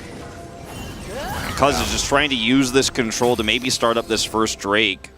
The con is that it's a Chemtech Drake, but the pro is that it won't be a Chemtech Soul if you stack these, so... Yeah, I wouldn't recommend Chemtech Drake. That's not that's not what I like. As Juhan's coming in, and BDD not going to have to flash or anything. Event Horizon comes down. But that's just, I guess we're pretending it's a zoo. Putting the monkey in there. Bit of a petting zoo, you know? Yeah. I've never been to a petting zoo where there's monkeys. Although I don't think I've been to a petting zoo for about 30 years. Yeah. Maybe they've changed. You know, maybe they've evolved. It always feels like it's going to be fun when you go there, and then you get there and you're like, man, it smells bad. You know what I'm talking about? Yeah. You're like, I'm really excited to pet some deer. And then you're like, ooh, it stinks in here. That's the petting zoo rhyme, I'm pretty sure. Yeah. As Rascal does have Juhan coming up. Exactly. Keen just going to press that dominance button to see whether he can escape this. Counter-Strike does manage to get the stun, but Keen's just going to turn it. That's a solo kill in a 1v2. And he wants even more. Exactly. The dominance is coming through. Juhan, he's not a warrior, and he's definitely not a trickster. That's a 1v2 double. Straight up 1v2. He's like, I'm not taking my third isolated death. Are you kidding me? It's not going to happen. He is 20 CS up now, and he's just going to take the free back. Probably could have gotten some plate gold here too, but he's not even going to mess around with it. He's just going to get the back as soon as possible and start putting the pressure back on. The recency bias inside me wants to change my best top vote, but I don't think I can. I put him, I'll tell you guys, it's going to come out publicly anyways, I put him as number 2. Oh yeah, me too. Okay. Watch this play here. Rascal is so low, he's trying to bait this because the Wukong is here. Keen instantly identifies, okay, Wukong's here, I'm going to ult and actually try to kill this Jax, because if I can kill the Jax, I have enough damage to actually kill this Wukong even through Cyclone. He has plated steel caps. There's nothing that Juhan can do. He body blocks him here, and the dominance just burns Juhan down. He just instantly reacts, comes on, and all-ins the Jax that took so much damage. Keen, what was that? Because, I mean, he just is like, I win this. He's baited me too hard. He took a bad trade. I can actually win the 1v2. He just is not afraid for a second. This is going to be like the largest crocodile ever, if Cuz actually comes up towards the top side of the map. Because I think while we were watching that replay, the Rift Herald did go over to KT. The Ruthless Predator comes in once again as the Iron Spike Whip is going to be used onto the Jax here. Not going to be throwing down the Rift Herald at this point in time. And of course, I mean, that'd be unfair, to be honest. And remember, too, in terms of narrative, this is Rascal's old team. Like, he played on his team last year and was a huge part of KT Rolster's late success in their first playoffs, since franchising, of course. And now he's looking at his old team and going, man, Keen took my spot, and he is just obliterating me in this matchup now. Yeah, aiming, of course, was right there alongside Rascal in that moment, facing up against one of his former teammates, 2 of his former teammates from different times, 3 actually. Oh man, he played with Cuz, as well as BDD, as well as aiming.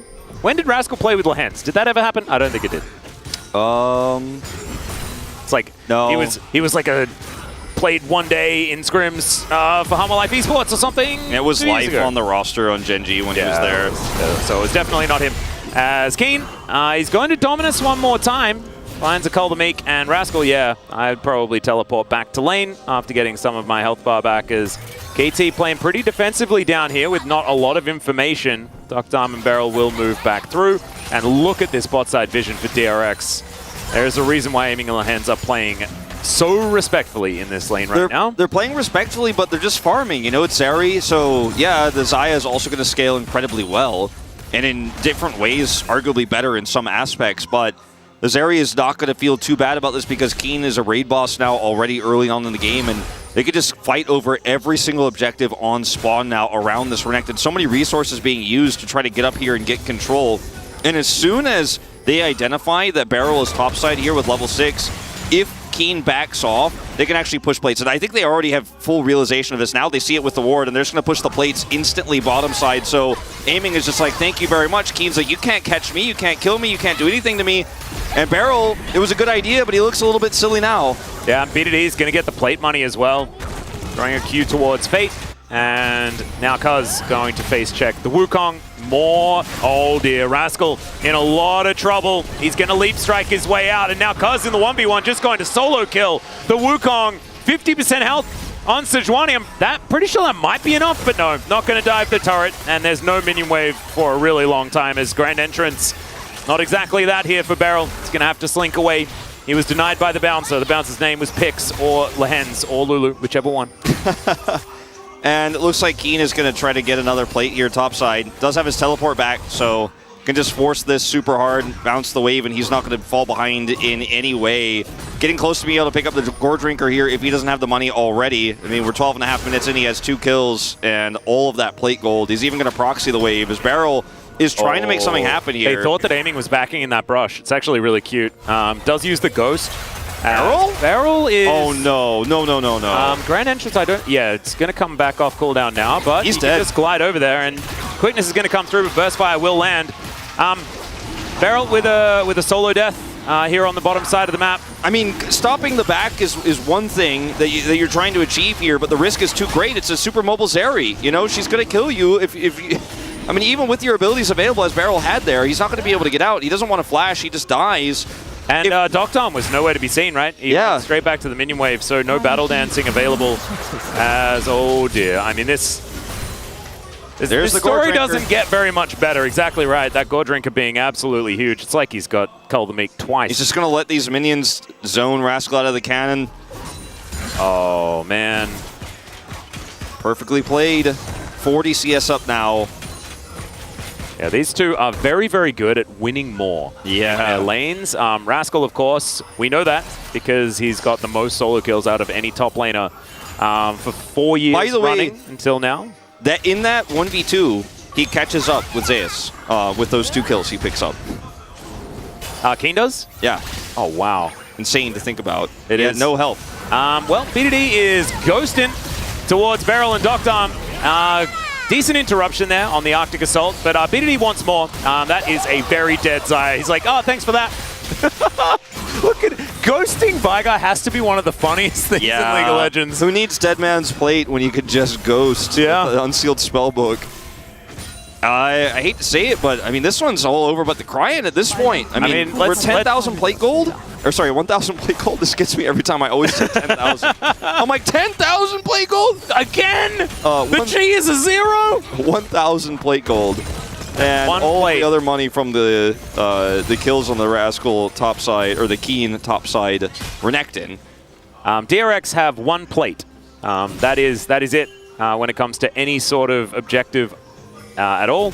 And it's a Hextech Soul. Azeri's in the game, so the likelihood of Hextech Soul goes up. That's just how it works, I'm pretty sure. And Beryl here is just caught by Sejuani ult as the Battle Dance tries to protect Duckdom here, but Cage comes through. And Beryl did the best he could there to try to save him, but eventually he's going to get caught up to by this ghosting Veigar in the event horizon. Just waddles over there and grabs that kill. Waddles very quickly, of course. It's a sped up waddle. As here it is, the Rift Herald going down will be picked up by KT. Perfect game still on the table. So we are going to be commentating this game now for whether or not it's going to be a perfect game. True. DRX not looking like they're really finding too many angles in this one. We can talk about things like, you know, split push win conditions, range advantages, blah, blah, blah, but this game is snowballed so far out of that sort of relevance, it's really not going to be likely, as that is Cuz just ulting once again. He does this. He does like to tempo up by himself. Yeah. It is a thing. Keen is he can do proxying anything. a Talia, and the Talia is like just fine. She's actually up 20 CS. She has a Leandries and a stopwatch. Merc treads. He just still can't actually challenge this Renekton barrel. I mean, if Keen like slices over the base gate and just like stands in the base of DRX, I still think that he's a problem that is going to be very difficult to deal with. Yeah, I don't know if that's solvable. Yeah. And you talked about the side lane angle for Rascal, but this far behind, it's just not. No, it's not a thing. And Talia can't deal with this threat right now. She will eventually be able to, but by that point, who cares? And now Veigar is given a side lane where he can actually just freely stack up that AP, and he's got a Rod of Ages working out here, and KT just need to continue to farm here for 90 more seconds till this Drake comes up, and there is no team fight that DRX can even hope for. It doesn't matter how good your Weaver's Wall is. Nope. It's really, really difficult.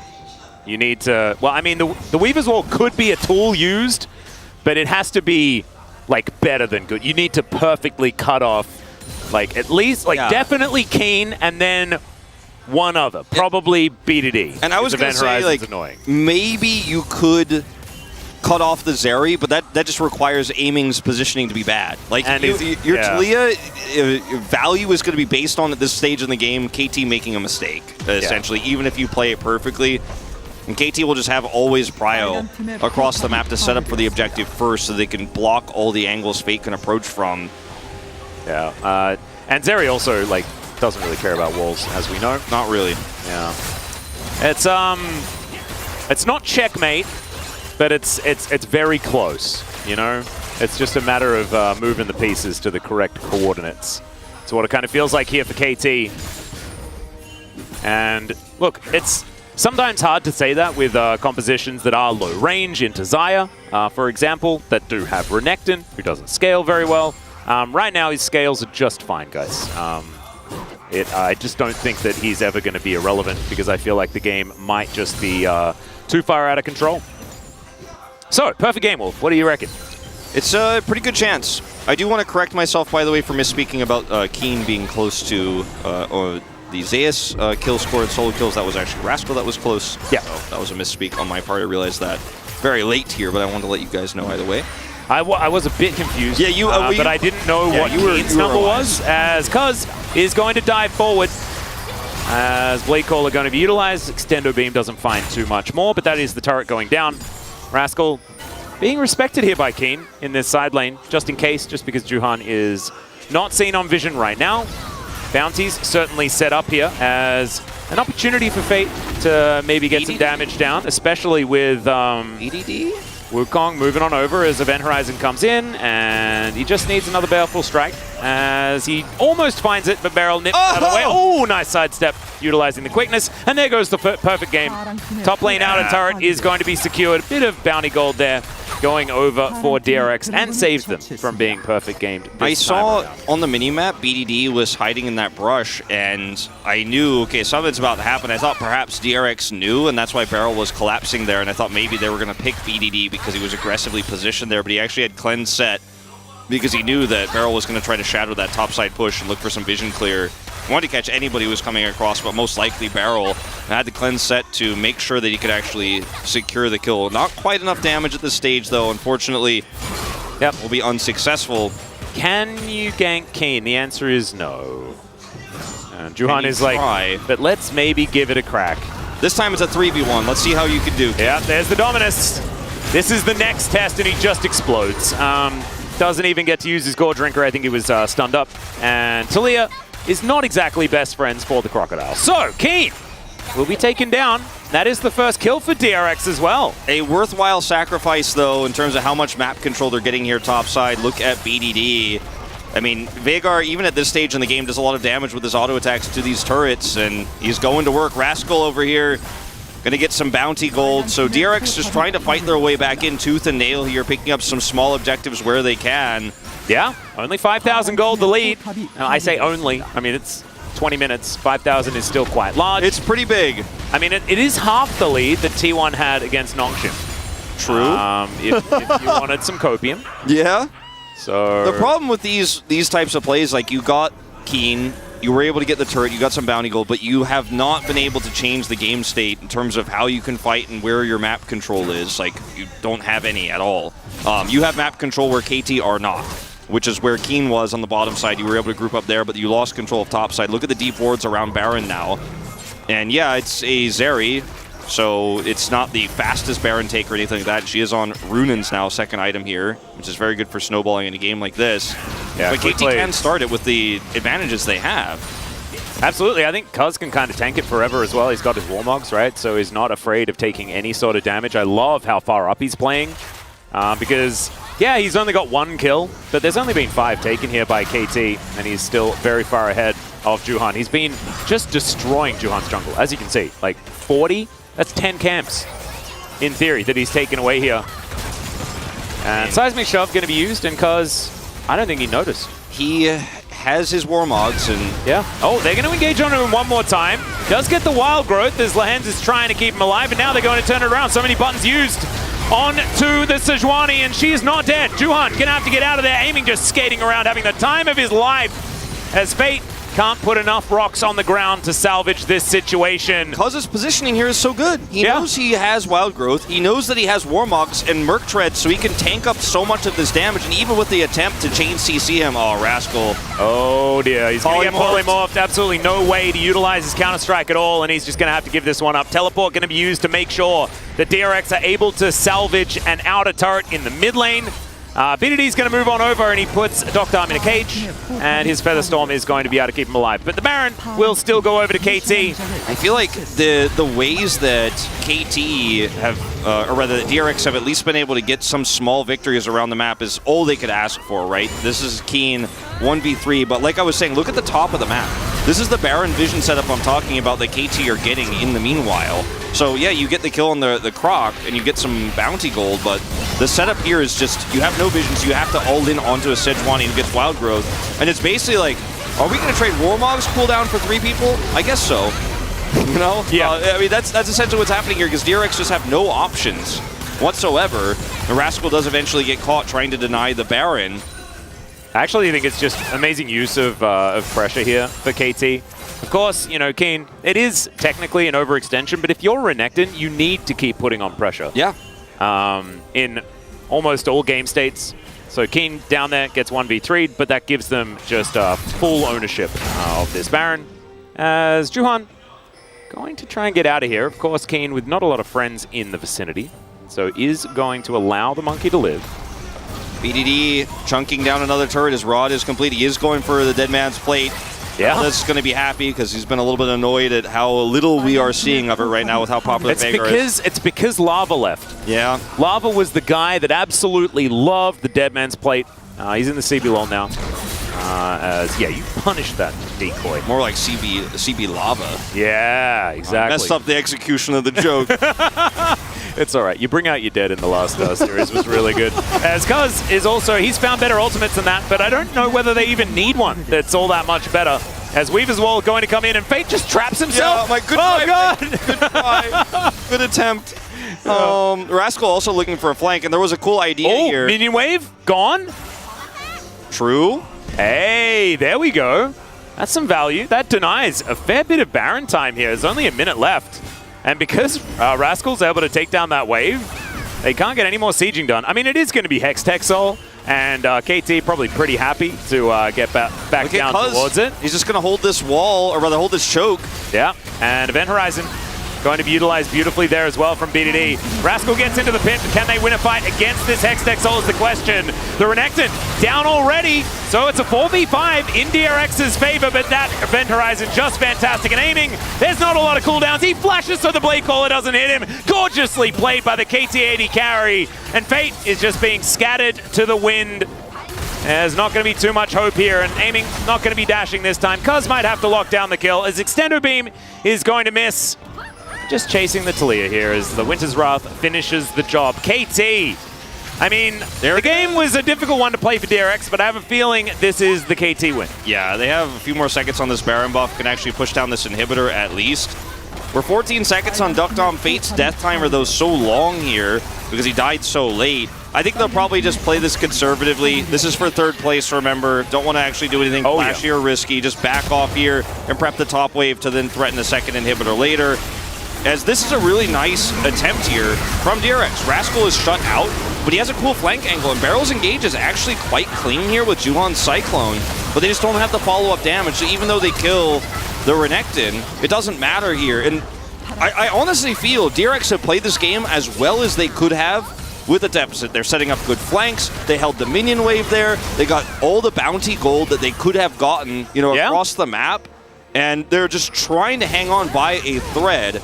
Because like, Xayah will scale later. Maybe we get some picks with this Talia when she's online. Oh, that's a Glitch Prison, and we were trying to give DRX a little bit of credit. Juhan, as we come out of the replay, is going to get obliterated. Aiming now just going to unlock himself.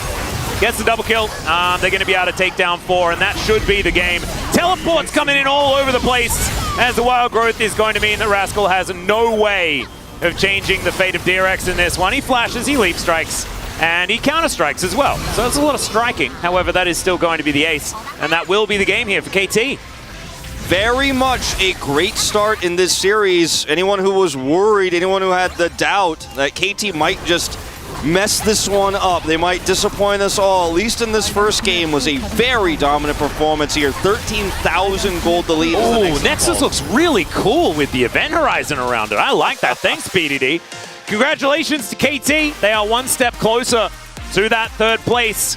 And what was such an exciting matchup in the top lane, Keen versus Rascal, the Renekton into the Jax matchup, two masters of the opposite side of this matchup. This ended up being Keen winning out big time, and then that failed dive, the gank rather I should say, coming through from Juhan where he 1v2'd. It was just the end of the lane, and then Veigar was winning mid, BDD has full control, bottom side, Barrel wasn't finding anything, then he overextended trying to stop a back. And there just wasn't really any angle of attack here for DRX all game long. I think they made the best of a bad situation, but KT once again, a clean start and a solid finish. It absolutely was. I really liked how Aiming played that game. I actually think that Zeri looks so much better when the game isn't about her, right? It evolves into a game that is about the Zeri. If you are very good at playing defensively in a Zeri lane and you've got like players popping off like BDD, like Keen, that's when Zeri looks good. And KT utilized exactly that style of composition. Kuz also having a great game. Honestly, this is a really good look for KT. And honestly, not that bad of one for DRX. Yeah, they got kind of smashed this game. But I don't have as much criticism as I've had for them in other games. It was one of those games where it felt like Aiming was channeling Damwon Ghost, right? He's just going to sit in the lane and play weak side and scale up and then do massive damage later, while everything is about the top side. Everything's about Nuggery Keen in this case. But it really did feel like an old Damwon game in a lot of ways. BDD kind of being the glue that holds it all together. Yep, just a tier diff, man. Yeah, all the shenanigans around that top side, it does feel a little bit like vintage Damwon. But ladies and gentlemen, this is the best of 3 series. We'll see whether KT can lock in that third place with a 2-0 or whether DRX can bring us to that clincher. Pretty excited if that could happen. But it is break time, and then it's the space afterwards to break it down. We'll see you there.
할게.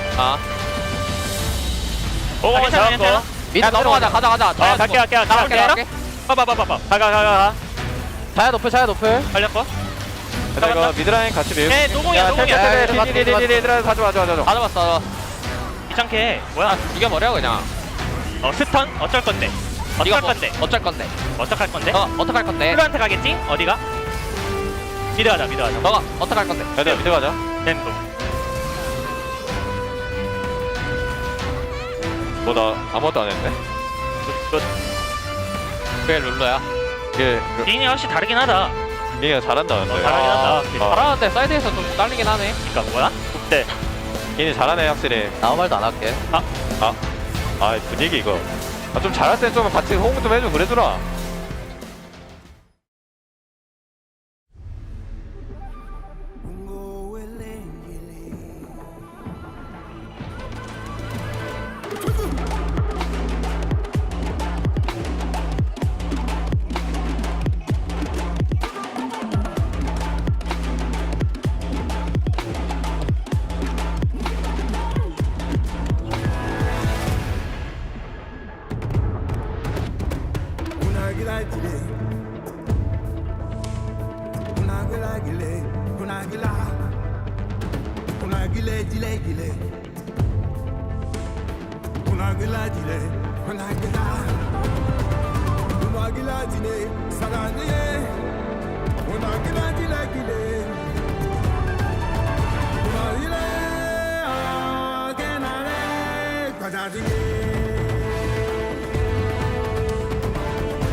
Hello and welcome back to The Space. I am Sil Valdez and still joined by Ox here, as that was game number 1 of KT versus DRX. A pretty straightforward one, as it started off with some nice leads early on for KT, and they were able to roll that into a victory. Start us off with the draft here, Ox. What do you think about this? I wasn't a huge fan of the Zeri first pick, because I feel like there's lanes that can counteract that and punish her. Obviously, she has short range.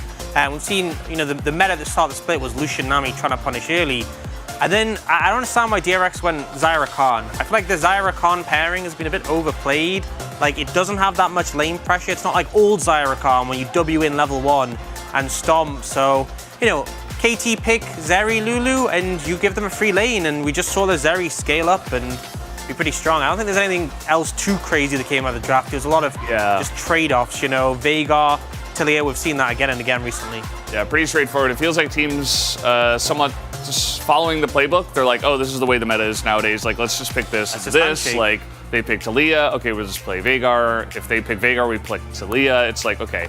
A little bit boring, but yeah, the Zeri kind of getting through lane for free. And we've seen other teams like Gen.G, prioritize the Zeri. They're kind of going with more of a tanky front line, like a protect the Zeri composition. Not necessarily what KT were doing in this one, but still able to make it work. I feel like if they bring that Zeri into you should go for something that can either have the lane pressure, like can poke it out, or you should go for something that has like all-in pressure to try and find kills and skirmishes. But I think if you take the Zyra Khan, you're like, okay, see you in the late game, and who's gonna win? Probably the Zeri. Probably the Zeri, and turns out that is what happened. But we did start off with some action in the top lane as Keen, he bought plated steel caps and said, come at me, bros. Yeah, so interestingly enough, on this new patch, plated steel caps, a few effects are now reduced by it that weren't before. Wukong Q is one of them, so actually making a difference in this fight. You'll see that Wukong Q there did basically nothing, and the Renekton with the ult just kind of stands on him. And this is a zero AD Renekton, only has, AD from runes, like Conqueror being stacked up. That's enough, right? You're tanky, you've got your ult running, that's all you need to do, but spectacularly played, and the way he baited out the stun and managed to get out of the range of it, really, really well played. Yeah, just a lot of things. Keen playing it really well. As you mentioned, it's Renekton always does well in 1v2 situations, but plated steel caps into AD top and AD jungle means very that effective. You're going to survive, and that he did with the Dominus. We can get into the second replay as well, which is just kind of capping this game off. They win a team fight in the enemy jungle. Yeah, I mean, let's be real, this game very quickly snowballed in favor of KT. Casters we even talked about, will it be a perfect game?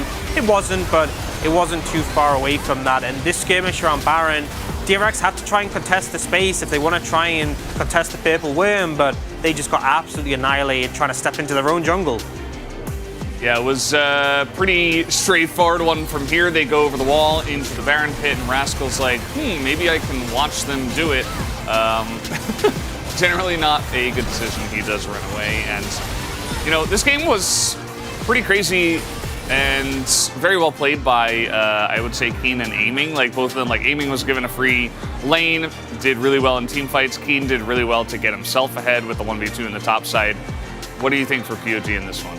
I went with Keen because I do think as much as Aiming played well, the game was kind of over by the time he was picking up the kills. That 1v2 happened early, right? There wasn't really a significant lead, so credit to him. But I think honestly, everyone on KT played pretty well. So I think it's harder in these games. It's a complete stomp in their favor. Absolutely. Well, DRX did select red side, and they did not put in any subs, so no Croco this time around. And of course, Duck Dom will stay in there. So pretty interesting that they go for the red side, and we'll have to see how they do utilize that. But guys, we do have the POG ready to go. Let's see who does pick it up here for game number 1. It will be Keen on the Croc after all. Yeah, I mean, the 1v2 was spectacularly played, and again, you make plays like that when the game is at an even state, rather than when it was snowballed further, and it's obviously going to be impressive. The confidence to go for this, and we were talking a lot in the cast about the solo kill records and how Rascal has managed to maintain that for so long, and this wasn't even a solo kill, it was a 1v2. Yeah. Ends up being 2 solo kills. 2 solo kills on the tracker. And he played in the team fights really well too. He used that lead, and Keen has really blossomed. I want to use the word blossomed, but he already is a fantastic top laner, and he's come back into his full blossoming form, and that's really awesome to see. Yeah, I think it's safe to say after the KT start of the split wasn't too hot, but when they found momentum later on, Keen was a big part of that. did have 1 vote for the jungle as well. You know, he won that trade against Juhan in the jungle at one time. That was good. He did. On a Sejuani as well. Yeah. Wow. Either way, guys, we are done here on the space. Let's go back to the casters for game number 2. Thank you very much, gentlemen. Yeah, the cuz vote's a bit weird, but the aiming votes, I thought there was going to be a few more of them. I think that whenever there were team fights, he played extraordinarily well, but Keen did run this game almost entirely. I only find the Cuz vote weird because there were 2 significantly better choices, but like Cuz played an incredible game. I thought his positioning was so good throughout the later parts of the game. I think part of why KT didn't falter even slightly was because he was doing such a good job of blocking choke points, pushing vision out, making sure that if they engaged onto KT, it was always into a Sejuani with Warmogs who was just going to be able to walk it out and then come back in with full health a few seconds later. He soaked damage really well. Yes. And like, I mean, again, I think a lot of this comes down to knowing your limits as Sejuani, knowing your positionings. You know, some of those tempo ults we were kind of joking about for him, though. You know, I mean, these types of things can get you further ahead. I'm not surprised by DRX picking red side for the reasons we discussed in game 1. They picked it then, and they'll do it again. I think that they got what they thought was the answer to this Renekton. It didn't work out. I think we will see some changes. I hope we do. I think that things could definitely be switched around. I don't expect the bans to change, but I think that, yeah, handshaking bot lane with Xayah Rakan, especially when you pick Rakan with Zeri face up, like, you're just never going to be able to create any real advantages there. Like, maybe you go for, like, some more crazy Rakan lane with, like, a Kai'Sa or something like that and try to dominate mid-game instead. Like, that could be a theoretical option, but I just don't, like, I understand Beryl has had better games on Rakan than other champions, but you really do need something that can get things going a little bit quicker. I think the Wukong as well is something that can't affect the game as early, and we've seen Juhan, when he does get his hands on the Lee Sin, which has been banned away once again, he looks fantastic when playing really early on. I feel like some of his early pathing decisions are actually kind of really, really cool. Yeah, he's been very good. I think he's been significantly better than Kroko this season, which is why he's stayed in. And in this final series, they didn't even sub-Croc win for a final game. That's world champ diff. Yeah, I guess so. And I actually think KT, like I said, I expected them to go Karma first pick and just play very boring and play how they've won all season long, but I think they're going to first pick Zeri again. I think they're just going to say, I'm doing that, and I don't care if you have a different answer or not. You're the weakest bottom lane in the LCK, and I don't care. Yeah. I think this is the way to do it. Show as little as possible. They're thinking about banning this area, I think, potentially here. Well, Elise ban the Elise again instead. Yeah, so Elise was banned in game number 1, but it was actually the last ban on KT's side. They noticed that the Caitlyn hadn't been banned away yet. They don't want to be priority picking it, and as you say, if it ain't broke, do not fix. And so Zeri going to be first picked one more time. I agree with your sentiment, and also the sentiment of Ox there on the space about how the Xayah Rakan isn't the best way to punish this Zeri lane. We've seen a lot more aggressive ways to handle this. I mean, there's the Draven lanes, there's the Lucian Nami, etc. But if you can't pilot it, maybe just stick with what's working, as they'll actually pick away the Sejuani here. We'll still see the Rakan lane. There's going to be a very different jungle setup here for DRX this time around. Yeah, I kind of like it. That being said, they haven't locked the Rakan just yet. Yeah, I would prefer it if they didn't, but I think they identified that the bottom lane wasn't really the issue, and it didn't colossally fail. I think the top side of the map is where things really started to go wrong. KT played around it nicely, and priority picking Jace, much better. Jace doesn't lose a lot of matchups. Yeah, he gets prio in like 90% of the... when you press the top button, the top tab, to select top champions, he wins most of those. Yep. See what KT want to respond with here now, because if you don't end up getting... Like, if you're interested in playing the Kennen, you have to lock it in here, potentially. If you want to try to play around Keen's Camille or something like that, I think you could save that for a little bit later, because we have seen KT just play topside with these, bottoms that are not really easily dove. Like, I think if you play aiming bottom side here with something like even this Vi, you're like, oh, okay, I'm going to be fine down there. Doesn't matter what lane DRX is going to play. Maybe you could try to play strong topside around Keen. KT really one of the only teams that does that, and did pretty consistently with picks like the Camille. Yeah, Vi going to be taken away here. So, Cuz with a lot more single target lockdown this time around, there is a lot of commitment involved. As Fate thinking about just the Xayah by herself. No Rakan because KT will ban it away. This is the problem with picking solo lanes on red side here in the first part of the draft. You split your AD carry pick. You don't get to have a counter pick here. But they don't want to show both solo lanes, because if you pick the Jace, you prioritize that, but you lose counter pick on red side if you pick both solos. If you pick one half of your AD carry pool in a meta where AD carries kind of come as a set with their support, you no longer get the Rakan. So that's going to be banned away from them. Yeah, I already wrote it down. Yeah, it's pretty obvious here. So while I do like the Jace, it's face up here. And there are answers, there are counters.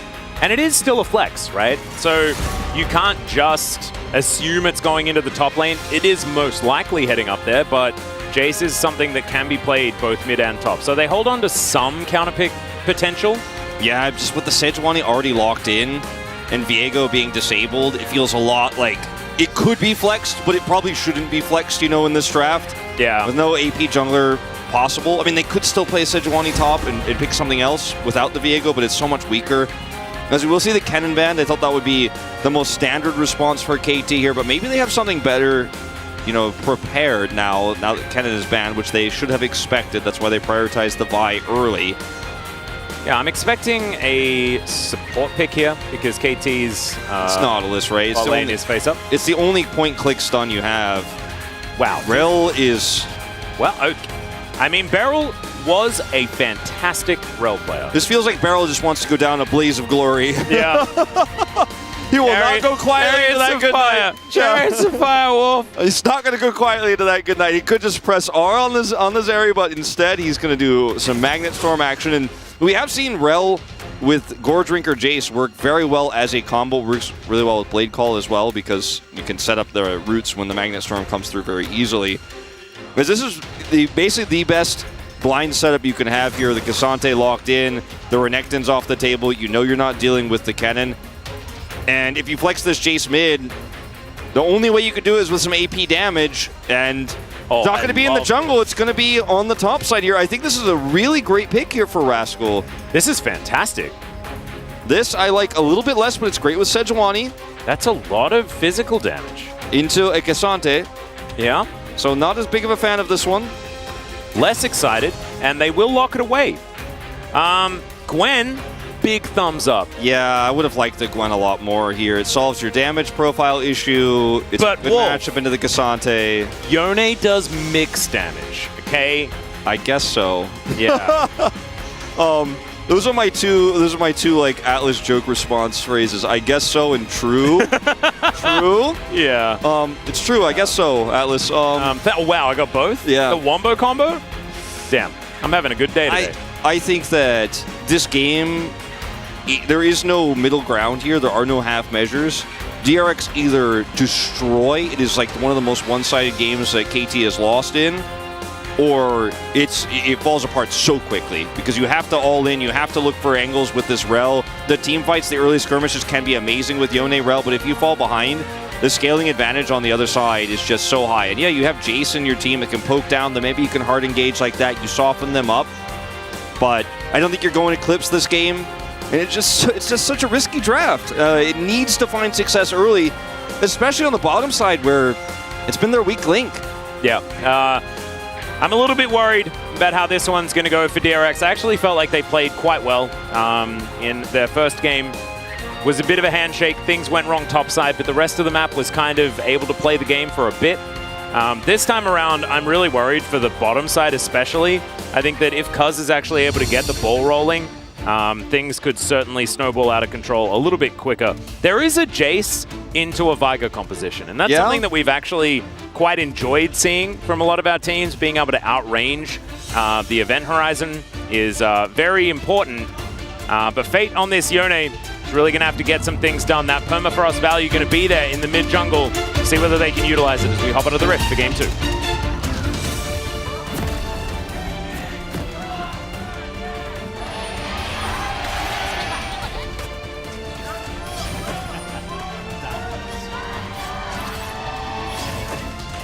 All right, here we are onto the Rift for game number 2. See whether DRX can utilize this Rel. cantering into a game near you, crashing down into the brush. As I liked the vision toggle, because it just looked like the the horse just disappeared into the bushes. Lehens to the good old walk away slowly strat. Yeah. BDD with some first strike value early in the game. Early gold lead over his lane opponent. Mm-hmm. Reminds me of Blue Harvest. You remember the Star Wars parody, Family Guy? Oh, yeah. I just didn't know what it was called, but yes. He's listing lazily to the left. He knows some maneuvers. Yes. That's kind of what Lehens just did there. Well, I think your point about Jace having the poke and the range advantage here with a low-range AD carry right into a composition that wants to kind of hard engage with this Cassante and the Vi, and then leave the space open for the Zarya. If she ends up taking some damage from that Jace, then the engage becomes so simple for DRX in a lot of ways, because you're like, all right, soften them up with Shock Blast. Probably Gore Drinker game here for Jace this time around, but you still soften up a little bit, then Fate comes in, Engage comes up with Juhan, you get Permafrost value, you have the follow-up with the Xayah, who can just kind of force her way into that fight and get a good Blade Caller because she has that ultimate available, she has Ghost. But you're also doing all of this into one ability that is so good into all of it, outside of the Jace, right? The poke you talked about is real, but everything else is walking into Event Horizon. And it's not going to feel great. It's not going to feel good to crash down and try to Magnet Storm, and BDD could just put up a cage and say, all right, well, that's the end of your engage. Yeah, BDD Thank you very much. also has first strike this game. Yeah. Just because he doesn't care, I guess. Well, he should be able to get a lot of advantages in this matchup here early. Doesn't feel like he really needs to use the Unsealed Spellbook in this case. Yeah, having a pretty good time, as we can see already. That Baleful Strike is going to miss. You could blame a Caster Curse, or just blame the fact that BDD was throwing him out there. Lands that I mean, he's just, all he has to do is continually Q Fate here from levels 1 to 2. Now he has 3. Could actually even set up for bigger damage if he hits a cage. And Fate just has to respect it. And the other thing is, you're playing Yone in lane, where you have to go back to your soul if you actually unbind. And it's really easy to cage that, as it turns out. Yeah. So I think those are the main reasons why he went first strike in this game. Yeah, I did really enjoy the Vigo counterpick into the... hang on, wait a second. I'm just thinking to myself that it could have been Jace mid, Gwen top. Yeah, Gwen, no, that's the thing. That was so much better, I feel. Yeah, Gwen is so good into Cassante, especially now. We've seen it across the LCK and Challenger. I think a little bit more in Challenger. And with some other mid laners, you know, at the bottom of the standings who have less experience, like Fiesta, for example, or even Call Me, like, well, how comfortable are they playing Jace mid?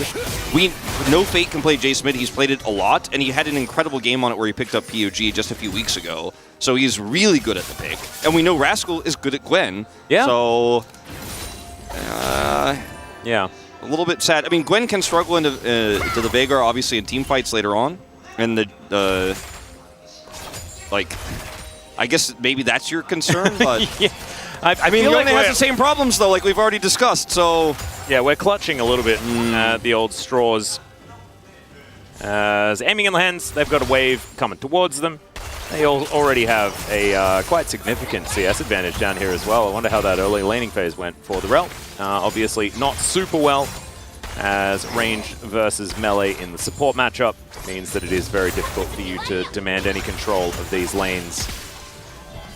Glitter Lances just flying around, Lehens just having a good time. And while it's not a massive advantage or anything like that, at least Beryl and Duckdom are putting the pressure on here in this lane. Yep. And that so far is going well. No errors from Beryl. You know, when you make a mistake in baseball, like you drop the ball, you know, or mess up a pass or something like that, you'll get an error. Yeah. That's like very rare, but for Beryl, it's very common in lane to see an aggressive mistake. As here we go, that's what I'm talking about. Okay, Dark Matter does not land. Level 6, not yet there for BDD, so not able to throw down the Primordial Burst. Because comes in, gets a flash. And BDD just living his best life here on this Vigo. Looks like he's having a great time. He really is. Fate will be able to catch this wave. BDD doesn't have any more mana. Just take it back here. And, you know, Lehen's just going to try to stay over here and hold this wave. Some pressure on Beryl. Not going to be able to hold it very well, of course, but just hang out. Yep. Beryl just eating autos over and over again. There's the polymorph as they just dive on top, and I think Lehens is just dead. Yeah, he is. That was a Lehen's error. It was. It was definitely a Lehen's error as Flash comes out from Beryl. Cuz not going to follow with his. And is looking for a bit of a wraparound. With no Flash now for Beryl, he is kind of a sitting horse. If Cuz was closer, I liked the idea. I respected a lot from Lehen's, but unfortunately he was not. And Beryl's like, I'm going to get you. Yeah. I'm going to crash down.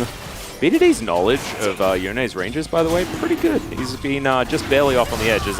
Okay, Cuz, not sure about this one. Permafrost, he is able to get himself over the wall as Event Horizon not able to stun up Juhan, but Fate just dives on top of the Vega. And some KT-ism I was coming out gonna here. say, this is the point in time where I would like to remind everyone to keep your seatbelts fastened. Yeah.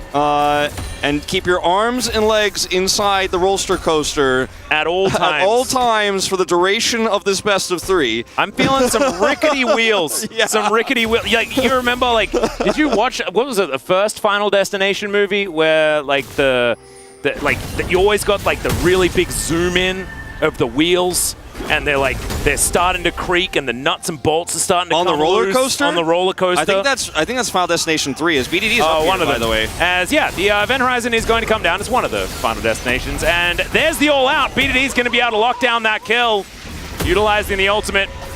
Fate now coming on in. I don't know whether he's going to be able to do too much here, as he's taking a lot of damage from Keen, who's now just going to go in, and so dear. There's that Event Horizon that we were talking about. He does ult, as Keen's able to lock down the kill, and now Juhan, can you actually kill either of these very low health members is the question. Oh my goodness, the Baleful Strikes are coming in. He avoids the Winter's Wrath, and now Juhan might die as well. The Flash has to come through. I mean, oh God! If you took the nameplates of Keen and BDD here and told me it was Zeus and Faker, I would have believed you. That was a T1S play. They're was actually sick. forcing these fights that don't look good, but actually outplaying their opponent so incredibly well. This is what we're seeing from our top LCK teams, is this level of coordination, as we are going to watch Beryl here on the punish. He's like, Goes for the crash down here, Ignite is out, and that's a kill.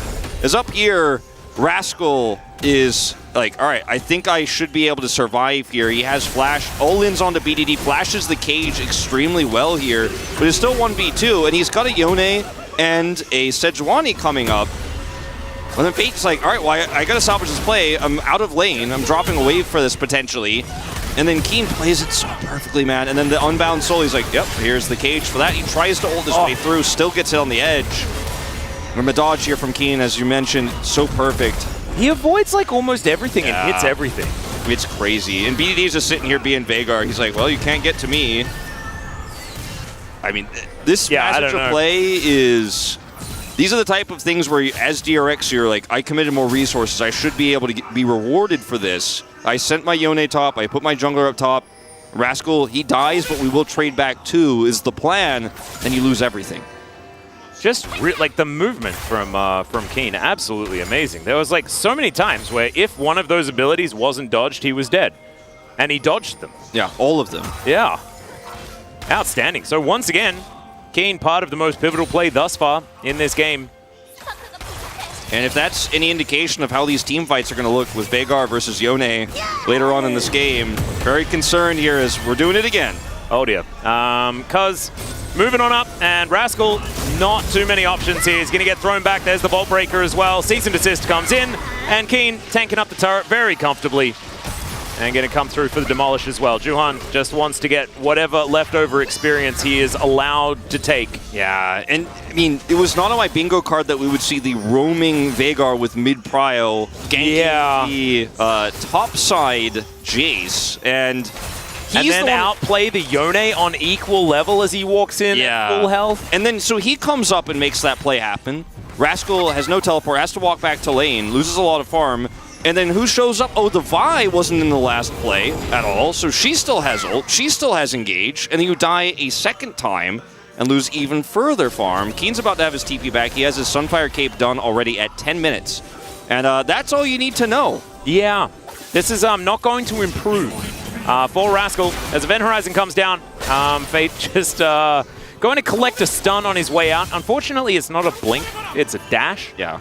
And so if you're either inside it at the beginning or the edge of it is on top of the Unbound Soul, like, Unbound Soul is almost an illegal button to press if you're just, like, in lane and Viger is kind of in range of you. It's very difficult to play around. Yeah, all you have to do is put the cage on the line that is drawn between the body and the soul. Yeah, and cross the line in some way or another. But if you use it at the end, you'll get the maximum duration, which is what BDD did in that last fight on the top side. This time, it just stuns him so he can get the trade the way he wants it. It's not looking great across the map here. No. Beryl does have a lot of engage opportunities. He has done some crazy engages in the past. Fate takes an exorbitant amount of damage. I would have rather seen his Jace. Yeah, me too, into the man. Where you actually have a matchup where you can do things. Well, Juhan is looking for the gank onto Kane, who is, all right, going to go all out onto the Sejuani, looking for an escape angle. Finds a nice double Q as he does manage to unstoppable the ult. That was actually so sick. The Unbound Soul is going to get Fate out of there, and Keen is unkillable today. He just made it look like the Sejuani ult is a plaything. Like, it's not... Yeah, it's not even jail. He just paid the bail instantly, man. Wild Growth, Magnet Storm, all of the stuff is aiming. He's going to have to flash, get himself out of the way. Does do so as Lehens shields himself and says Skippy and walks away. Good throw, Juhan. Yeah. I mean, he caught it. Throw it to me. Yeah.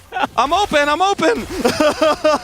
Oh, man. That was just so beautifully played. I mean, Buffering it straight into the ult, gets out, no problem. Only had to flash to survive. Sometimes Cassante things happen, and we're like, oh, it's just Cassante, and it's annoying. But I mean, that was some Keen moment as well. There was some Cassante mixed in, right? Keen Sante. It might be the point of the match for playoffs. Yeah, a bit of Keen Sante action.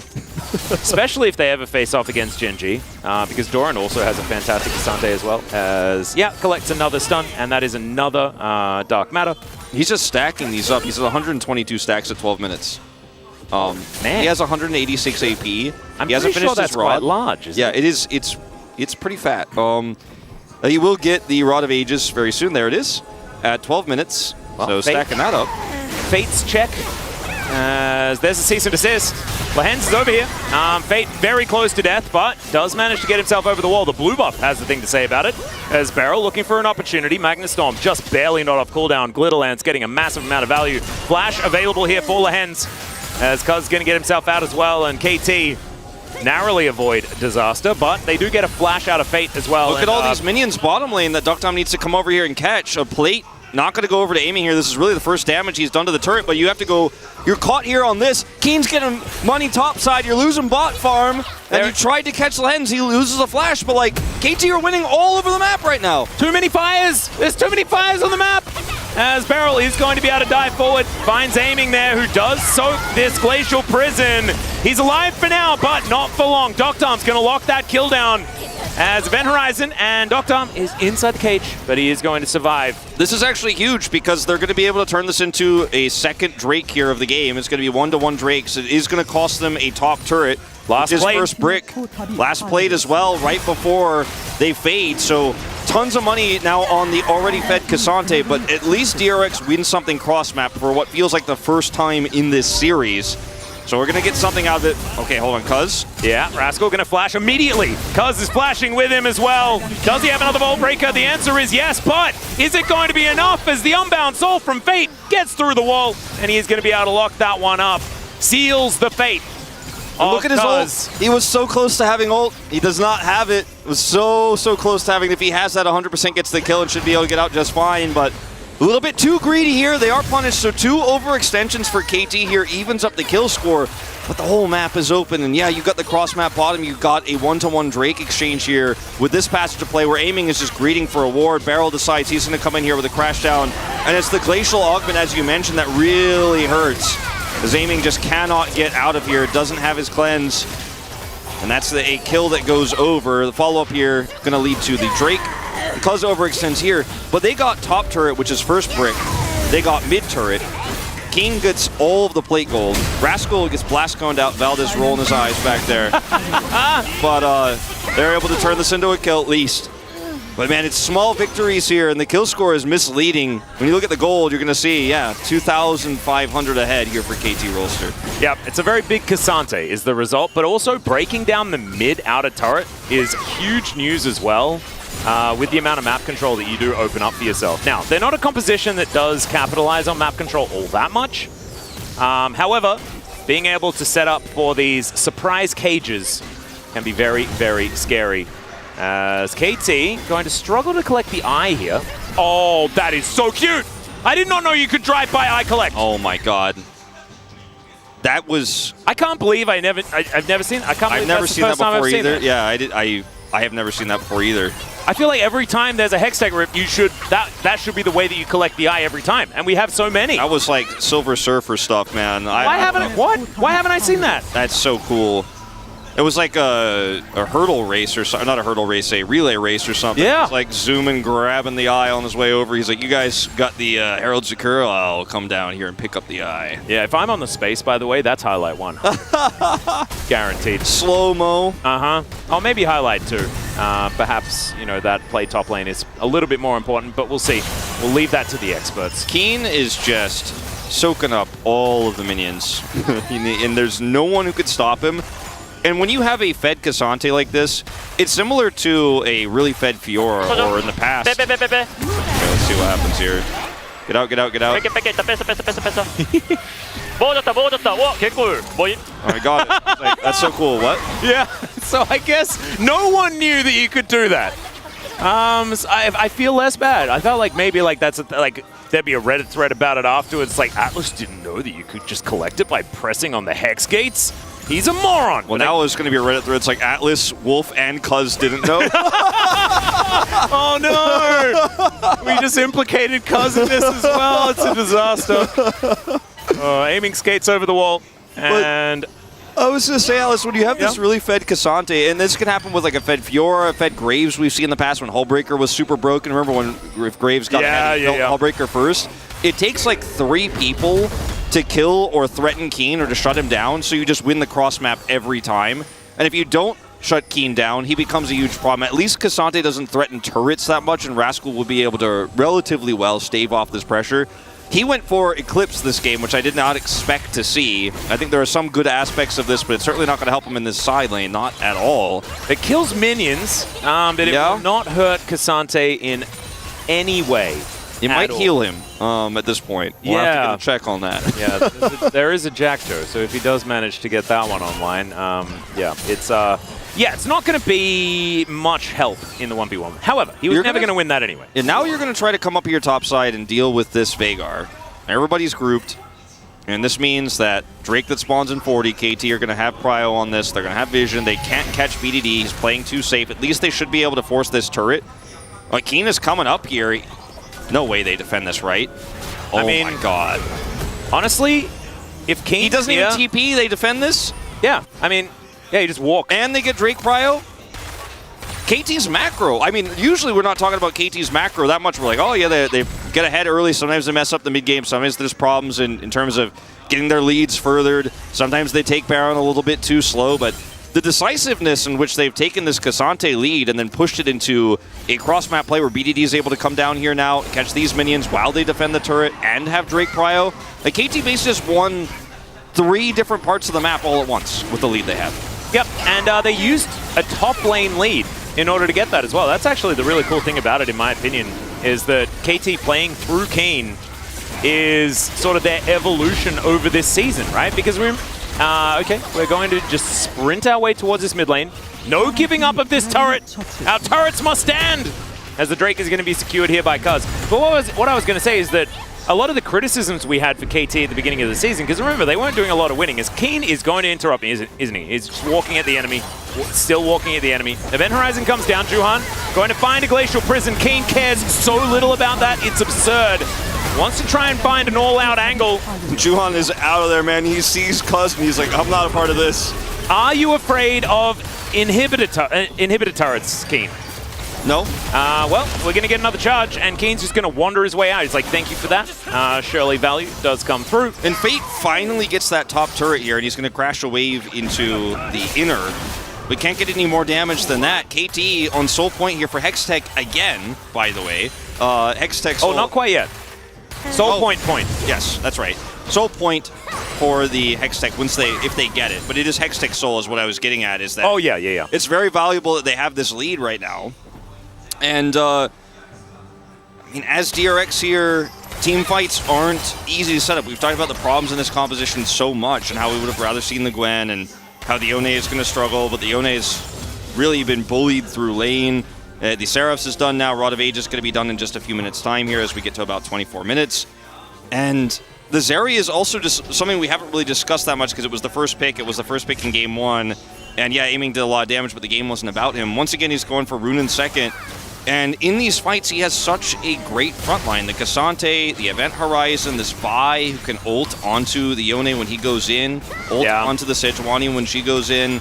It's just, honestly, I think the draft here from DRX is very weak, and if you do better than this in the early game, if you don't fall apart and collapse, we can have a conversation about what it does, even though we don't like it that much, but we don't like it, and it's behind, so, Yeah, and it's not even necessarily that I really hate it, but I just feel like it could have been so much better if it was that Gwen. I feel like that really does help you out in these 1v1 matchups. And I don't think that this Cassante problem that they're having is going to be as large. However, the Cassante not actually farming as much right now. You can see that Rascal has been able to catch all the way back up again. And KT able to now put their focus towards this Baron. Keen doesn't have teleport and is in the bottom lane. So KT going to have to play a little bit carefully here, especially Rascal having that one available and is also moving towards his mid lane now. Dr. Arm does have his Quick Blades done. Yeah, I mean, you've got the Muramana spike hitting very shortly here for Rascal, who does have teleport. I mean, this is going to be a lot of extra damage coming through on this Jace. And contesting for neutral with the Eclipse build is going to be very valuable. Yeah, if you can hit the squishies, absolutely. Yeah, if you can hit those. And like, it's not great inside, it's not great into Cassante in general, but there's a way for this to work for DRX.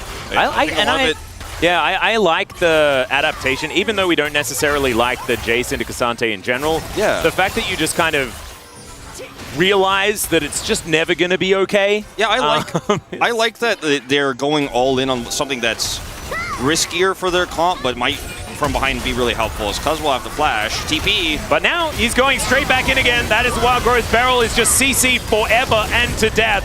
As Keen diving on top of Juhan, they want to take down this jungler, and I think he's just gonna die. Does get polymorph for what feels like a universe of time. Universe is not a measurement of time. However, they are now going to be able to head over towards this Baron. And with Juhan dead, there's not going to be a whole lot the DRX can do about it. Rascal here now, but it's way too late. You've already lost your jungler. Where are you going? Oh dear, Fate is going to unseal the Fate, but Lehens is going to flash immediately out of the way of it. As the polymorph comes through, not quite able to activate the Event Horizon to get the stun, but it wouldn't have mattered anyway. As could be a bit of a shooting gallery here, but the turn from Keen is going to come through. He is not immortal, or is he? Never mind, maybe he is. Rascal's going to be taken down extraordinarily low. Cassante does die. I repeat, Cassante does die, and Aiming is able to get that extender beam over the top. The Baron has been picked up here as decent blade call. But BDD says, take a cue to the face. And I don't think Xayah would have liked that. That is going to be KT winning the fight. The coordination here for DRX is just so off. Imagine if Rascal had come over to contest initially. Look at where he is here on the minimap. Barrel is engaging here while they have a ward to TP to that the ward of KT is seen by DRX, and he can't teleport anymore because the fight is already lost, so he's just kind of slowly walking over. If they're all here for this, and he has the Muramana, and he actually hits that shock blast damage, and they can contest with a range advantage and avoid the Event Horizon as well as Duckdom has here. His ult was actually fantastic after the pick here onto Keen. This fight could have actually been on evener terms. Like, it could have actually been a fair fight. DRX might have had a chance to miracle win, but while Barrel is crash down magnet storming, their Jace is on the wrong side of the map, and they're kind of funneling into a choke. The coordination has to be better than this, and it's too late to talk about how things could be better, because this is probably your last game of the season, DRX. But I want to praise KT for their macro, for the coordination here. And yes, it's a weak opponent in DRX here, one that we expected would practically be a walkover. That's why we were talking about KT in third place so much yesterday, even though it hadn't been technically secured. I mean, I accidentally did. I just said that they were guaranteed third place, which was very rude of me, and I apologize. But they are DRX fans. They are just playing so well right now. Like, some of the macro plays here you could do against any team. Doesn't matter if it's DRX or not. KT are just pushing their leads better than they normally do, and it's a good look right before playoffs. Yep, I agree. It's a bit rough, and I also think that like that last play a little bit on Barrel, right? Like I just think that if you get caught out like that, is not going to work. There is a bit of a split going on here. 2 inhibitors are going to be traded for the bot inhib, as now aiming, going to cleanse, gets the wild growth. Can he actually get these autos to work out? And it looks like the answer is going to be yes. Beryl taking down extraordinarily low. Keen finds 2 with his Q. Very nicely played. Didn't mean to rhyme there, as Juhan's going to get stunned up. That's another one. And into the backline goes Fate. He manages to get the Zeri. That's real good, as we're base racing right now. Rascal actually does a lot of damage, and they're going to commit to it. I love it. We're going to see whether we can take this one down. All of the base damage is now on BDD, and the Vega, I think, is going to be enough to do it, as there we go, the good old Swift Pan. And that was a lot closer than DRX had any right for it to be in the end, I guess. I mean, the crazy thing, too, is KT have notably choked in these moments in the past, where a base race starts happening and then they panic and then they back and they lose the game. They actually don't make the decisive call. This time they make the decisive call. They know they should, in theory, be able to win this race with that Veigar AP, all that damage coming through the structures. They actually win it. This team has improved so much. Then they're peaking at the right time here at the end of the season. And we're kind of beyond the point of saying, I'm worried about KT, I'm worried about the roller coaster, like, will they disappoint us again? They just haven't disappointed us so many times in a row. Like, we keep saying, will this be the day they mess it up? No, and then now they've rocketed their way into 3rd place here. Their best finish since 2020. And 3rd place, man. Congratulations to Hirai. Sticking it out. Yeah. And finding that, because before, what was it? The end of last year, it had been 6th or 7th, right? Like, this was a team that was, barely in playoff contention ever. Won playoffs, too. Yeah, only one. Yeah, and this is after being our best hope at the 2018 World Championship, right? Like, that's the legacy that we're talking about. 2014 champions, things like that. Like, it's a beautiful story for KT to come back with a roster like this, with so many names that have been so close to glory so many times. That man being one of them. It's crazy, man, that KT did this, that they pulled it off, because no one wanted to believe. Nobody wanted to trust that they were going to cross the finish line and actually get top 3. Another 3 here. We got Lehens is now aiming, pulling it out, and it's one of those moments where KT is just this mystical legacy since 2018 of they're going to disappoint you, they're not going to show up, they're not going to do it when it matters, and they have done it. They have gotten top 3. We have to look at the facts now. We have to actually trust. And I guarantee you there are people out there thinking like, okay, well, KT, what if they choke against Live Sandbox, where they'll probably pick? I'm like, I just don't think we should predict that. I don't think we should even be worried about that right now. This team has just looked so solid.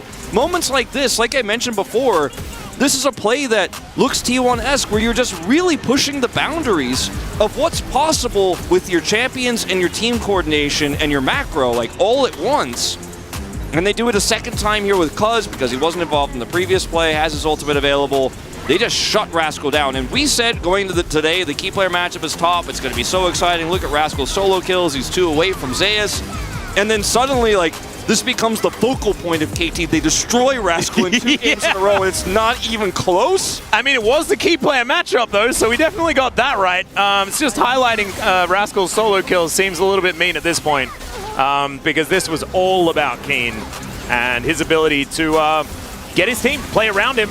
And when they do, I think this is the KT that we've wanted to see for such a long time, right? Like, we were talking about so many different types of KT evolution that's happened this year.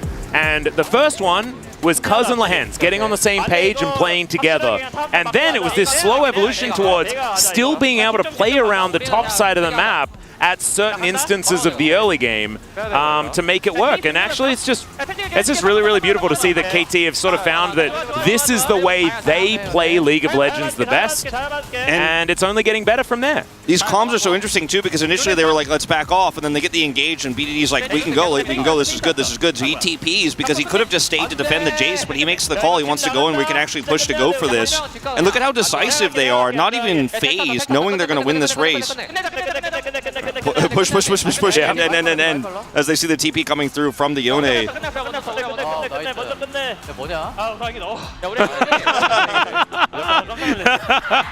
Love to see it. I think this team has gotten the full package. You talked about playing around topside. Keen, there have been so many meta changes to all of these top picks he's found success with. He's still finding success in a new meta on 13.5.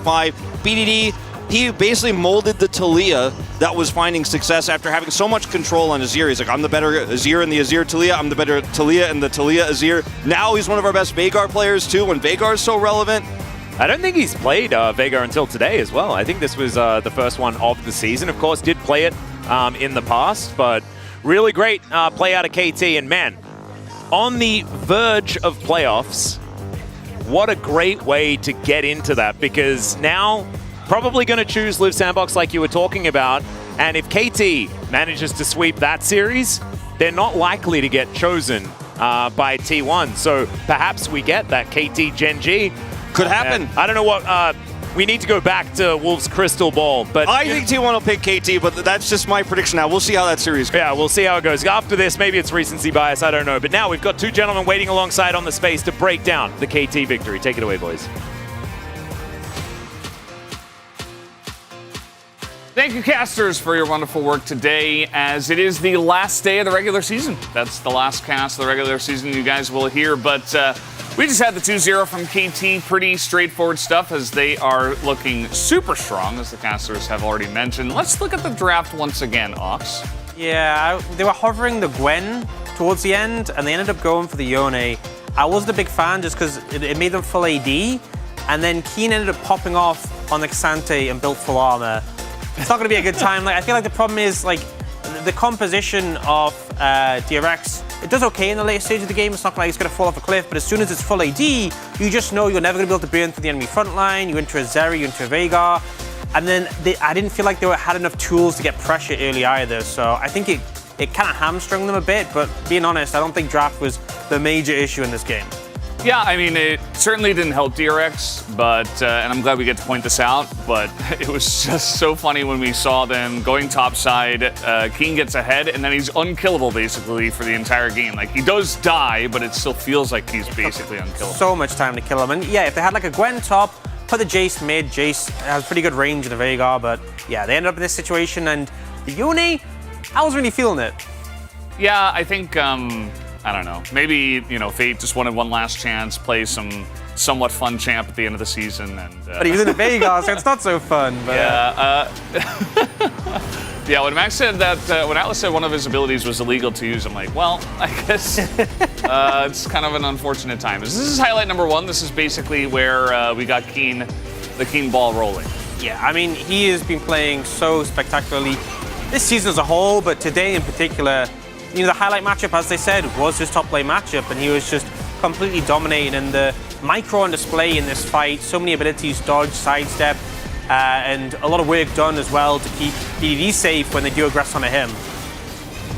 Yeah, it was pretty funny that through 3 champions, Keen would not die, BDD would not die, and eventually he does get away, but it's just ridiculous that this is even allowed. And like Wolf said on the cast as well, like BDD was just allowed to like roam out of mid lane and just stay in the top lane for almost a full minute. Like, why is that happening as well? So yeah, KT are just kind of doing whatever they want at that point, I think. Yeah, I feel like, you know, the Yone wasn't able to apply the pressure, and we've seen BDD, I think he's been quite active in a lot of his games, but in particular, it's crazy the Veigar, which is something you don't expect to see roaming. There's times he did in this game where he'll take like Spellbook, pop Ghost, and run down towards a fight. Here, he just walks his way over and it still works, so apparently just making the roams happen. And then he waddled away up to the top side. And we can take a look at the second fight as well. We really wanted to highlight just what happens when you pick all AD into Xante. He, well, spoiler, he doesn't really take damage. Yeah, it feels like he can just solo frontline and be basically invincible. It looks like damage should be happening, and yet it doesn't. So, you know, obviously that play sort of starts off, and then they move towards the Baron. And here he does, you know, I will say he does eventually die. He's not fully immortal. But the amount of damage he soaks, the amount of time he buys with these champs hitting him, these 3 AD carries who just don't do anything. Yeah. And eventually, you know, he's going to come out here and take a bunch of damage from Duck Dom, who had about 7 bajillion years approximately to take him down. They do eventually kill the Xante, but the Baron is dead. He had already tanked up, you know, insane amounts of damage, and that was pretty much the game, Ox. Yeah. I mean, I think once it got to this point, the game was just over, but obviously the early start was pretty spectacular. And KT, you You know, they needed a win today. They came in. They were very convincing in both games. Yeah, it's exactly the look you want before heading into playoffs. As guys, we do have the POG ready to go. Let's see who does pick it up. Will it be Keen or BDD? It will be Keen in this case, as he does get the double solo pod. I think both games, right? Really strong performances in that top lane, like just popping off in these outnumbered scenarios. And I think there's a great line said on Cast where the correct thing is being done by DRX in terms of bringing extra numbers. They're doing the homework, but they're not getting the right answer to the questions because they're just losing these fights, despite the fact they end up bringing 3 members. They're getting 2v3'd. Game 1, it was 1v2s. Keen's just been popping off. And I'm really happy that the season, the last game they play in the regular season, ends in this way, where like the really big game-changing play is the 2 solo laners from KT putting it together in the top side and dominating DRX. Like, not the strongest team we have in the LCK, but it really has been the major source of KT's power up, I would say. In my personal opinion, I think that Keen and BDD were always great, but they're really on form this season, and that's what allowed them to do it. As yeah, Third Media is really struggling today. Sorry, but everyone else is pretty. What can you do? I know we would see at least one vote for BDD, but Yeah. Third Media guys just like checking a random box. But what are you gonna do? At least he has a vote. I don't. Not much I could say about that. Of course, as is always the ways at the end of the season, guys, we will have full team interviews with everybody on both teams. So I'm really excited to see what everybody has to say about their spring season and all of that good stuff. So let's throw it over to Ji-sun for the translation.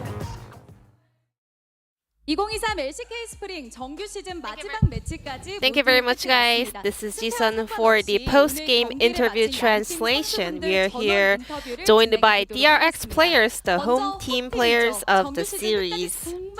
많은 고생을 하셨던 열심히 달려온 We are here joined by every player that played for DRX this spring season, except for Pleta. 선수, 크로코 선수, 주한 선수, 페이트 선수, 덕담 선수, We 베릴 have Rascal, 선수와 Kuroko, Juhan, Fate, Tokdam, and Beryl. 함께하지 못하게 됐습니다. DRX 선수분들 반갑습니다. Thank you so much for joining this interview. Rascal, it was a very rough season, but still you are getting so many solo kills, just like you did in the past splits. How do you look back on the spring season? 많이 부족해서 이 Well, 성적을 거뒀다고 생각하고 we were not, good enough to get better results, so I'm not happy with the outcome, to be honest. 있으실 것 같기도 한데 그래도 아쉬운 점을 딛고 But we still have summer split to show how much you guys can improve. What is your kind of mindset preparing for the summer season? 일단 저희가 이번 This spring split, we were able to find out actually what we are not good at. We have to work really harder in order to get better in terms of our performance and also teamwork, and also just outside in the game as well. I think we definitely need to come back with a complete new mindset, and we were able to kind of learn that we really had to change up. Even though this was our last series of the season, still we were not able to perform.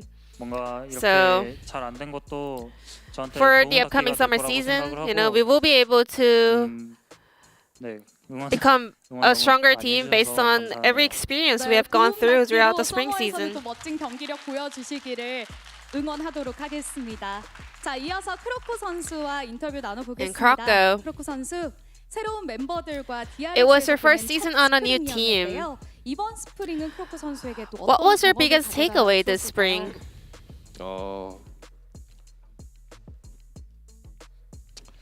일단 Well, 이번 스프링에 대해서는 this spring season 뭔가 저의 부족함을 좀 많이 taught 느끼는 me 시즌이 되었고 what I lack, 그 to be honest, 부분에 있어서 개선을 위해 I think I really have to 노력을 work 많이 harder 했던 in 것 order 같은데 to improve on those, but 아직까지는 it doesn't really 확실한 show yet. I don't think I have 결과를 못 stepped up so 보여드린 much. 거에 대해서 너무 죄송스럽고 The result doesn't really tell. 네, 그런 것 같습니다. So I feel really sorry about 그래도 this. 끊임없이 노력하고 계시는 크로코 선수입니다. 분명히 그 경험을 바탕으로 However, 멋진 this 경기를 entire spring 보여주실 수 split 있을 거라고 can become a 생각하는데요. stepping stone for you heading into the summer season. What do you want to prove in the next season? 제가 있었던 팀들은 항상 다 똑같았거든요. 그냥 Well, my team 서머에 always had 반드시 a similar trend, you know, which means I'm gonna bounce back in summer. 이렇게 큰 박수와 함께 서머에서는 또 DRX의 멋진 플레이 기대해 보겠습니다. Looking forward to seeing DRX in the summer season as well. And Juhan, you stepped in for Kuroko as the spring season was closing. How was your teamwork with the new DRX players? Yeah, we kind of have a complete new roster, and the new players were, you know, they were great. They were always having a great time with us. They were always helping us out. So yeah, it was a great season with them. So this was the very last match of the spring. Then what is your goal for the summer season? Yeah, you know, my performance was really not on point this spring season, but if I can improve my performance in the summer, I hope I can kind of make it up for this rough season. Fate, you actually kind of improved a lot throughout the season. How do you look back on the entire spring? 제가 좀 잘할 수 있었던 환경이 많았던 것 같은데 I think I could have played way better, but I was not able to play up to the potential. There were so many games where we lost, even though we could have won the game, and also sometimes we just lost without even fighting back to the opponents. 그래도 서머에서는 우리 크로코 선수가 말씀하신 것처럼 반등해야 하잖아요. 앞으로 서머를 위해서 Then 어떤 how are you going to prepare for the next season? How are you going to bounce back? 저희끼리 좀 서로 I think 문제점도 잘 인지하고 있고 throughout the spring we kind of figured what our problems are, and we were having a lot of discussions. So I think we kind of figured our directions for our gameplay. So I think we are gonna come back with a different approach to our teamwork and gameplay. 자, 이어서 덕담 선수와 인터뷰 나눠보겠습니다.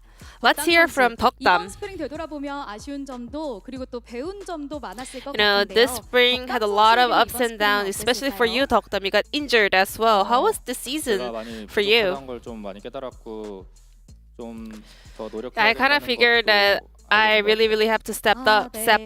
I really gotta work harder. 고생했어 이렇게 많이 응원을 해주셨는데 DRX의 정규 시즌 마지막 경기를 위해서 정말 많은 팬분들이 응원을 But still, we had so many fans supporting DRX out here at Lowell Park as well.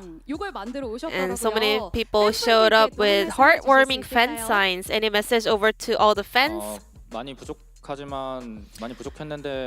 Thank you for supporting us even though we were not able to perform at our best level. I will make sure that we can rebound in the summer season. 이어서 베릴 선수와 인터뷰 나눠보겠습니다.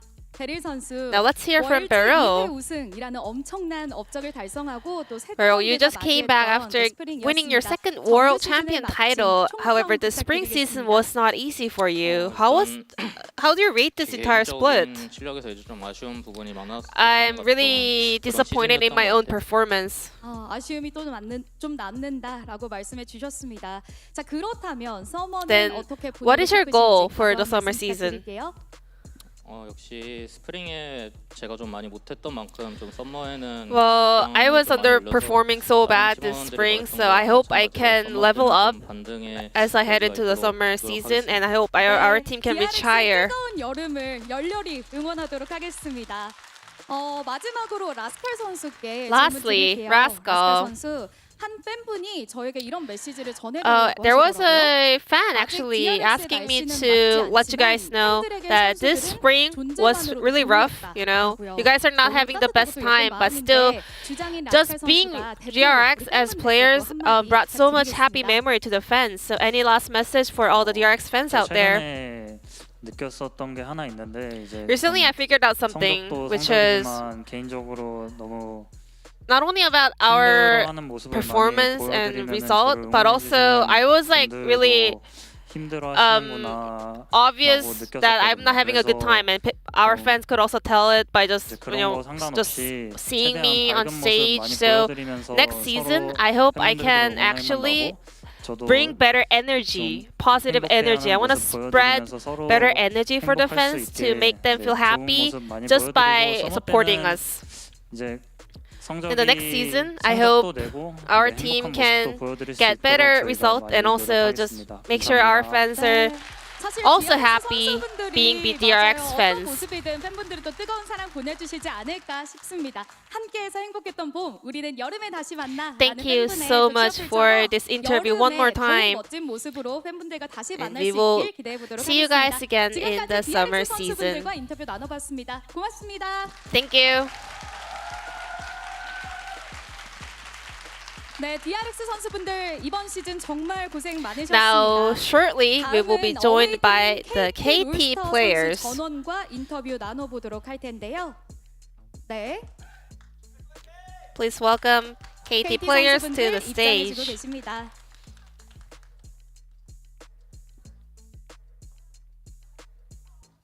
네, 이어서 KT 선수분들과 인터뷰 나눠보도록 We're here 하겠습니다. joined by KT의 Keen, Cuz, BDD, Aiming, and Lihan. 리엔즈 선수 모셨습니다. 승리 축하드립니다. Congratulations 어서 on the win. 오세요.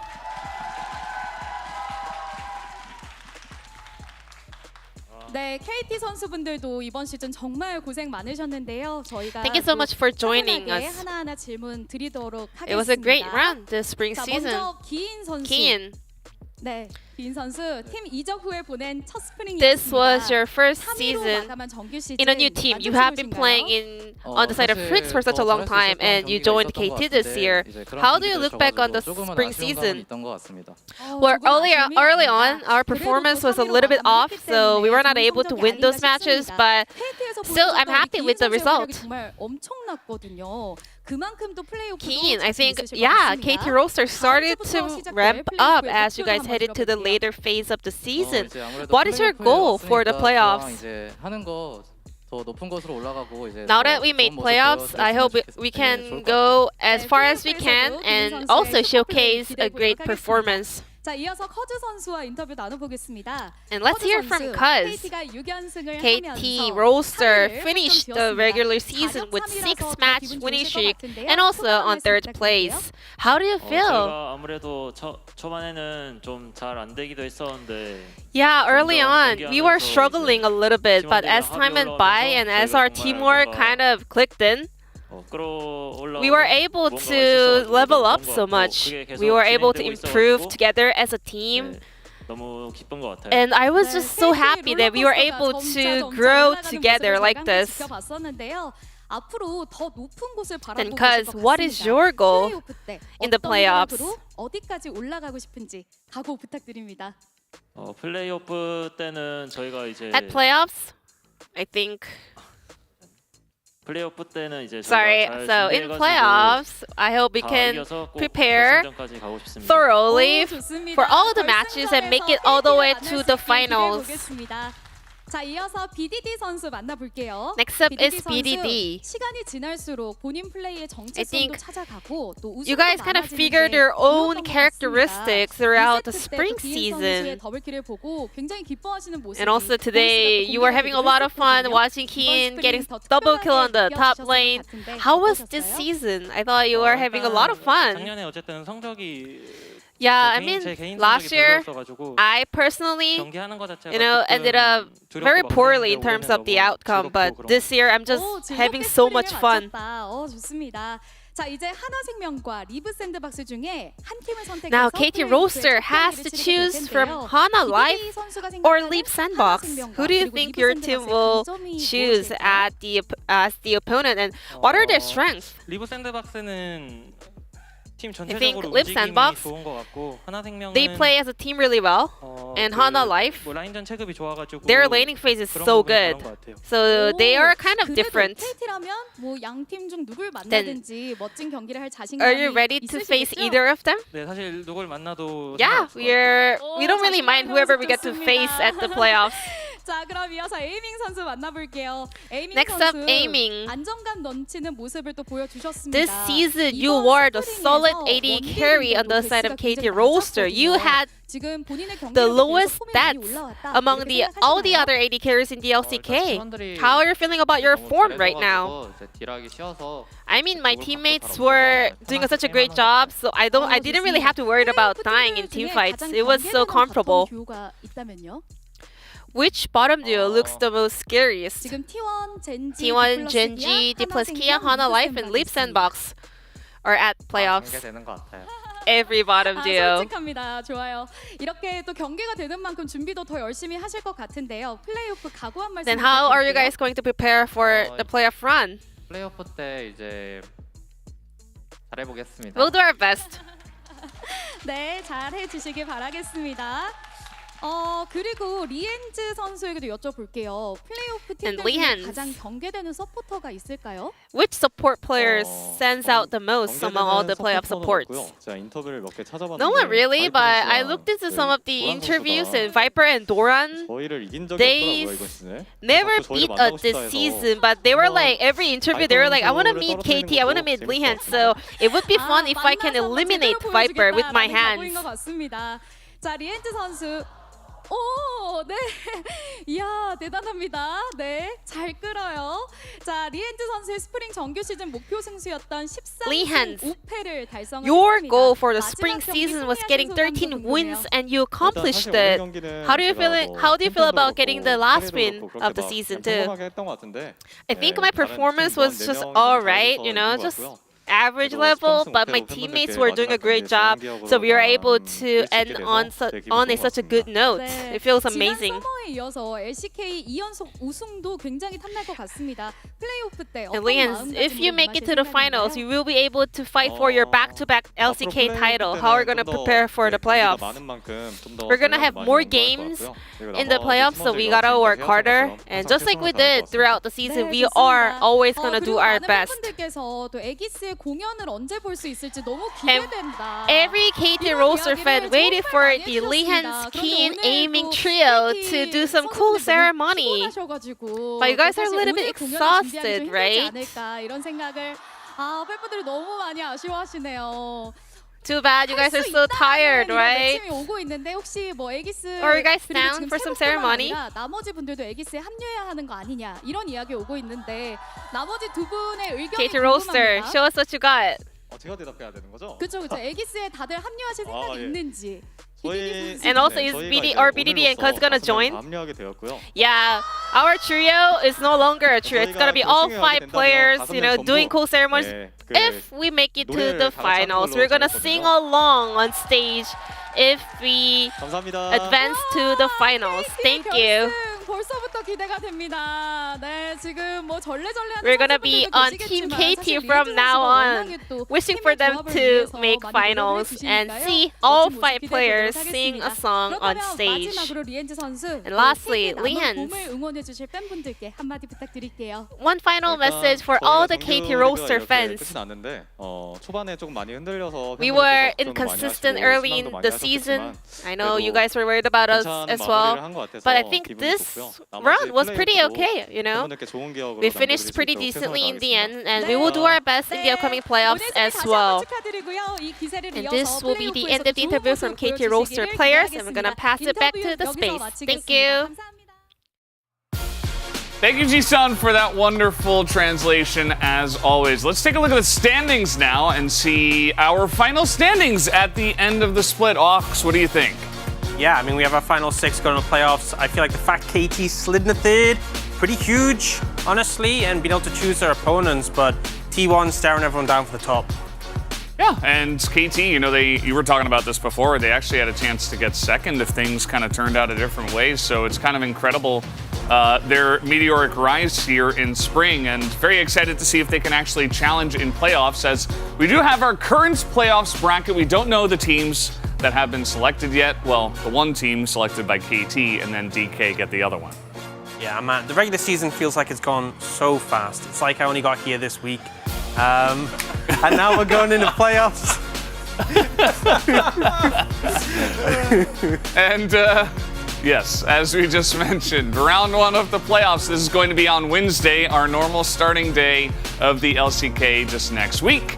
And at 5 p.m., it will be a best of 5 between KT and one of Homolife Esports and Live Sandbox. And I know that BDD gave a couple of good positives to both teams, but Ox, who do you think they're going to choose? I feel like probably Sandbox is a choice. I feel like a lot of people have been talking about, but who knows with KT, honestly.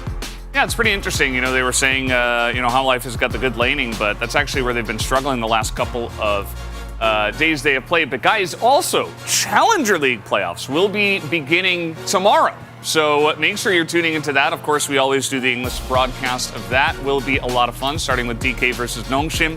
And a couple of great matchups there. T1 up against Homolife Esports as well on Tuesday. So Ox, any final thoughts here at the end of the season? It's been fun. Thanks for having me so far, and I'll hopefully be here more for playoffs. Yeah, absolutely. Well, from all of us here at the LCK, all of the talent here, and of course, all the production, we are done with this regular season. But make sure to join us next week for playoffs for both challengers and, of course, LCK. So that's going to do it for us. Have a good night and take care.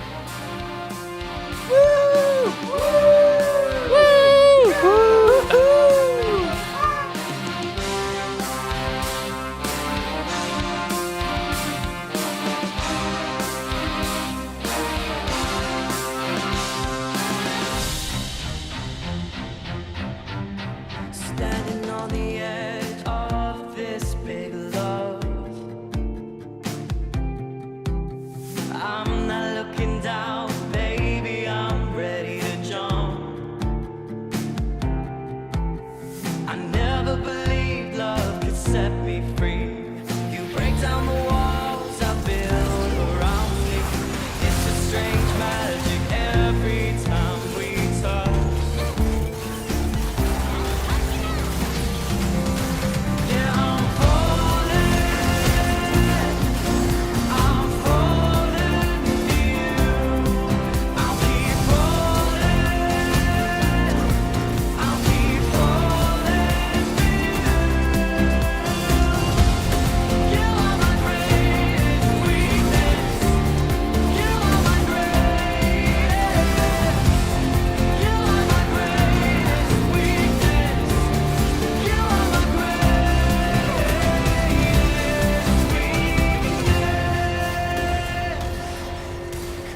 Standing on the edge of this big love,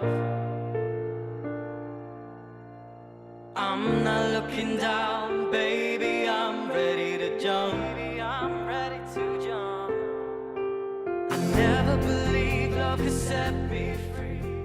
You break down the walls. Sandbox! I don't know what it is with this team, but they won another series. HLE, the only team to defeat T1 this season. Down he goes, and down goes the Nexus. DK taking quick 2-0 tonight.